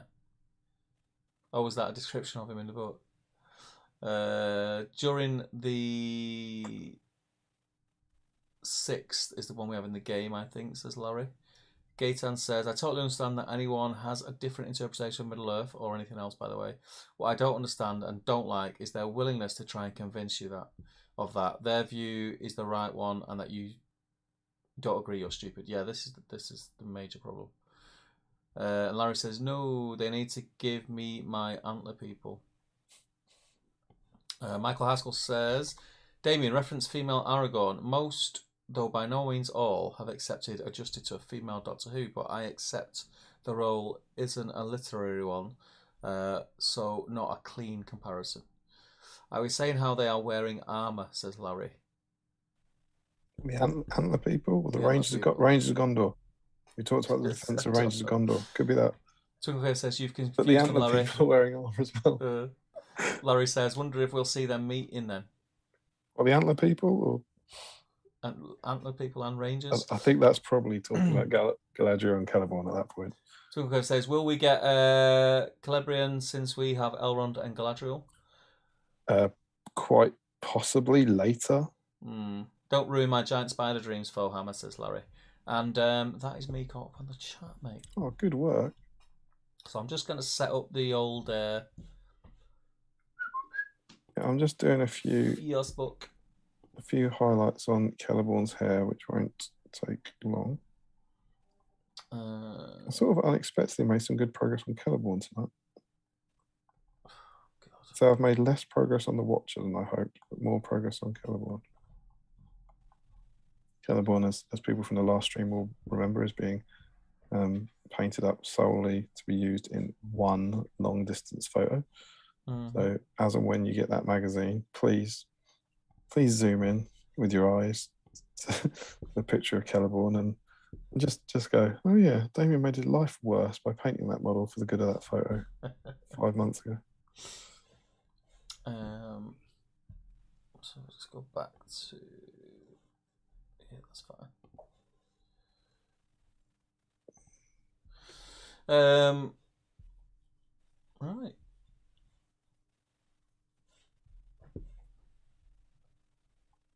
Farmer says, I tell you what we need to do. If you caught up on the chat and we're about to do the Facebook tomorrow, then trailer. What are we saying, Steve? What do you mean? Well, thoughts, hopes, dreams. I have no clue what we're going to see. I have zero clue what we. Do you know? It's going to sound weird. I'm probably more interested in seeing what's going on around the actors and in the footage that we see than the actors themselves. Like what Middle Earth looks like, because this is going to give us a really good flavour of what the Middle Earth that Amazon are creating is going to look and feel like. Yeah, like the universe, the world. Yeah, Yeah, I agree with that. So I'm kind of looking forward to that. Everything else is just a bonus. But it's probably as far as TV and film goes, it's probably since the Hobbit movies were out, this is the most excited I've been about anything. Yeah, I think that's probably fair. At various points of Thrones, I was very, very excited about that. I really enjoyed the return of the X-Files, but it's hard to imagine that a brand new series about Lord of the Rings isn't kind of making me go a bit crazy. I think it'll be quite slow. I think it's going to be quite slow. Say, it's a teaser trailer. I think you'll get like a minute of very slow, maybe setting up the world, maybe the ring poem, long panning shots, very, very slow stuff, and then that kind of like burst of energy at the end.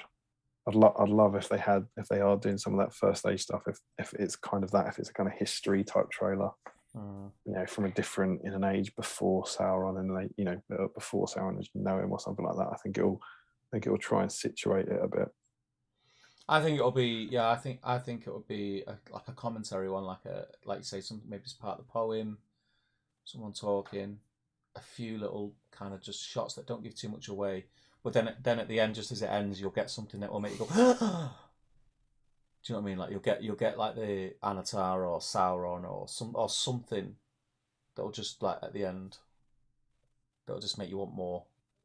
Yeah, because there's that line in the article about the mysterious man that Lenny Henry meets, right? The mysterious man who meets the Harfoots. That's going to be a kind of, okay, well, who is that, and how's that gonna work? I think the hardest thing tomorrow is if it's going to be. I don't know what time kickoff is, but is it? I want to say it's midnight our time. I think it's 11:30 midnight. It's like if they're premiering it at the Super Bowl, then that means it's tomorrow American time. So it's, I don't think it's tomorrow, but I think it might go online at like midnight, 1 a.m., 2 a.m. our time or something. I don't know. Either that, or you're just gonna be sitting on the loo tomorrow and something goes, it's online. Maybe they would put it online at I don't know what global release times they normally do, but these trailers normally go online at one time, right? Yeah. I don't think because the internet, they don't go online in America and they're not online over here. No. When it's live, it's live. And generally, they go online at a time that I can watch. Do you know, like the Jurassic World Dominion trailer that went on early evening? But so, it's Amazon, which is an American company, and it's Super Bowl. Yeah, I don't know. Maybe they will hold it because I just don't know. It'll be online. It'll be online minutes after it's shown in America, like minutes. But the people who are there aren't going to have it spoiled. Is what I mean. Like you'll have it being online a couple of hours before won't spoil it for people who are there who are obviously not watching it. I don't know. It might be a thing that we're releasing it on this day and we're showing it at the Super Bowl, as opposed to the first ever viewing is at the Super Bowl. I think the first ever viewing is going to be at the Super Bowl. All right. Well, do you know what? For the sake of our normal little debates, I'm going to go the other way. I'm going to say it's going to be on earlier. You reckon? Well, no, I don't necessarily, but I think it's always fun to disagree. Right? I'm going to say it's going to appear like there's no point. There's no big reveal at the Super Bowl then, is because it's already out there. Yeah, I think it's going to go online about 5 or 6 o'clock our time. I hope so, but I can't see it. No. I mean, I hope it goes online in 10 minutes, but. Right, so it's the day, right? It's trailer day. Happy trailer day. Is it online? Right, let's jump in this Facebook group. It is 1 o'clock in the morning. I'm absolutely shattered. Party. All right, are you ready? There is. We have. Let me refresh this. We've got 50 comments. Quiet one tonight. No, there's nothing like seeing a message. I've just seen the preview in the admin chat and it just says, one to keep an eye on. Yeah. Do you want to check the emails first and get their names in first? Yeah, why not? That's pretty wacky. Let's flip it, mate. Let's flip it. We've gone past midnight. We're here. Let's do it. Do it. See what happens. Let's do it, mate. Let's do it. The thread. Okay, so we have got. Oh, we've got quite a lot, you know. Got a lot. Emails. Oh no, these are from yesterday because actually Joe said he. So Joe sent a load of tournament pictures from the day before.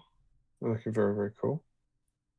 I'm gonna do my best again. I'll stick them up so that we can get to them. I obviously can't put all of them up.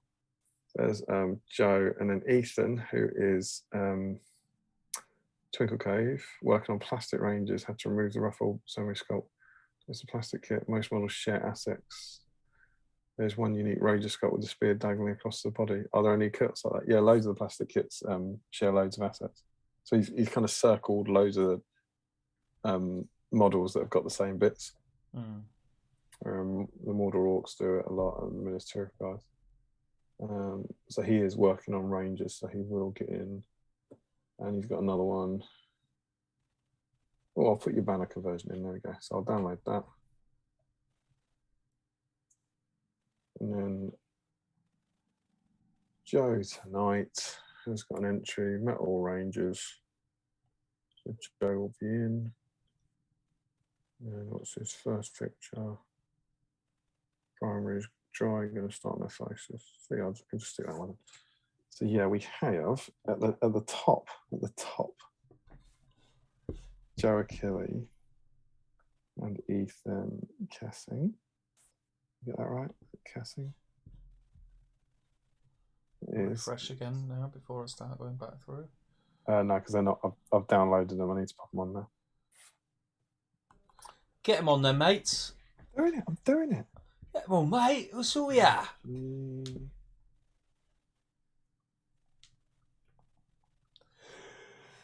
My Rangers didn't get any paint to it, eh? It's alright, Caliborn got a lot of paint. I didn't get anything on. But never used them in game, actually. I use Caliborn in game if it helps. Alright. Joe Achille. Oh, I'm busting for a wee, but I'll wait. I'll hold it.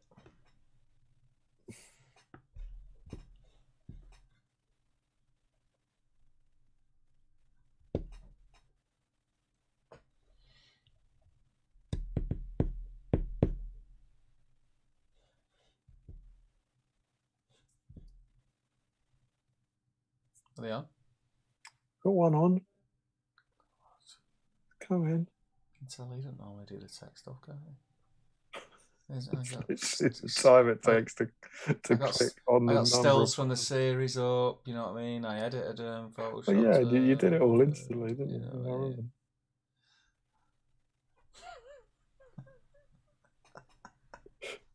However, they weren't there, and then they were there. That's how it worked. You didn't have someone else going, "It's done yet? It's done yet? It's done yet? Done? It's done yet?" That's definitely not a Manc accent. It's done yet? It's not a Mac accent. It's what you sound like. We sorted? Done. Okay. So in theory, there should be 52 posts, yeah? Yeah, I'll put 3 comments up. So 53 posts. I've got 52. I'll refresh it again. All the way back.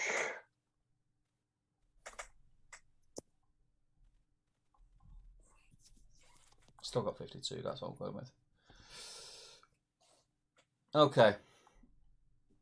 So first in tonight, Mr. Dan Collister with his sexy desk. And a sexy little cake thing. It looks like Cookie a sandwich. cream in the middle with like is it puff pastry or something? He says it's a cookie sandwich. I reckon that's kind of biscuit. He's doing Raddy on Eagle. Look at that. Sounds good. It's rare you see a Mr. Collister doing a monster. Raddy on Eagle. Dice for him. Full Birdle streams, I see.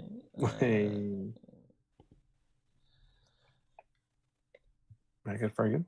Gaz Baller. Metal Rangers. Why does that Ranger on the paint handle look huge compared to the... Doesn't it? Does. You know, it looks like a statue. That's how they filmed Lord of the Rings. Perspective, mate. doesn't it? Michael Dublé, Loving Life. Velvet Cake Brew Dog. I hope it tastes better than the Parma Violet, because that was not enjoyable. I see a Frodo. Is that Frodo and Sam? A drink of KP. Yep.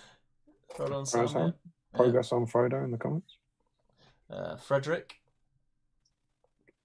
He's ready to convert in Mounted Faramir to lead his Rangers. How does your Faramir look like? So what's he doing? Doing a Mounted Faramir on horse. He's got a Mirkwood elf off his. What's a Hotu? Don't know. And it's time to get on the big hobbits off a Metal Faramir Ranger. Michael Joma Broly is in. Bit of wet blended on the capes. Nice work.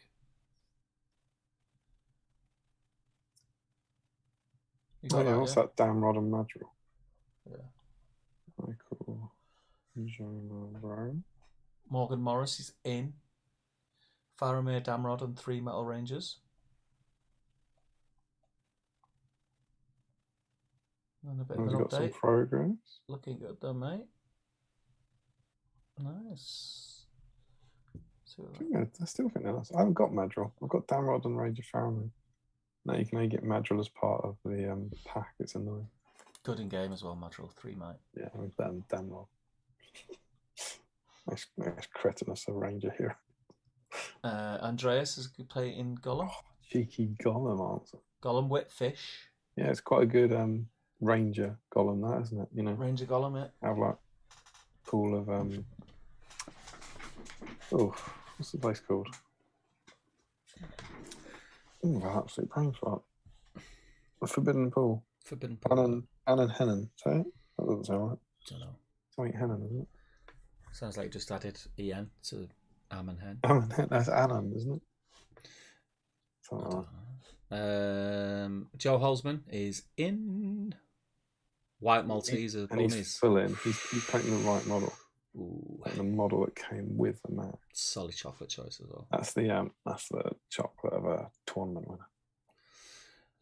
Sean Clark, final stretch on the Cursed City box. No Middle Earth for me tonight. Are they my Cursed City minis, Sean? Sounds a little aggressive. Where's my medal? I'll be seeing you Thursday. They're looking class, mate. They look really good. I'm looking at the update. Yeah, looking awesome. So he's painting your set. Yeah. I don't want to break it to you. He's doing it all with contrast. I can see it. How'd you paint these 94 layers? Al Mullin is in. With the correct model. Correct. Bonus points for Al Mullin. If only bonus point. I mean, that doesn't look comfortable for Faramir. No, there's a swelling and a half. Prolapse going on. Nathan Talbot, Rangers and some Orcs finished from last week. Very cool. I like the combination of the 2 weeks. You love to see it. Oh, got some little. Oh, and he's branched out off into a Saruman. An Aero Caramel. Not had one of those. You've had one? No. No, I still haven't had any of that hot cross bun dairy milk. Chris Cooper, he's in. He's like Republica. Yeah. Chris Cooper, tuning in for the night. Enjoy the rest of the stream. But we've got a progress pick up there. A chance for Faramir, captain of Gondor, to show his quality. Solid mug choice. God, has he poured Picari sweat into that mug? Classic Miller. James Boswell is in with bells on. Oh, look at those Rangers. I don't have any of them, you know. I don't have any plastic Rangers. Got a few. They're, maybe one day. Nathan Hackman is in. Cool looking death. I like it. It looks like a UFO's landing. Tiered. It's tiered. We'd like to call it. It's tiered death. Tiered. You said we like to call it. Is that, yeah. That's what we call it. People in the desk industry. Yeah, in the desk industry, mate. Or as we call it, the dindustry. Yeah, is that once you're in the trade, you get all the Yeah, mate. terms for Yeah, all mate. the furniture. Yeah. Yeah. Nathan Hackman. That Nathan Hackman angle is that's a really trendy angle, isn't it? Like coming down low, firing up at the computer. It's slightly It's a bit on the offset. wonk. Yeah, a bit on the wonk. Slightly, yeah. Or what we like to say, it's slightly on the bias. Right, is that in the same pamphlet as the desk? Yeah. Can you take a shot from almost top down but slightly on the bias, please? Yeah, and that would be what you get. Yeah. Must be such a big pamphlet. Scott Newman is in. Scott Newman's Faramir looks like he's pointing to us going, "You bastards," with his sword. Look at these two. I think he's just worried about those clippers. Yeah. Denethor's just out of shot. Mark Can we Greentree. read that out? Faramir for me tonight. No snacks because I'm fatty. Mark Greentree is painting conies. Not quite. I love it, Mark. See, Larry, there's only one way to paint a brace of conies. Boil them, mash them, put them in a bath. Ryan Cuthbert has got Gollum, plus he's playing a Dead of Dunharrow banner, painting a Dead of Dunharrow banner received this morning to complete my 48-hour challenge for Hobby Bingo. Nice. Very cool. And then look at that. Whoa! Looks awesome. Yeah, it does. Have you got the updated one? Yeah. I like the fact that you've the banner itself is cloth, but then you've got the glowing green as the. Yeah, I just casually smashed out that. Oh, and painted a great Gollum as well. That Gollum looks class. Sam Hood is fuming, stuck at work. What's his YouTube name? Oh, we never forget it. It was last week. I was like, teen something. The Teen Spirit. Teen Spirit, yeah. Because we were mocking him, saying you've not been a teen for a long time, Sam. Yeah. Dan Nelson is in. That mug. Yeah, what a time to be alive. That's Frodo's looking. Have you got the Frodo update picture there? Looking very good. I've not got the Frodo update picture. You haven't? No. There's a comment. He's commented on his own post. I've got the Sam Earnshaw Gollum. I'll tell you what, mate. It's posted 7 minutes ago, so it probably hasn't. That's why I probably missed it. Yeah. Let me refresh that. And he's also working on the plastic Pippin. It looks like Merry, I think, from Durnhelm. Or is that? No, it's probably both Pippins, isn't it? I think it's two Pippins. So it's the Pippin that sits on Shadowfax and the standing Pippin. Let me get back to where we was. It's very cool.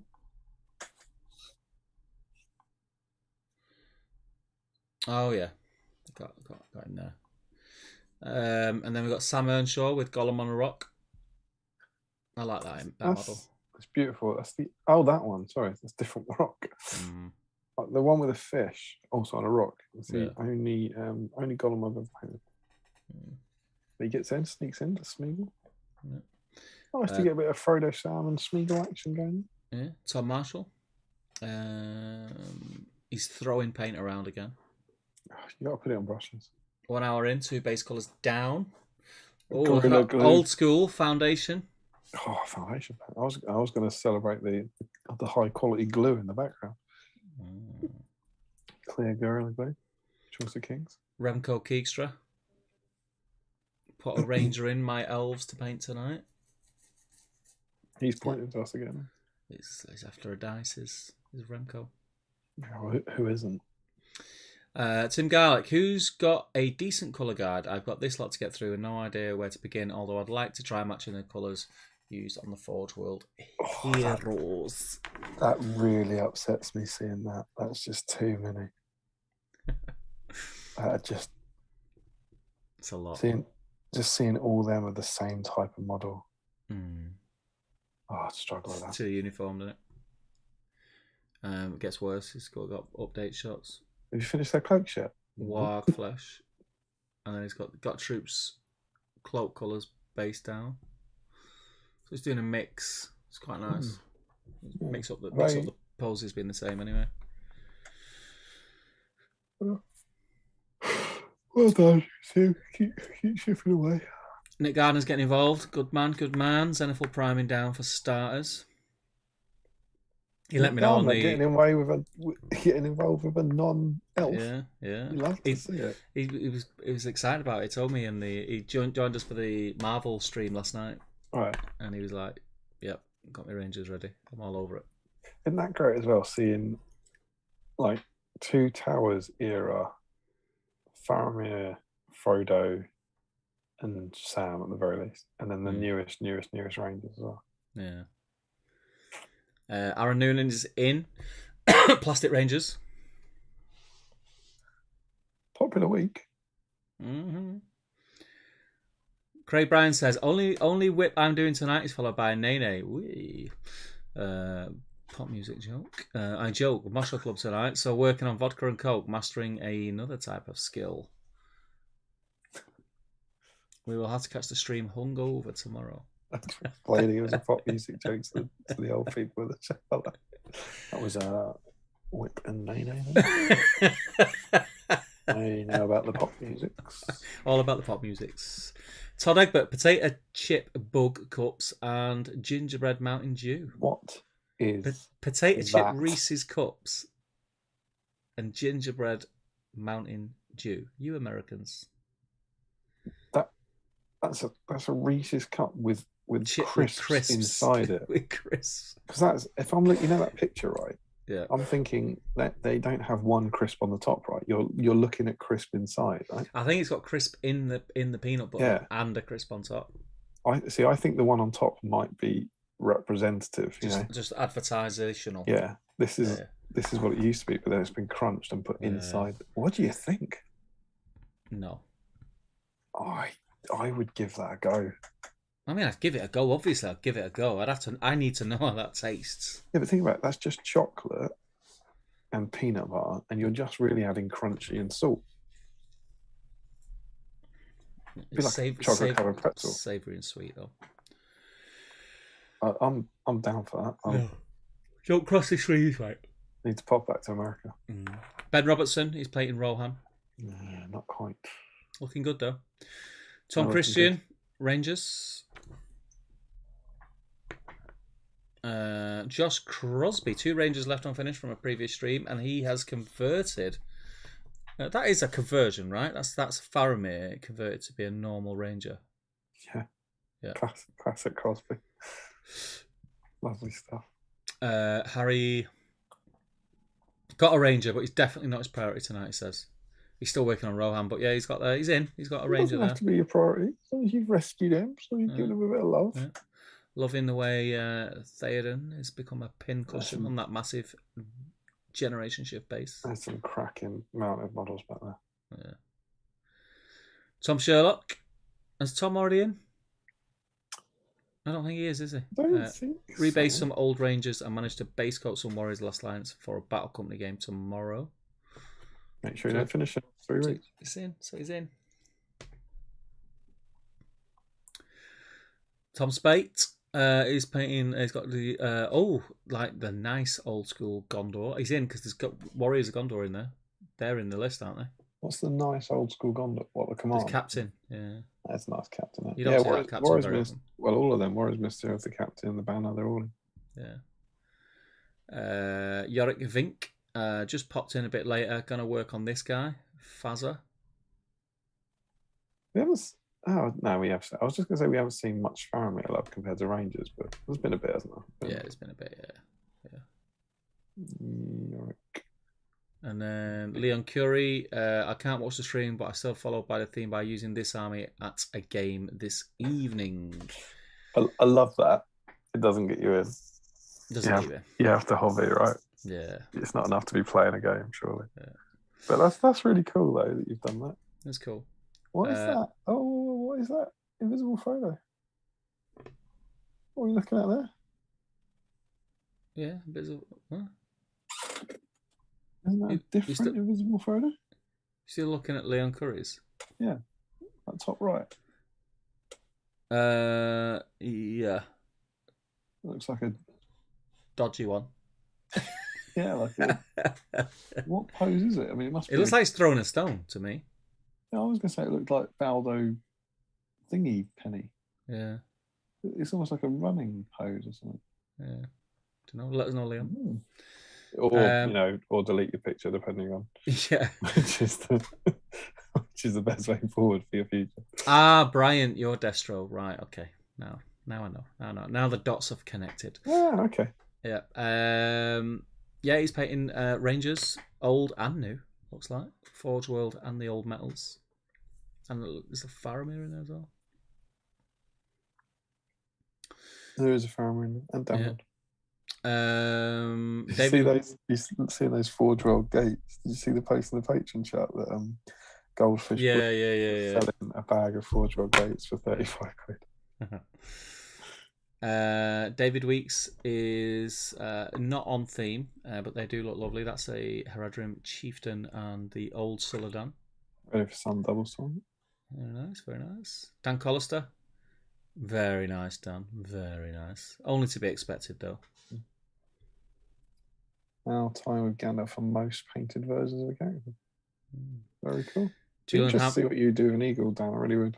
Yeah. I think I've seen you do. I know you've done loads of old stuff for Heresy, but I think I've seen you do a big Middle Earth model. Julian Hammond is in. He's doing that weird thing where he just paints like a shoe at a time. He's been finishing gambling to use a tournament games cool. tomorrow. He looks very cool. Nice work, man. Nice work. Oh, is that gambling? Yeah. Oh, it's lovely, isn't it? Ashley Fisher is in. Spear, I believe, right? Yeah. Ashley Fisher's in. Warriors of Minas Tirith. More Warriors from Max Bolter Drill. They look nice, mate. I'll zoom in on them. Yeah, they look cool. Oh, they look really nice. That's a gorgeous silver. It's a struggle with these guys. Shields as well, because those shields aren't easy. It's not easy to lift. Yeah, the shields are a pain. The branches of the tree out from the back. They're not very proud of the actual shield itself. It's a very slight embellishment, isn't it? No, I think Max should be proud of those.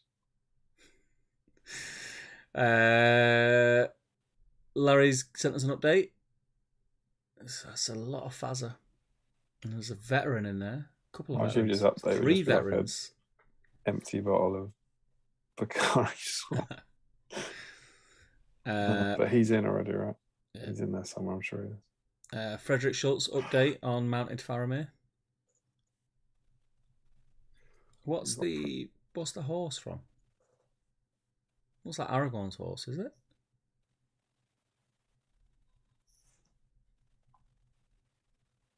I don't know. Looks resin to me. That's not primed, is it? Well, it is a resin horse, yeah. I know that horse. I know your name. It's Mirkwood. Mirkwood Ranger. Yeah, you can see the scale now. Yeah, Mirkwood. Good horse knowledge, Steve. Yeah. It's a cracking conversion you got there. Yeah. Frederick's sitting there going, I bloody hope they don't do a plastic Ranger. James Sherman is working on some Goblin Mercenaries. Almost done. Looking good, mate. No dice for you. They are cool. I got a box of them when they first came out. Got a fully painted Gundabad army. I was like, that won't take long. Not gone near them. I got 2 boxes and painted them when I got them. That's a better way to do it. Yeah, painted them. Oh, let's see Harry do his Ranger. Yeah, boy. He's not a priority. Yeah. Cheeky already. That's looking good, man. Rob Lynch, we just finished off my Warg Rider for tomorrow's event, Power of the Ring Part 2. Just need to finish the travel case. Can we just say, look, we check out Harry's retro paints for painting combos? It's old school. So Rob Lynchbury, was he in? No. Warg Riders? No. Just got to finish this kit. Is that like 1 a.m? I've just got to build myself a case. And then we've got obviously Joel Kelly, which you posted. It's getting to me. So Joe's already in because he's right at the start. Yeah, so that was what Joe was working on tonight. He's working his Rangers. And then he'd been to a tournament yesterday, cool. And there was lots of pictures, but that was a pretty cool one, I thought. And then Ethan Kessing, the Ranger with banner.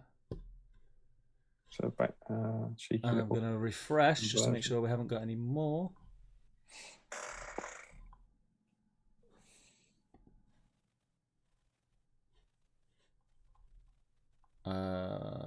We've got one from Rich Clammer. Oh, he's working on a Skilly of Ruins. Trying to get this herringbone roller to work, but my putty keeps sticking to my board. It's soaked in water. And that is it. That is it. How many we got? Oh, these glasses are not helping. The eyes have well and truly gone. I cannot read that chat.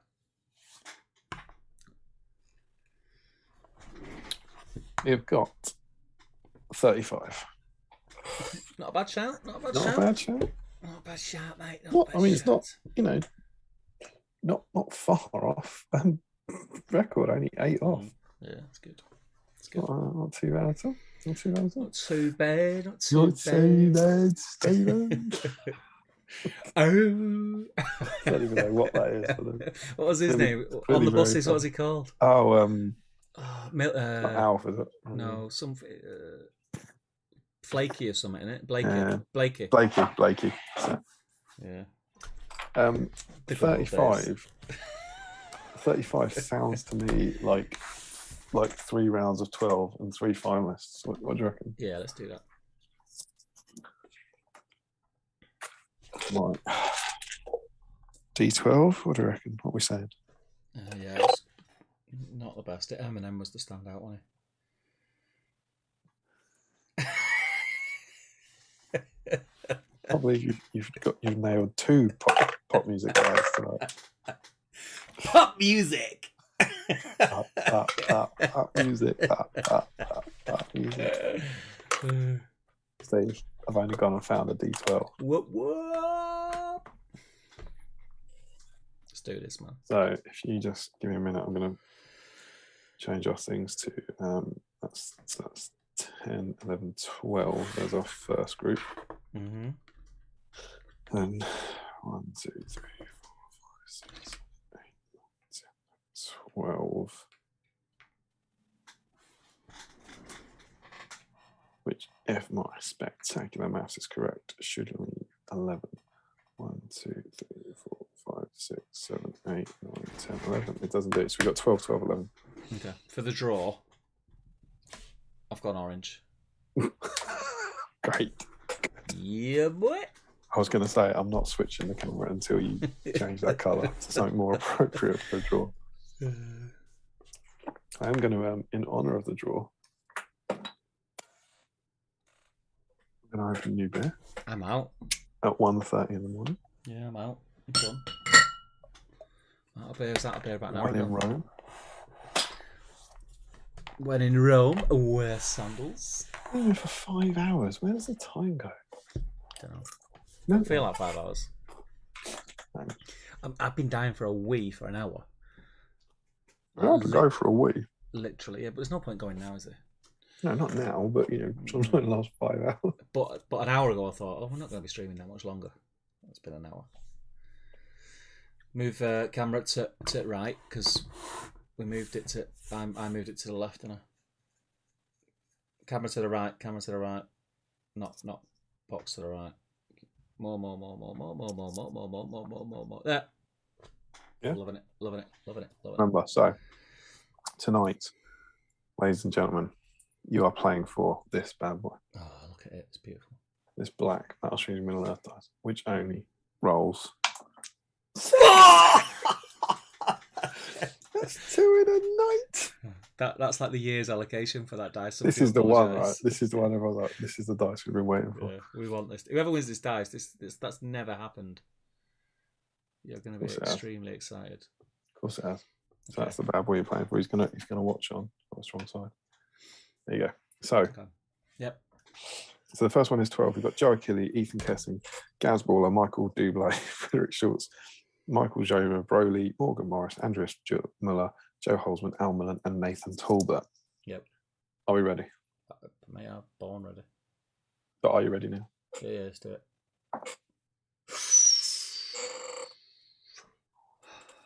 That's Andreas Muller.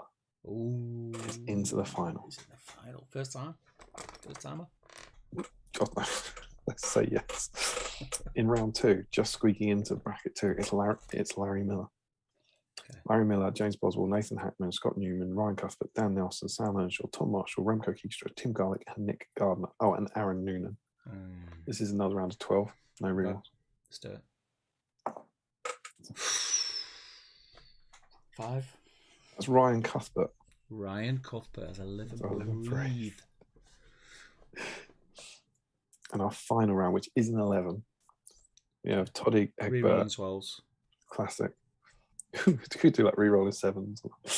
Todd Egbert, Tom Christian, Josh Crosby, Harry Parker, Tom Sherlock, Tom Spate, Yorick Fink, Ryan Metalhead, also known as Dexterous. Julian From Hammond. Houston. Oh no. Ashley Fisher and Max Bolterdrew. Rerolling 12s. Or do we want to reroll 1s? No, reroll 12s. Okay. Otherwise, we will have to change everyone's number by 1. Oh, it's an 11. Squeaky. It's Max Bolterdrew. It's Max Bolterdrew. Oh, he's in.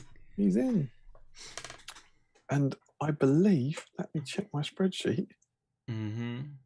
Max Bolterdrew did indeed win a dice 2 weeks ago that I haven't dispatched. So I know who I want to win. We could save on postage. It's not even the postage rate, it's the effort. Yeah. It's very different. I care about the money, I care about the... One stamp, one envelope. Happy days. I mean, it's still one stamp, one envelope, let's be fair. If he doesn't win. Yeah, can it go? I can 2 dice. I don't know if 2 dice changes the weight allocation. So we have our 3 finalists. We have Andreas Miller, Ryan Cuthbert, and Max Bolterdrew in that order. I presume we're doing our standard first to 3. Who is it? Andreas, Ryan, and Max. Yeah, so first to 3. First to 3. We're using our D3. So Andreas is 1. Yep. Ryan is 2. Yep. And in with tedious inevitability, Max is 3. Yep. Are we ready? Born ready. I hope everyone's watching. Let's do it.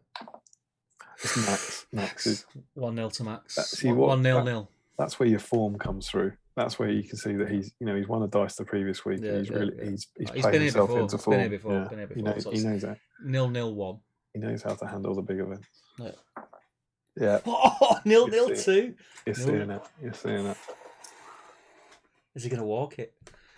I don't think we've seen a walkout before. No. Oh, Andreas pulls one back. Ryan is out there. Ryan is out there going, where are my sides? 2-0. The Ryan Cuthbert fans out there are screaming. This is not what they came to see. Ollie out, they're chanting. 2-0-2 it is. 2-0-2. 2-0-2. Surely Ryan's got to get on the board here. He does. Oh! He does get on the board. He does. If Ryan gets this one, we've never seen this before. You couldn't probably. you couldn't roll 3 2s in a row, could you? There's no way. Surely. There's no way. Look at that. What is it? Is it gone? Is it gone? It's off the edge. Yeah, it's off the edge. Pull it in. Pull it in. Pull it in. Does this help? I can't touch. Yeah. You see the 2? Yeah, got it. Yeah. It's a 2. So it's 2, 2, it's 2. 2-2-2. This Imagine being Max right now.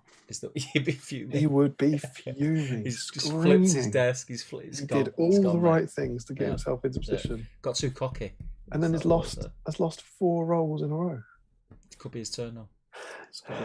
This could be where do you think the dice is going? I think I'm going to go Andreas. I'm going to believe in my ability to go. Oh, there we go. So I'll post it to Max. I'm going. Do you know what? I'm going to back Ryan. I'm going to back Ryan to come back from 2-0-2 and storm with 3 consecutive 2s. Oh, it's Max. It's gone to Max. It's gone to Max. Let's pretend we're not too happy. It's gone to Max. Whoa. Congratulations. That was very, very tense. Congratulations to Max. That was a great final. That was a great final. It couldn't have got any closer. No, it could not have got any closer. You can only have 7 rolls, and we got them all. Yeah, that was it. Max is sitting there, right? I can tell you for a fact, right? On the 20th of January this year, Max had no black dice. Yeah. Do you think he dared dream that 3 weeks later he'd have 2? No one would. Nobody has dreams like that, mate. No one would. We're only human. We can only dream so big. Yeah, they were. They would have said. They would have said it was like that would have been like Raducanu winning the US Open. They were like, Max, no chance, mate. You've To got be no fair, black dice. that's got to go on a cup. That we're only human. We can only dream so big. Battle Streams of Middle Earth. We can only dream so big. What is that? The 12th of February 2022. It's going to Max chuffing Bolter drill. Oh, amazing scene. That was awesome. Well done, Max. What did you say? 35 entries. Yeah, it's a big one. It's a big one. It was issue 43. Rangers of Ithilien.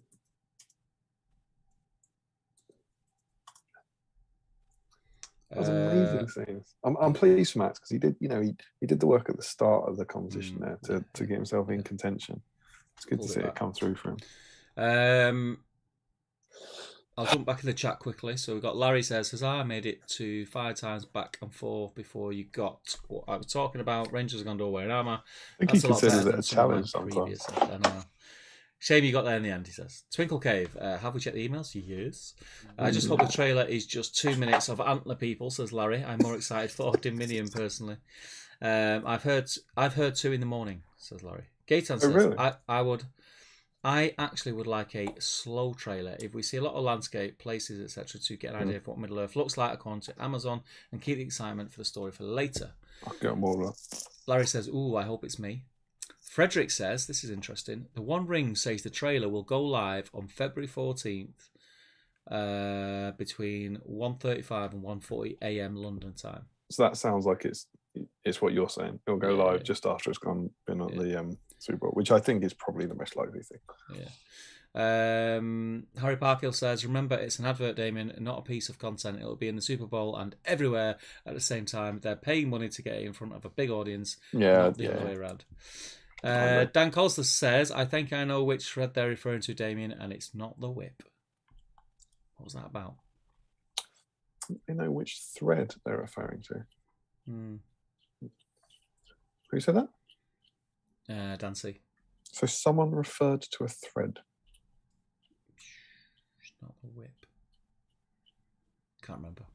Lewis Wood says, hey guys, been a while. How are we all? We're well, mate. You've joined us at 25 to 2 in the morning. We've barely got started. At the end.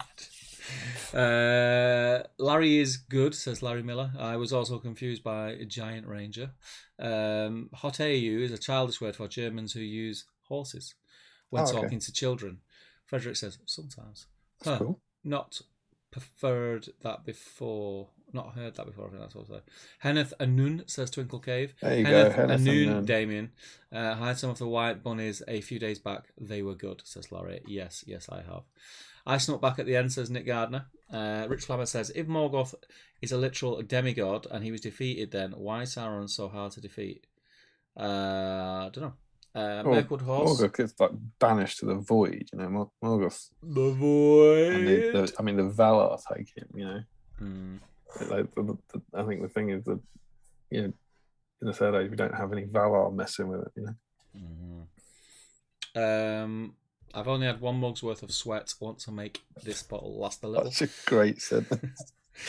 Wow, what a time to be alive. Real BSIME 60, says Frederick. I want that exact die if I win, says Joe Kelly. That's exactly what happens, Joe. Yeah. That's the rules, man. That's the rules. Well done, says Twinkle Cave. The Mist Reverse 300. Ryan Cuthbert says, banner reroll. Congratulations, Max. Twinkle Cave says, alas. Larry says, congrats, Max. He was talking about the one that the admin said to watch out for.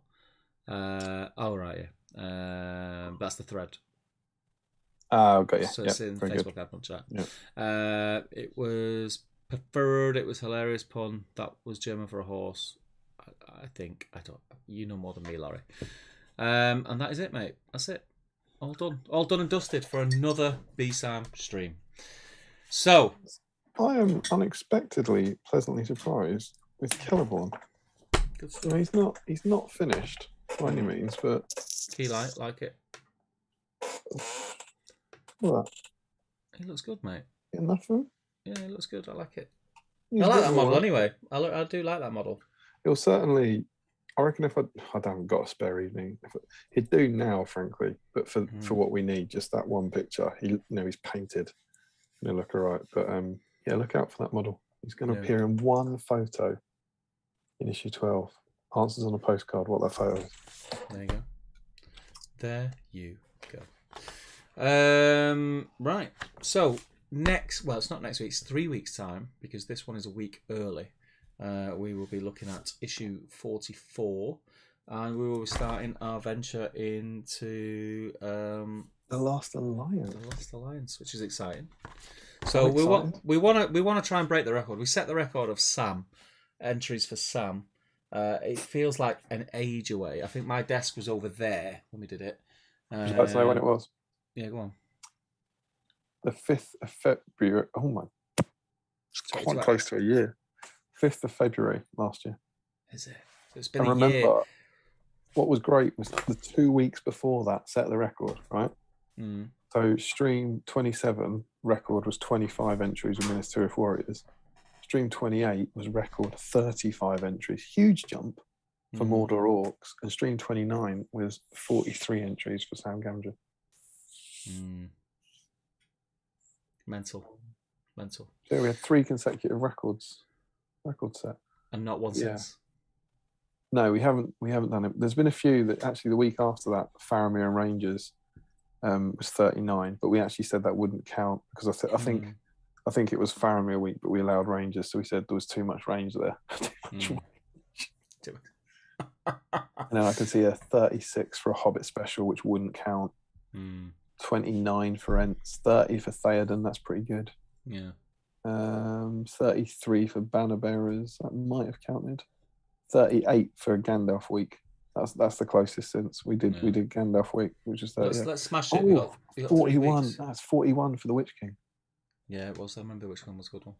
But we've got 3 weeks, guys. 3 weeks to paint up plastic Numenorian. Well, it's not even that. It's 3 weeks to gently approach your model in the to deck. get them. Have them ready. Just get them on a base.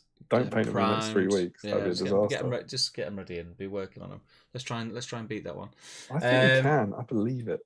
I reckon it's possible. It's definitely possible. We are going to tie this up because I'm literally going to wee myself.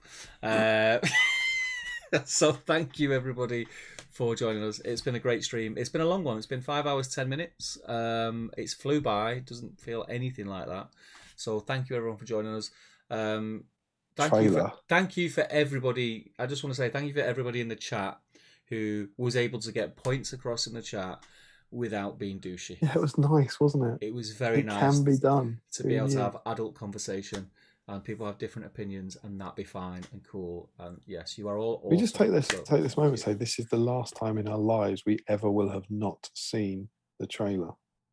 This will be the last time in our lives that we will ever not have seen somebody else's interpretation of Middle Earth. Yeah, exactly. Boom. It's like that first time you go to see Frozen, like you haven't heard Let It Go. Oh God. You remember a life before you heard Let It Go, and it'll be everywhere when we come back in 3 weeks. Yeah. Sure, we'll talk about it. I'm excited. Exciting times. What a time to be alive. There's going to be a lot to talk about. I will be releasing a video on it on Monday, so look forward to that. And I would really appreciate comments and likes and shares and all that malarkey that goes with it. We do, for anyone who's new in the chat, who's still here, there's still 32 you guys watching. 32 crazy people. We do have a lot of links below. If you've not subscribed to the channel, please click subscribe. It'd be nice to get over 1,000. And we do have a Patreon where you help the channel, obviously, and also you'll be put into the Patreon chat, which is just like a crazy place to be these days, where all the cool kids hang out, apparently. But yeah, that's it. It's been great. Thank you for keeping my Saturday night entertained, and I've had a lot of fun. And thank you. Happy Valentine's Day to you all as well. Hopefully you get all love it. Just got an extra subscriber. These are for you. It's one question. Oh, thanks, mate. Roses are for you. Particularly with the sexy orange light. But that's it. These are for you, mate. Oh, cheers, mate. Half-eaten mini eggs. They're not half-eaten. They're just the ones that are left. Chewed. I haven't inexplicably chewed some mini eggs trodden on, spat them back out into a bowl. A weird way to eat them. But yeah, let's tie up there. Thank you, people. We will see you soon. We'll see you in the chats on Facebook, etc. We'll speak to you, patrons. Thank you, James B, for subscribing. We'll see you in patrons. We'll see you in the chat. And that's it. 3 weeks, Absolutely. guys. Numenorians, let's do this shizzle. Nighty night. See you later.